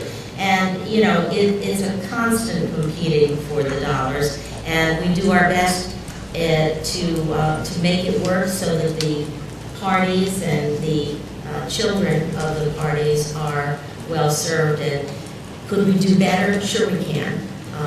But I think we have a great start, a great base in Howard County, and it's really attributable to really all the judges, and masters and staff, and very much so to the volunteer attorneys.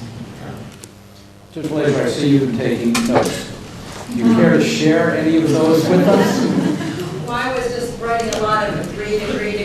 I have my list, and everybody for the most part has covered things that I find concerned. But just a couple of things, because I still have a little bit of magic on left.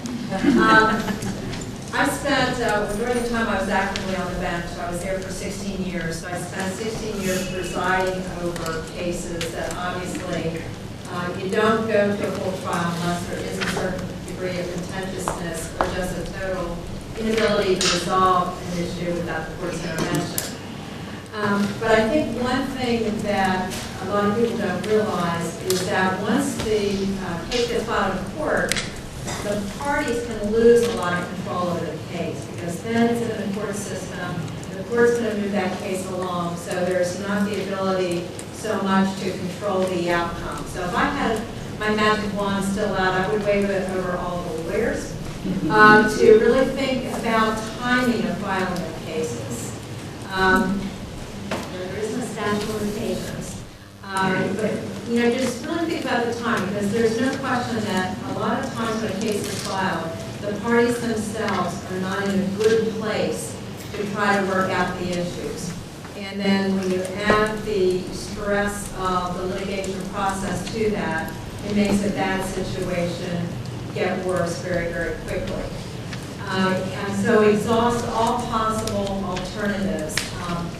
In the mediation practice I do now, a lot of what I do are cases where the case has not been filed yet.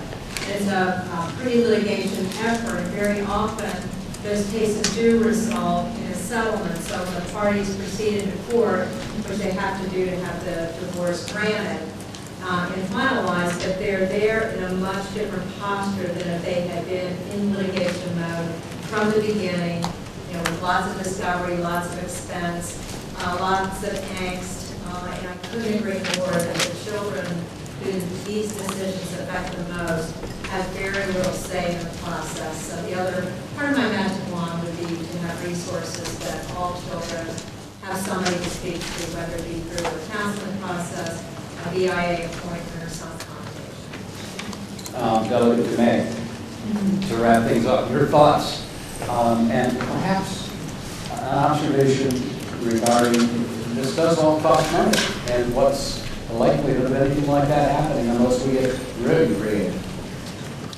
Not under the current administration. Sorry, it's a political comment, but I'll try and stay away from those. I wish you were a Republican. And that's not entirely fair. But it is a function of dollars. And one of the interesting things about the budgetary process from a judicial conference or the judicial branch of government is they still have a battle. I spent lots of time with Chief Judge Morrissey, who was the Chief Judge of the District Court, as well as Chief Judge Barbera and Pam Harris this past year, because it's all, the way the budget process works for the judicial conference, which I think is important to understand, is that the legislature doesn't have as much, we don't have necessarily a line item veto. The judicial branch submits its budget to the legislature. All of the other pieces of the budget are submitted to the legislature by the governor. But the judicial budget is separate. So what then, it is truly the leaders in the judicial conference have to spend a great deal of time in each legislative session lobbying to make sure that their budget's protected and not cut in some form. And again, the way we cut it is we just lop off great big numbers. I don't serve on the budget committee, thank God. It's like watching paint dry. But aside from that, it is a constant struggle. And here's one of the things that I think it's important to understand. For instance, one of Bonnie's magic wands was to be able to give judges more money, and I don't know that you necessarily meant salary, but salary would be a good thing. I have been in for 13 years, and the perception of the judiciary by the majority of the members of the legislature is incredibly poor. I don't completely understand it, but I'm a little biased because I practice there every day. But it's really this sense that judges are lazy, they don't have enough work to do, and they don't have to have the salary that they already get, which I spend a great deal of time explaining why that's wrong. So that's the problem with the budget. And the judiciary is trying to handle, the budget that they have includes all of their capital programs. So, if they want the new Howard County Courthouse or, although I realize some of that's county money, but it's a really complicated process. And so the judiciary, when they put their budget in, will put different programs in, but that's the kind of thing that, again, because there's this negative impression, it's really hard to maintain budgeting. So here is sort of my magic wand, if I have one, is 2. From a family law perspective, I actually am usually very involved in judicial appointments in my county, although I branch out on occasion. But one of the things that I often do is, particularly if the family law attorney has applied and it's someone that I think is highly qualified, I make it very clear in my letter of support as to here are the numbers of family law cases in the given court that I'm talking about, and why it is very important to have family law attorneys on the bench. And it is not that anyone from any other area of practice can't do family cases, but I do think it's important that we have that perspective on the bench.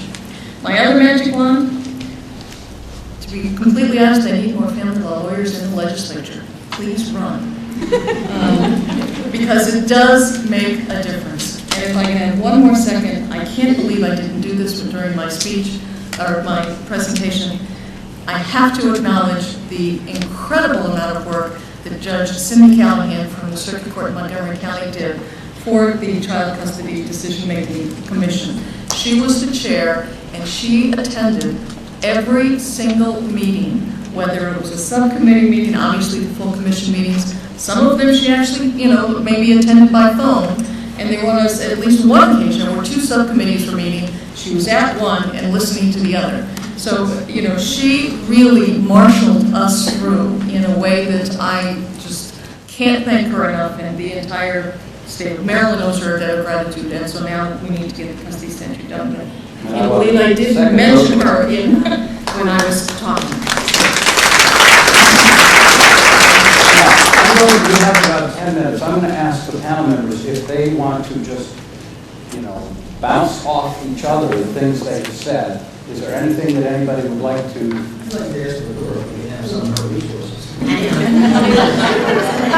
was going to ask, we worked very hard to get those resources, but in addition to the family law grants that we have, we really do make very good use of the fine attorneys that we have. I can't say it enough, because without them, we just couldn't continue the clinics and what have you in the courthouse, in the evenings. I was going to ask anyone in the audience, are any of you parenting coordinators? We need your names. We need your names, exactly right. I'll give you my card. Parenting coordinators are something that judges can order. Generally, both parties have to sign on to it, a contract, as it were, between the parents and the parenting coordinator. But what the parenting coordinator does is settle some of the disputes that the parties have without the necessity for the folks having to file in court, having to have a wait. It's a much more quick situation, and hopefully it really is of great assistance to the kids. Even in an intact family, we all know that parents don't always agree as to what should happen, for a child, whether it's educational or health matters or what have you. And it's the old thing about, well, go ask your mother, well, go ask your father, even those kind of lighthearted decisions. So, can you only imagine what the stress and the tension must be like for these kids when it's not a harmonious situation? And they're really stuck in the middle. And I know a lot of lawyers will come before me, for example, and say, the parties want to have joint legal custody. But yet they're arguing in court, and not just about property matters, but about issues relating to the children. So I start to think to myself, how is this a good situation for the kids if the parents are not really on the same value system or on the same level? How can I in good conscience order that? And it really creates, for me, an internal conflict, and I discuss it with the attorneys out of the presence of the parties, and then frankly with the parties in open court, and I just say, I don't know how I'm supposed to respond where you're all arguing, and I'm supposed to be protecting the children from unnecessary conflict. So we've been using the parent coordinators up in Frederick County for about 10 years now, And it's really, I think, helped bench. I think it's helped the process a lot. There's, I believe, a training sponsored by Association of, I don't know how many of you know about the Association of Family and Conciliation Courts? Okay, the rest of you who've never heard of AFCC.org, it's an international multidisciplinary organization that's headquartered in Milwaukee, or Madison, Wisconsin. And I've been to several of their seminars around the country and in Canada. And it's judges, it's lawyers, it's mental health professionals. I've met professionals from New Zealand, Australia, Norway, Israel, England, as well as from all over the United States. And the seminars are fabulous. And we just opened a chapter here in Maryland. It's a provisional chapter of the ASCC. Lynn Delaney from Montgomery County is the chair of that. And it's a really, I don't know, it's $200 a year or something. They publish a really, really good journal. It comes out, I think, 4 times a year. But go online and look up afcc.org and maybe look into the possibility of coming up here for the training because it's helpful to the kids and it's helpful to the court. We also use special masters up in Frederick County. So under the rules of procedure, the court can appoint a special master. And it's basically that if we know that you know, in the future, these people are going to keep fighting, and they're going to bring up, 3 days before Thanksgiving, somebody says, I'm not getting Thanksgiving vacation this time. Well, we can't get in the court to resolve that. So the court will oftentimes appoint a special master who's usually a lawyer. And all they have to do is call the special master and say, could we get in to see you on Wednesday to make a decision? And the decision will be a binding decision by the parties. So it's another technique that we're using to kind of move things along when we have to. Judge? This is another area of my frustration. I'll get back to my frustration. The parent coordinating rule says that the judge cannot order it at merits. Well, guess when I most often see the parents who need the parent coordinating at the merits hearing, and for reasons of docketing and heavy dockets and only giving our magistrates 10 minutes to do a scheduling conference, which is insane. And the fact that we don't have parent coordinators except 2 that are paid and the people actually can't afford to pay it, it is a rule that is going to waste at this point. So I think we need to rethink that. We need to begin encouraging our magistrates to use it at the time of the scheduling conference when it's most effective. Or I like the idea from Lenore that it's done pre-filing. That's a great idea. Now, Judge, if the parties were to agree to have a parent coordinator as part of their settlement, do you have a problem with agreeing to that? I don't have a problem with it. The dilemma, of course, is you're at a merits hearing. So are you going to settle the case, or it comes up at the beginning of the trial when I meet with counsel, or sometime shortly after. So it should be done earlier. Okay. I'd like to thank, Bonnie, did you have, you were, okay, I'd like to thank my panel. This was a great panel. I think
Well, while the nameplates are being changed, a bit of housekeeping. There was an earring found in the women's restroom, so if this is yours, feel free to claim it. Okay, well, we'll leave it at the front desk. come across anyone who has lost an earring. All right, let me first introduce the moderator. You've heard him already. You know he's a very powerful force. He is Craig Little. He's an attorney with law offices in Towson and Bel Air, and he's currently the chair of the Maryland State Bar Association Family and Juvenile Law Section Council. He graduated, he's from New Jersey, we won't hold that against him. He graduated from Montclair in 1975, and he got an MBA from Rutgers Newark in 1978. He then moved to Maryland at some time after that, and went to the University of Maryland Law School. We won't hold that against you either. He graduated and was admitted to the bar in June of 1996. The law is only part of Craig's career. He is also, he grew up in a home that was, his father was a Methodist minister, so in some way Craig followed in his footsteps. He recently completed the coursework to become a certified lay servant. I'm assuming that's with the United Methodist Church. And he divides his time now between his law practice and his pastoral duties with the Deer Creek Circuit of the United Methodist Church in Harford County. He dabbled in politics also for a while. He ran for mayor of College Park in 1989. Were these all unsuccessful runs? Unfortunately. That's Kathleen saying you got to run, you got to win. That's right. So, that was unsuccessful, but he wasn't deterred. He ran for College Park City Council in 1991, and he was a candidate for state delegate from Timonium in 2014. So the future is bright for you, Craig. This panel is going to be a little bit different. It was so powerful to hear real stories. You know, we talk often about concepts and issues, but when people really present those stories to you, it has a much more powerful effect, and I think really motivates us all to do the work we need to do. In panel 5, we are hoping to really make this interdisciplinary and bring this conference to a great conclusion. The panelists are each going to address something that they learned today from another discipline, something that they would like people to know about their discipline that may not have been said today, something that they believe either was talked about or they know about that could be replicated, something that we can expand, and any supports they feel they need to do their work and to do their work more effectively. We are going to leave time at the end for, we hope, quite a bit of audience participation, because this is the time when we all should be really thinking about what we've heard all day long. And you've been a great audience so far, so let me invite the panelists up, and while they're coming up, I will briefly introduce them. We will have on the panel Rebecca Bedford from the United States Army Judge Advocate General Corps. It took a lot of work and a lot of finagling to be able for Ms. Bedford to participate today. Almost top secret clearance to get her here.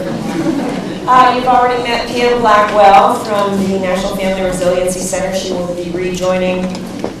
You'll hear from Reverend Janelle Bruce, who is an attorney, but currently is a youth pastor at St. John Baptist Church. She left the law and went into the ministry.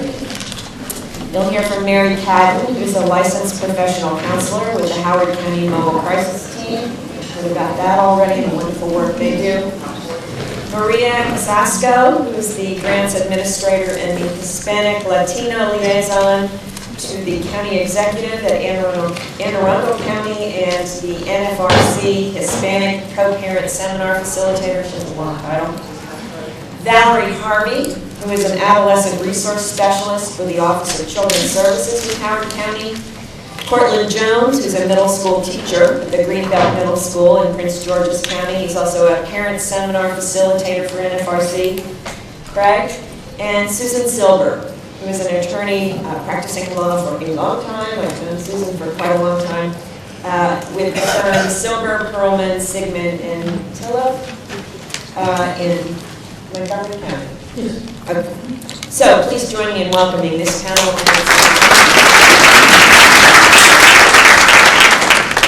Thanks, talk very much.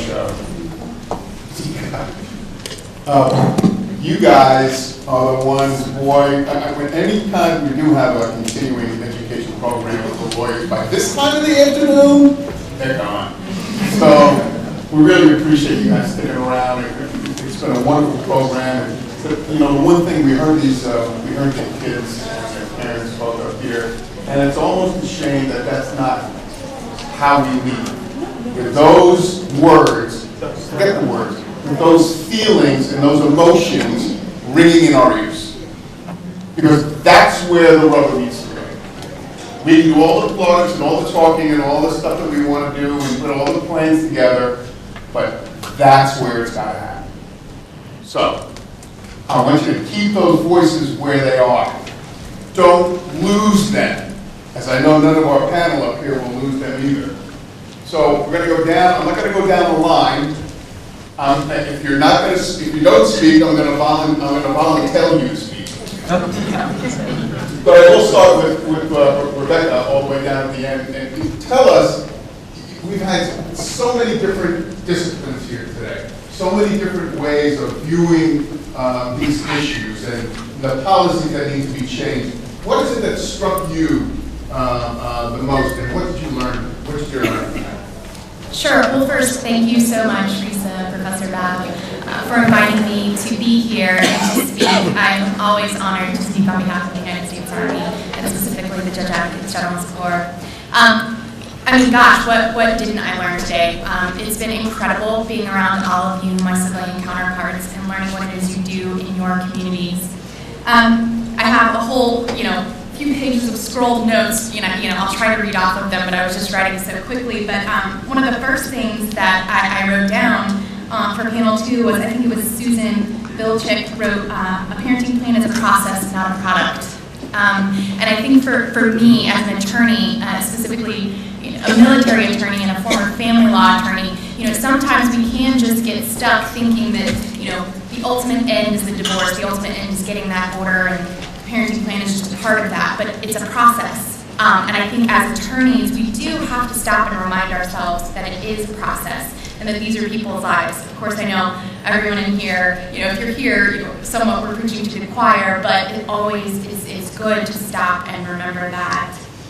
I also just thought that hearing from professionals who work directly with children and hearing from the children themselves was very good for me as an attorney who, I did a little bit of guardian ad litem work prior to going into the military, but mostly worked with the parents. And so you're really only hearing things through the parents from the child's perspective. And so really just an incredible and impactful experience for me as well.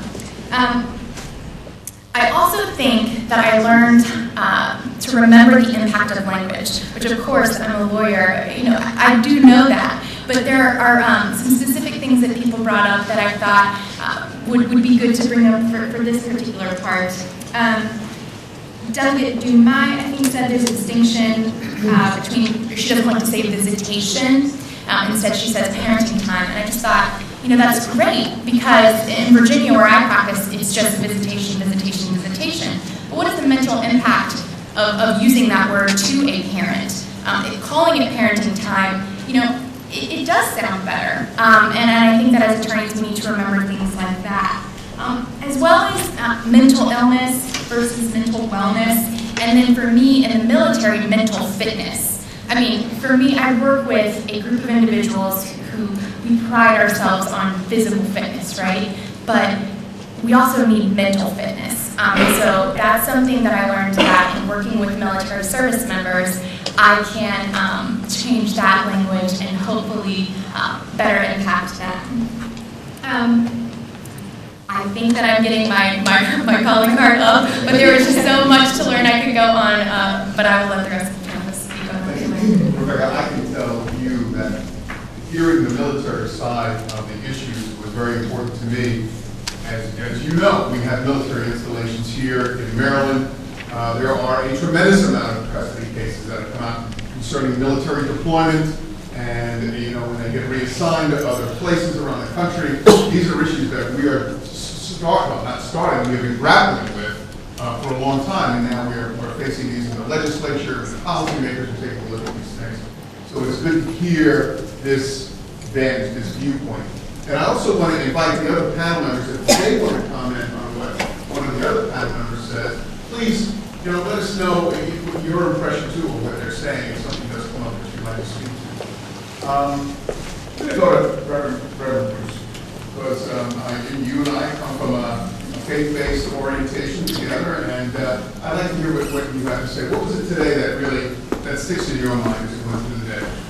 Today was just amazing. It was great. One of the things that stood out was the fact that children who go through emotional abuse are affected just as much as the physical abuse. I think a lot of times we kind of ignore the fighting and the things that we display in front of the children, thinking that isn't having an actual effect, or the way we even talk to them. So that was really, really huge. And just the listening to the youth, of course, I'm a youth pastor, so listening to them talk about the need for support and the need for counseling as young people, I think we forget that too. And we forget that our faith plays a role. If I could just, and I'm a preacher, but I'm not here to judge anybody, just how many people here actually pray?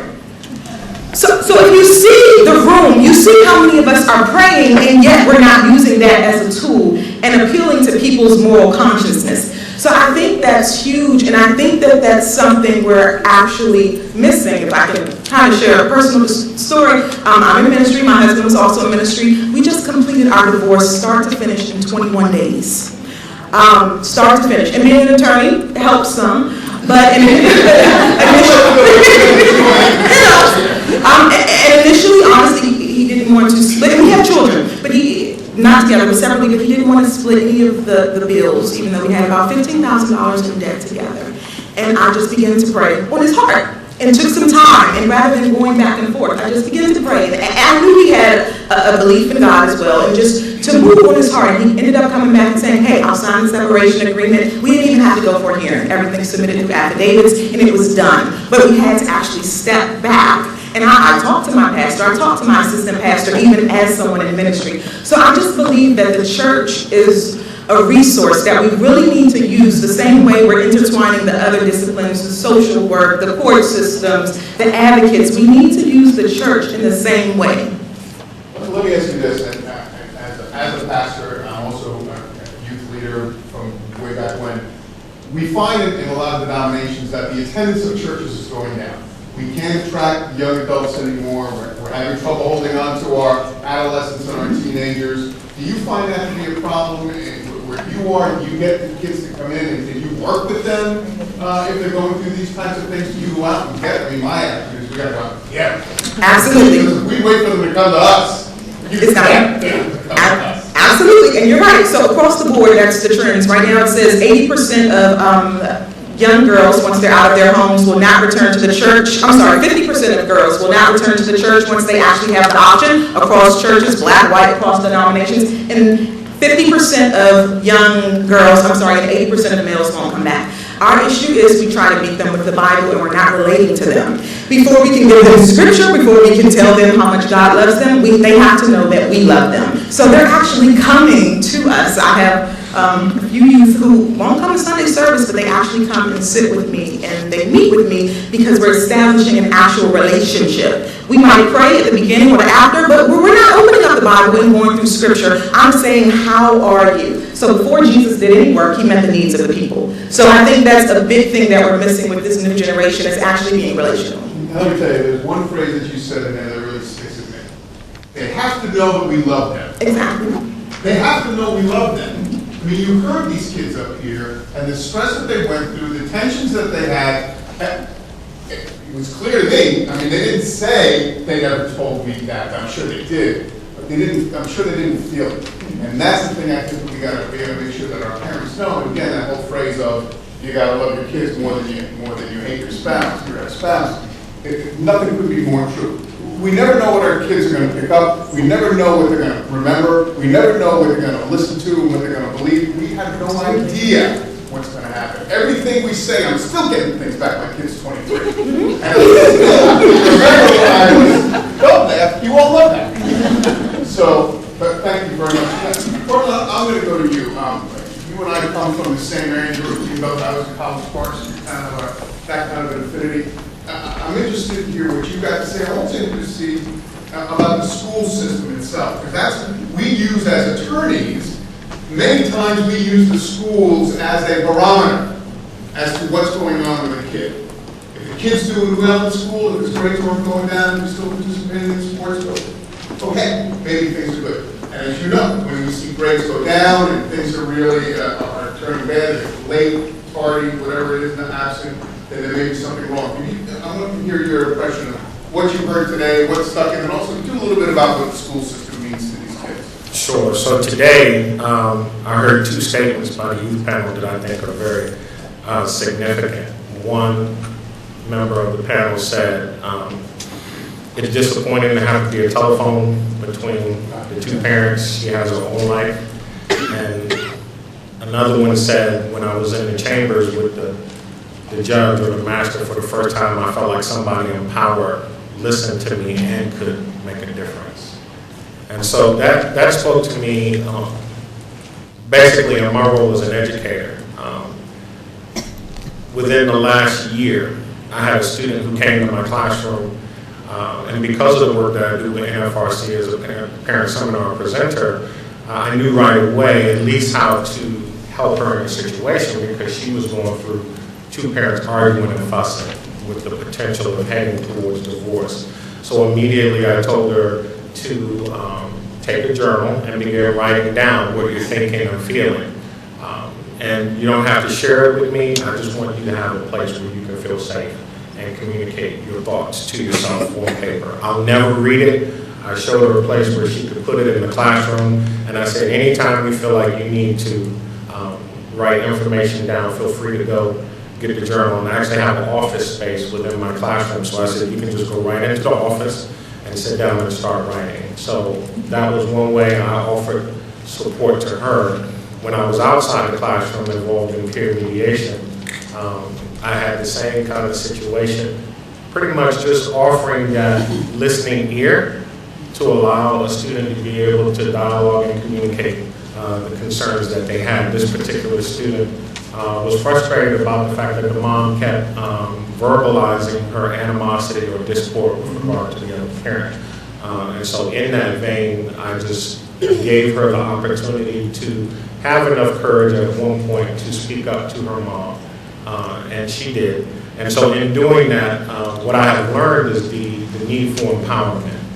The youth need to feel empowered in their situation. As an educator, I've learned that one way I can do that is to just listen to them. As frustrated as I was in learning how to get here today, it took an hour. I drove around for an hour in Baltimore before I got here. I was actually on the phone with a former student who was going through, now as an adult, end of a relationship. But when I met her, her mother and her stepfather were going through divorce. So our relationship has continued since that point. So to hear what was just said today about the fact that they know they need to be loved in order to listen and hear and figure out how they can be empowered in this situation and speak volumes, because I know the school community could do that just by offering them an opportunity to have a place where they can be safe and speak up. Thank you very much. I want to go to Maria. I'm looking here, and you work for the county executive. You're in the county executive's office, but you're also the co-parent seminar facilitator. That's through NFRC net. You work here. If you could relate your experiences, and then also tell us today, what was it that you picked up today that you hadn't heard before? All right. Is that a big question? Oh, yes. Okay. ¿Cuáles son los temas? ¿Cuáles son las soluciones? ¿Qué tipo de políticas existen para apoyar a las familias y sus transiciones? ¿Qué voces hemos escuchado de los chicos, de los adolescentes y de los padres? ¿Cuál es el apoyo familiar y los mensajes de esperanza? How many of you have worked with Hispanic people? A lot. This is my experience. Listening to the people today, I could say that working with the type of Hispanic community that we are working, I'm talking about low income, many people illiterate in their own language, no broken families, broken individuals. People who immigrated to the US as documented, undocumented, leaving families in their countries, coming here, not knowing the language, not knowing the people around them. And when we have these bi-monthly Hispanic seminars, my co-worker Carlos Camino is over there,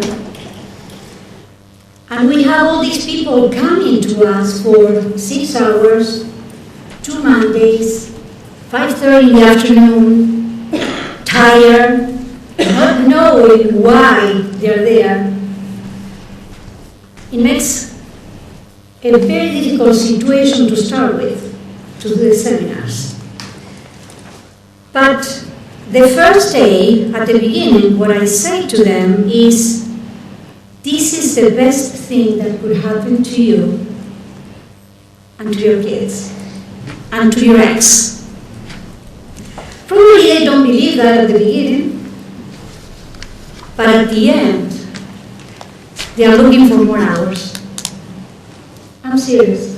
They are looking for more hours because probably that was the only time, those 2 days, that somebody listened to them, somebody listened to their situation, and also we put them in a situation where they haven't been because they are so emotionally involved with the situation that they are in that they forget that they have those kids that are hurt.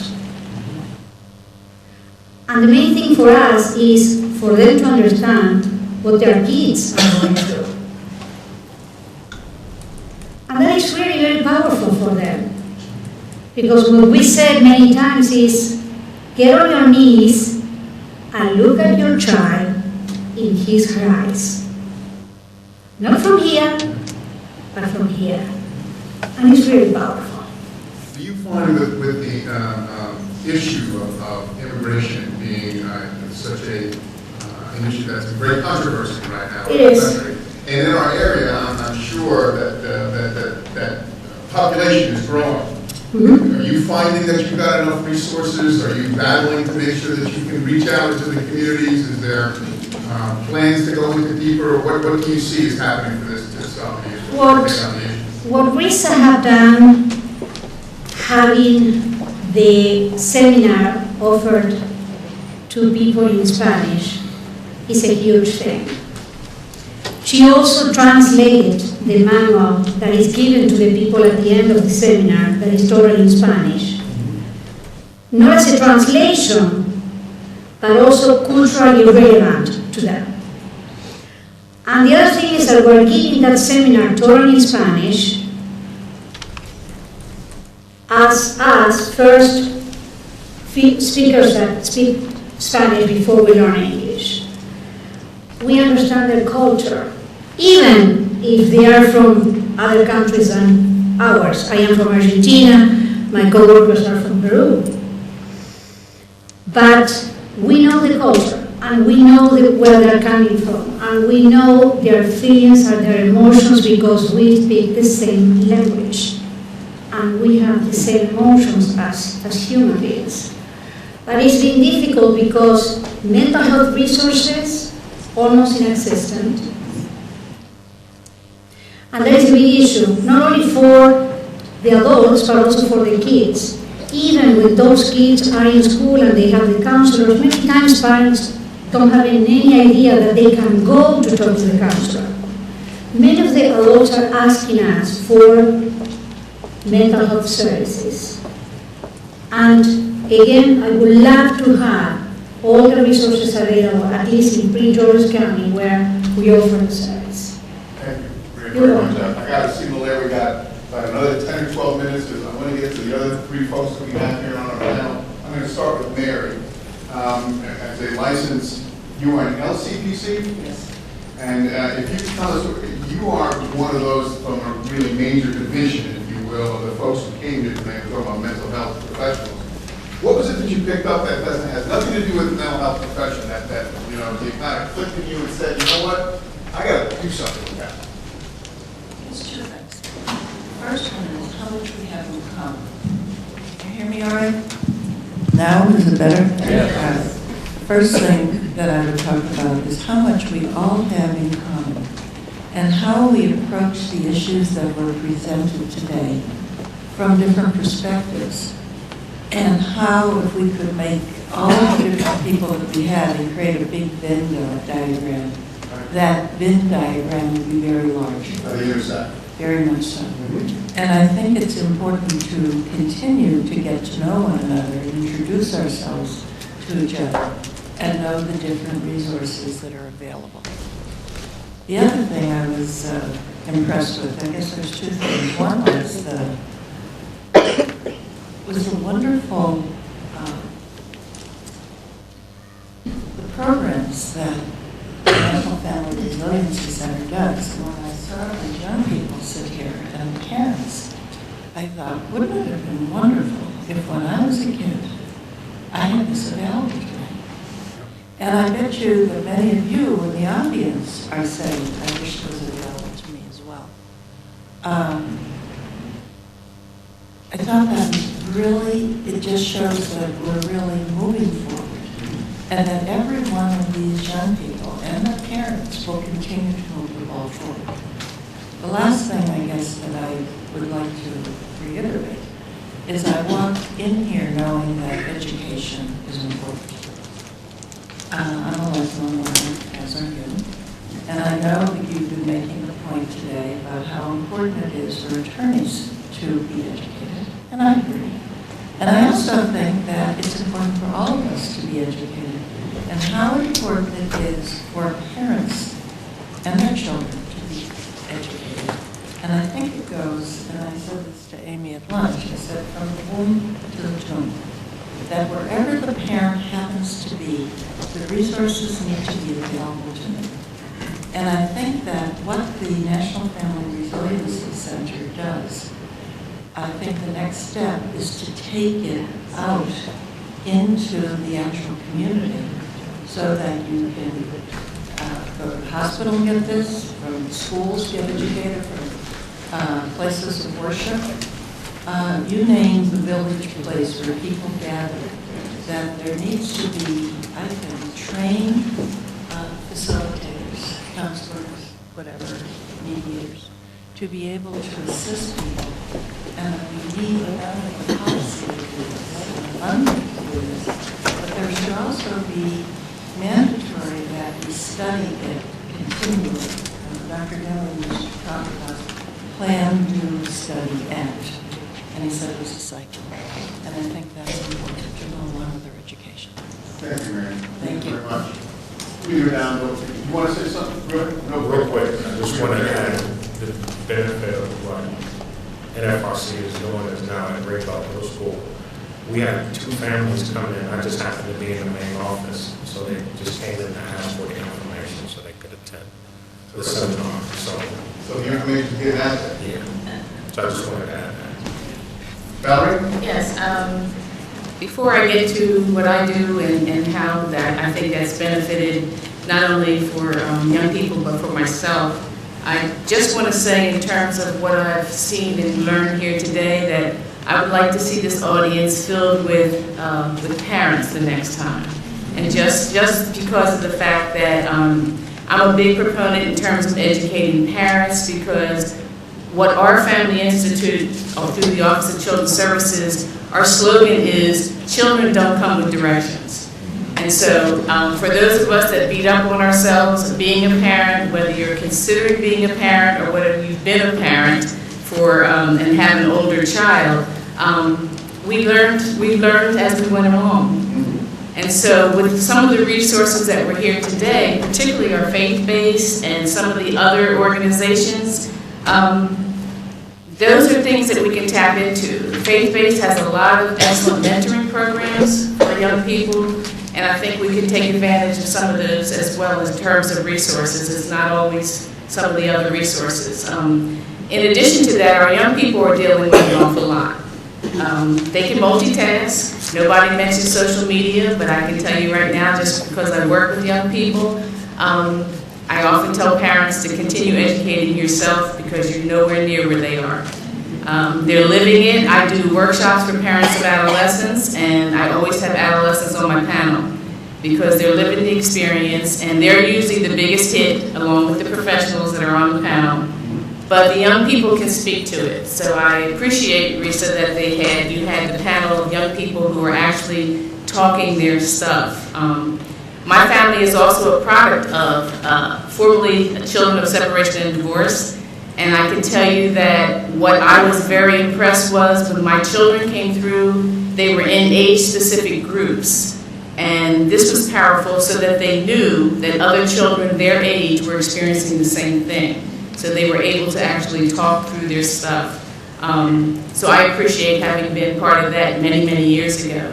But I work with youth now, and I tell you the one thing that we have to learn as adults, and it's sometimes hard, but we have to become good listeners because our children have very profound things to tell us, and we have to also be honest. The last thing I want to say is I have a great deal of hope in terms of the fact that we're even having this conversation. And hope in terms of the H, okay? Let's be honest. Let's be honest with our children. A lot of times, some of us have been dealing with mental health concerns, but we don't tell our kids that we did, okay? And sometimes that helps them through their own stuff, knowing that you too have had some concerns. In terms of the O, let them have their opinions. We tend to squash them a lot. Let them speak and have their opinions. The P, more positivity as opposed to the negativity. Sure, social media can create a lot of problems, but it also does some wonderful things. And the last one, in terms of the E, the empowering point. We look for safe havens for our children, but let's also empower them when we do. Thank you. Thank you. Susan, I'm going to go to you. You and I are colleagues, and we've talked many times about these issues, and if you could give your impressions, and again, what was it that struck out of you that you picked up today? First of all, one of the things that struck me most is, besides being here as an attorney, I found myself being here as a parent and as a person who's gone through divorce. So there's so many different levels of emotion and intellectual parts of ourselves that all get brought together at a conference like this. A lot of things were reinforced that I already knew, but I had to learn again. One was certainly that we lawyers should be about the process of solving conflict rather than fomenting conflict. And my guess is every lawyer in this room is here because they're the former and not the latter, but we also all have colleagues who are trained in the adversarial method and they use it to the hilt. And I wish every one of them would hear the youth panel that we heard today because obviously it rocks us to our soul to think about how much better we can all do. I also want to say that I really believe that the courts have to provide a way to tell people about alternative dispute resolution, mediation, collaborative, as soon as they hit the courthouse. What usually happens is the courts tell us to do alternative dispute resolution at the end of a long litigated case. By then, the clients, the parties have all learned all the wrong lessons. They're already hating each other. They're not able to see compromise. But if we could get people at the beginning of the process to think about this option, I think we'd all do a lot better. And hearing some of the financial problems in Baltimore in particular, I think if we could get people out of the court building itself and into the community, everybody would benefit. I also wanted to applaud what NFRC has done for so long, and that is the interdisciplinary team method. We also do that in collaborative, where we use not only coaches and therapists, but financial advisors, child specialists, and many different experts, so that the parties get the benefit of the full village, not just the lawyer. Lastly, I want to have to be very brief about this, but I want to talk about diversity of families. That's been a theme today, that there's so many different families, which is why there probably should not be a single presumption, but everything should be done very case by case, parent by parent, child by child. I have a lot of experience working with the LGBT community, and I want to say that we have some very special issues which have not been addressed today, having to do with the creation of family, because same-sex couples often need to use other methods to have children, and the non-biological parent really needs to be established before you can even start talking about a custodial arrangement or parenting plans. So I do want all of you to think about that if you're dealing with a gay family, one of the first things you want to look at is, do they first have to validate the family structure? The children know who their parents are. The rest of us as professionals have to validate that. So there might have to be a second parent adoption, there may have to be a parentage order. There are many, many ways to do this. Even at the time of divorce, it should be looked at. But it has to happen, otherwise those children will be insecure in their long-term relationships with their parents. Okay, thank you very much. Pam, staff at NFRC, you have the last word. Have the last word. Well, you already know a little bit about what I advocated for earlier today, so I'm going to talk about what I learned. I want to thank Rabbi Shankman for reminding us that at the school systems level, we need to be looking at curriculum to make sure that the curriculum is inclusive of all sorts of family structures. And curriculum writing does take place over the summer in school systems, so wouldn't it be great to include centers like the National Family Resiliency Center to collaborate with writing curriculum, NAMI collaborating to writing curriculum for school systems. I also wanted to thank Dr. Stern when he reminded us that a certain percentage of children, I think it was less than 15% of children, would come to him with asthma. And I'm sure when they leave his office and go to schools, there's a care plan in the health office for asthmatics.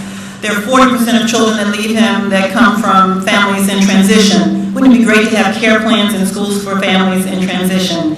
And that goes into what Susan said about the co-parenting plans. Wouldn't it be great to share the education part of the co-parenting plan with teachers and counselors in schools so we could support the families in making the best educational decisions for their children? We talked about the power of language and how that's so impactful. Custody is really a divisive word. Visitation is a divisive word. You don't visit your children, you parent them. And from the peer, adults, and youth, how important it is to have resources in the community where they can go to seek support and assistance as they are in transition. We have safe schools for students. We talked about that a lot. Schools need to be safe for parents. So many of our parents don't have positive experiences with schools because they didn't have positive experiences when they were students at certain schools. So parents need to feel safe to be able to share information with teachers and counselors and others in the school system without being judged.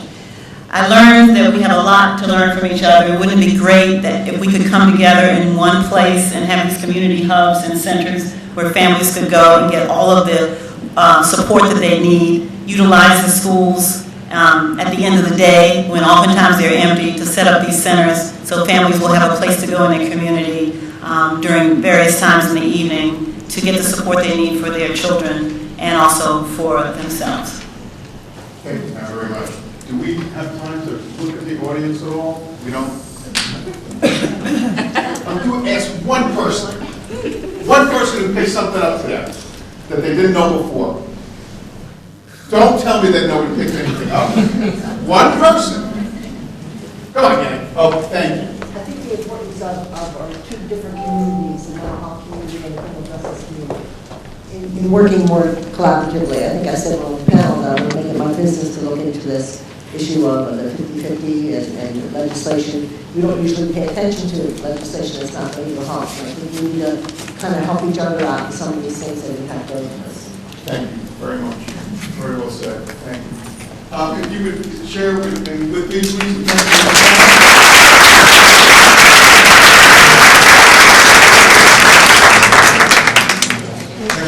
Thank you. Thank you.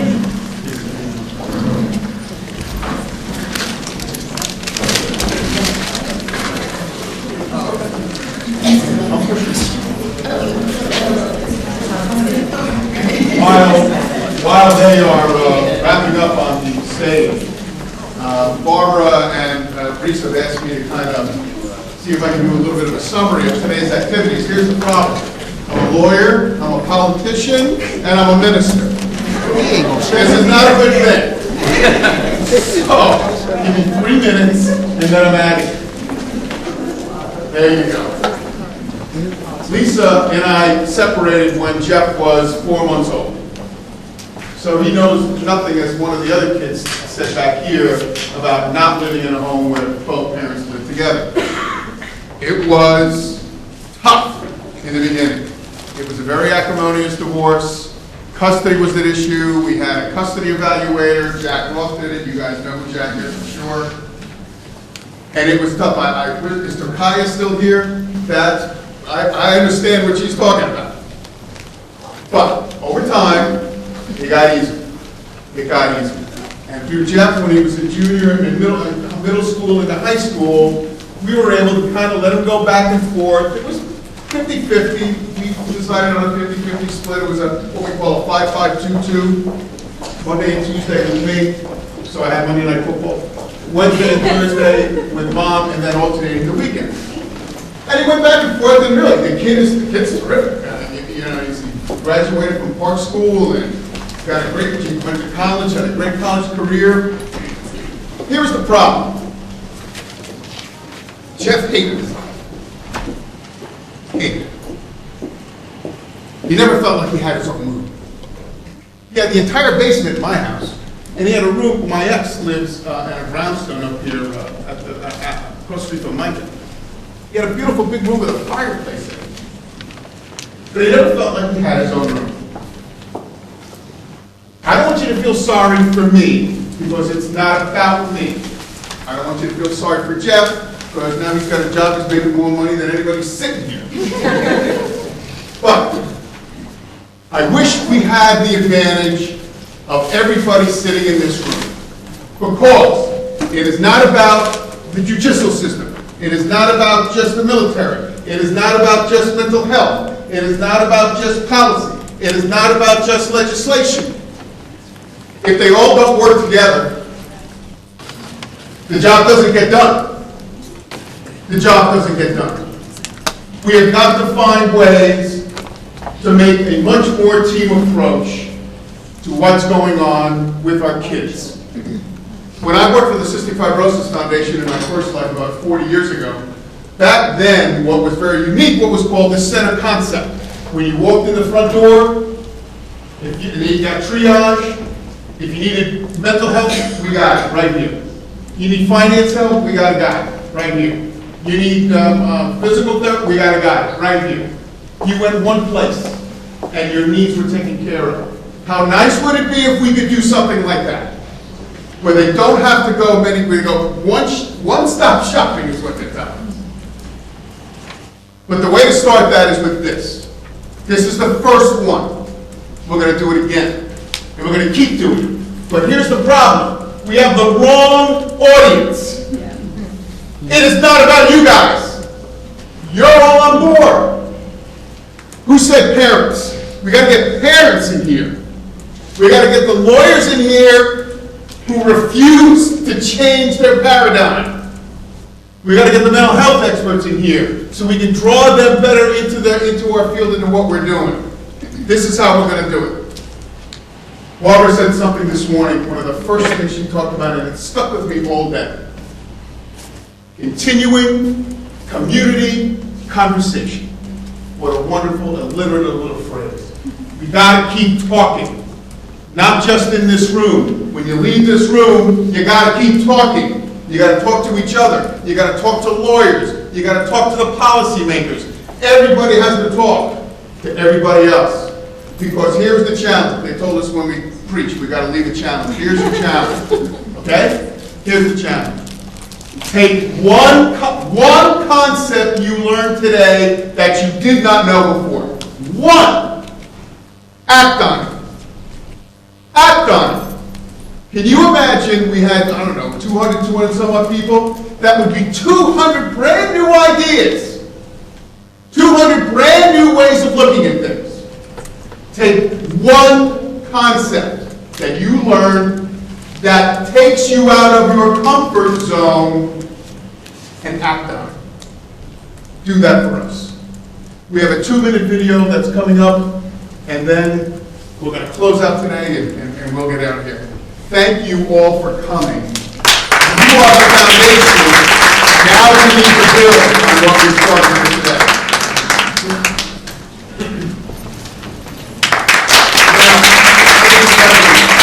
Absolutely the final word of our program today, the visionaries. I'd like us to all thank together Barbara Babb and Risa Garin.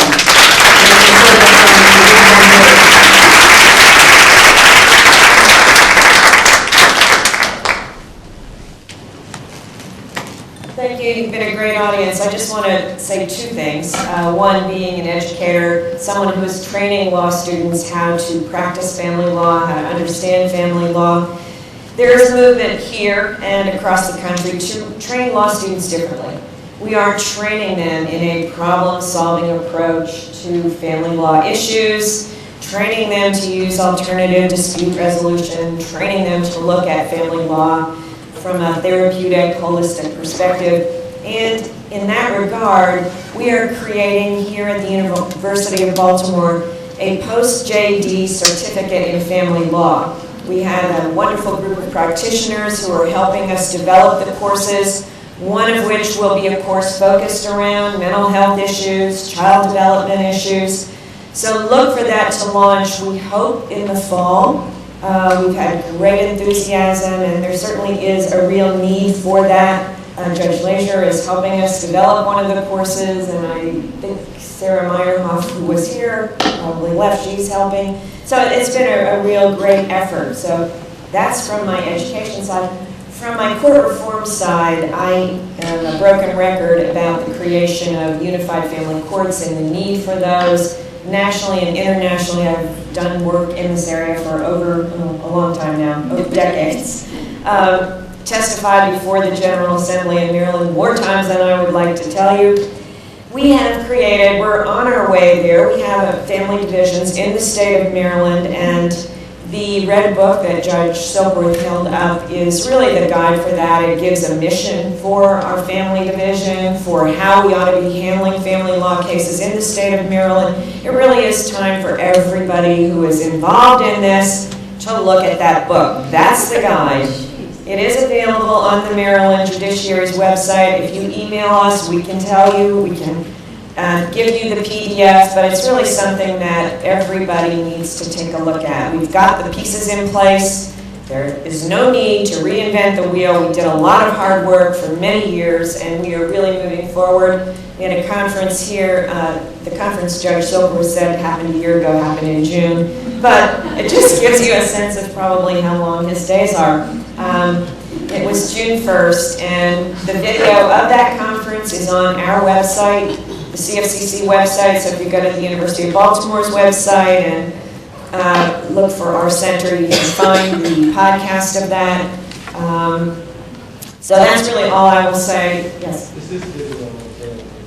Risa can answer that. Well, we're recording this today, so we'll probably put the recording of today's conference on our website as well. Right, Marcellus? Yes. Okay.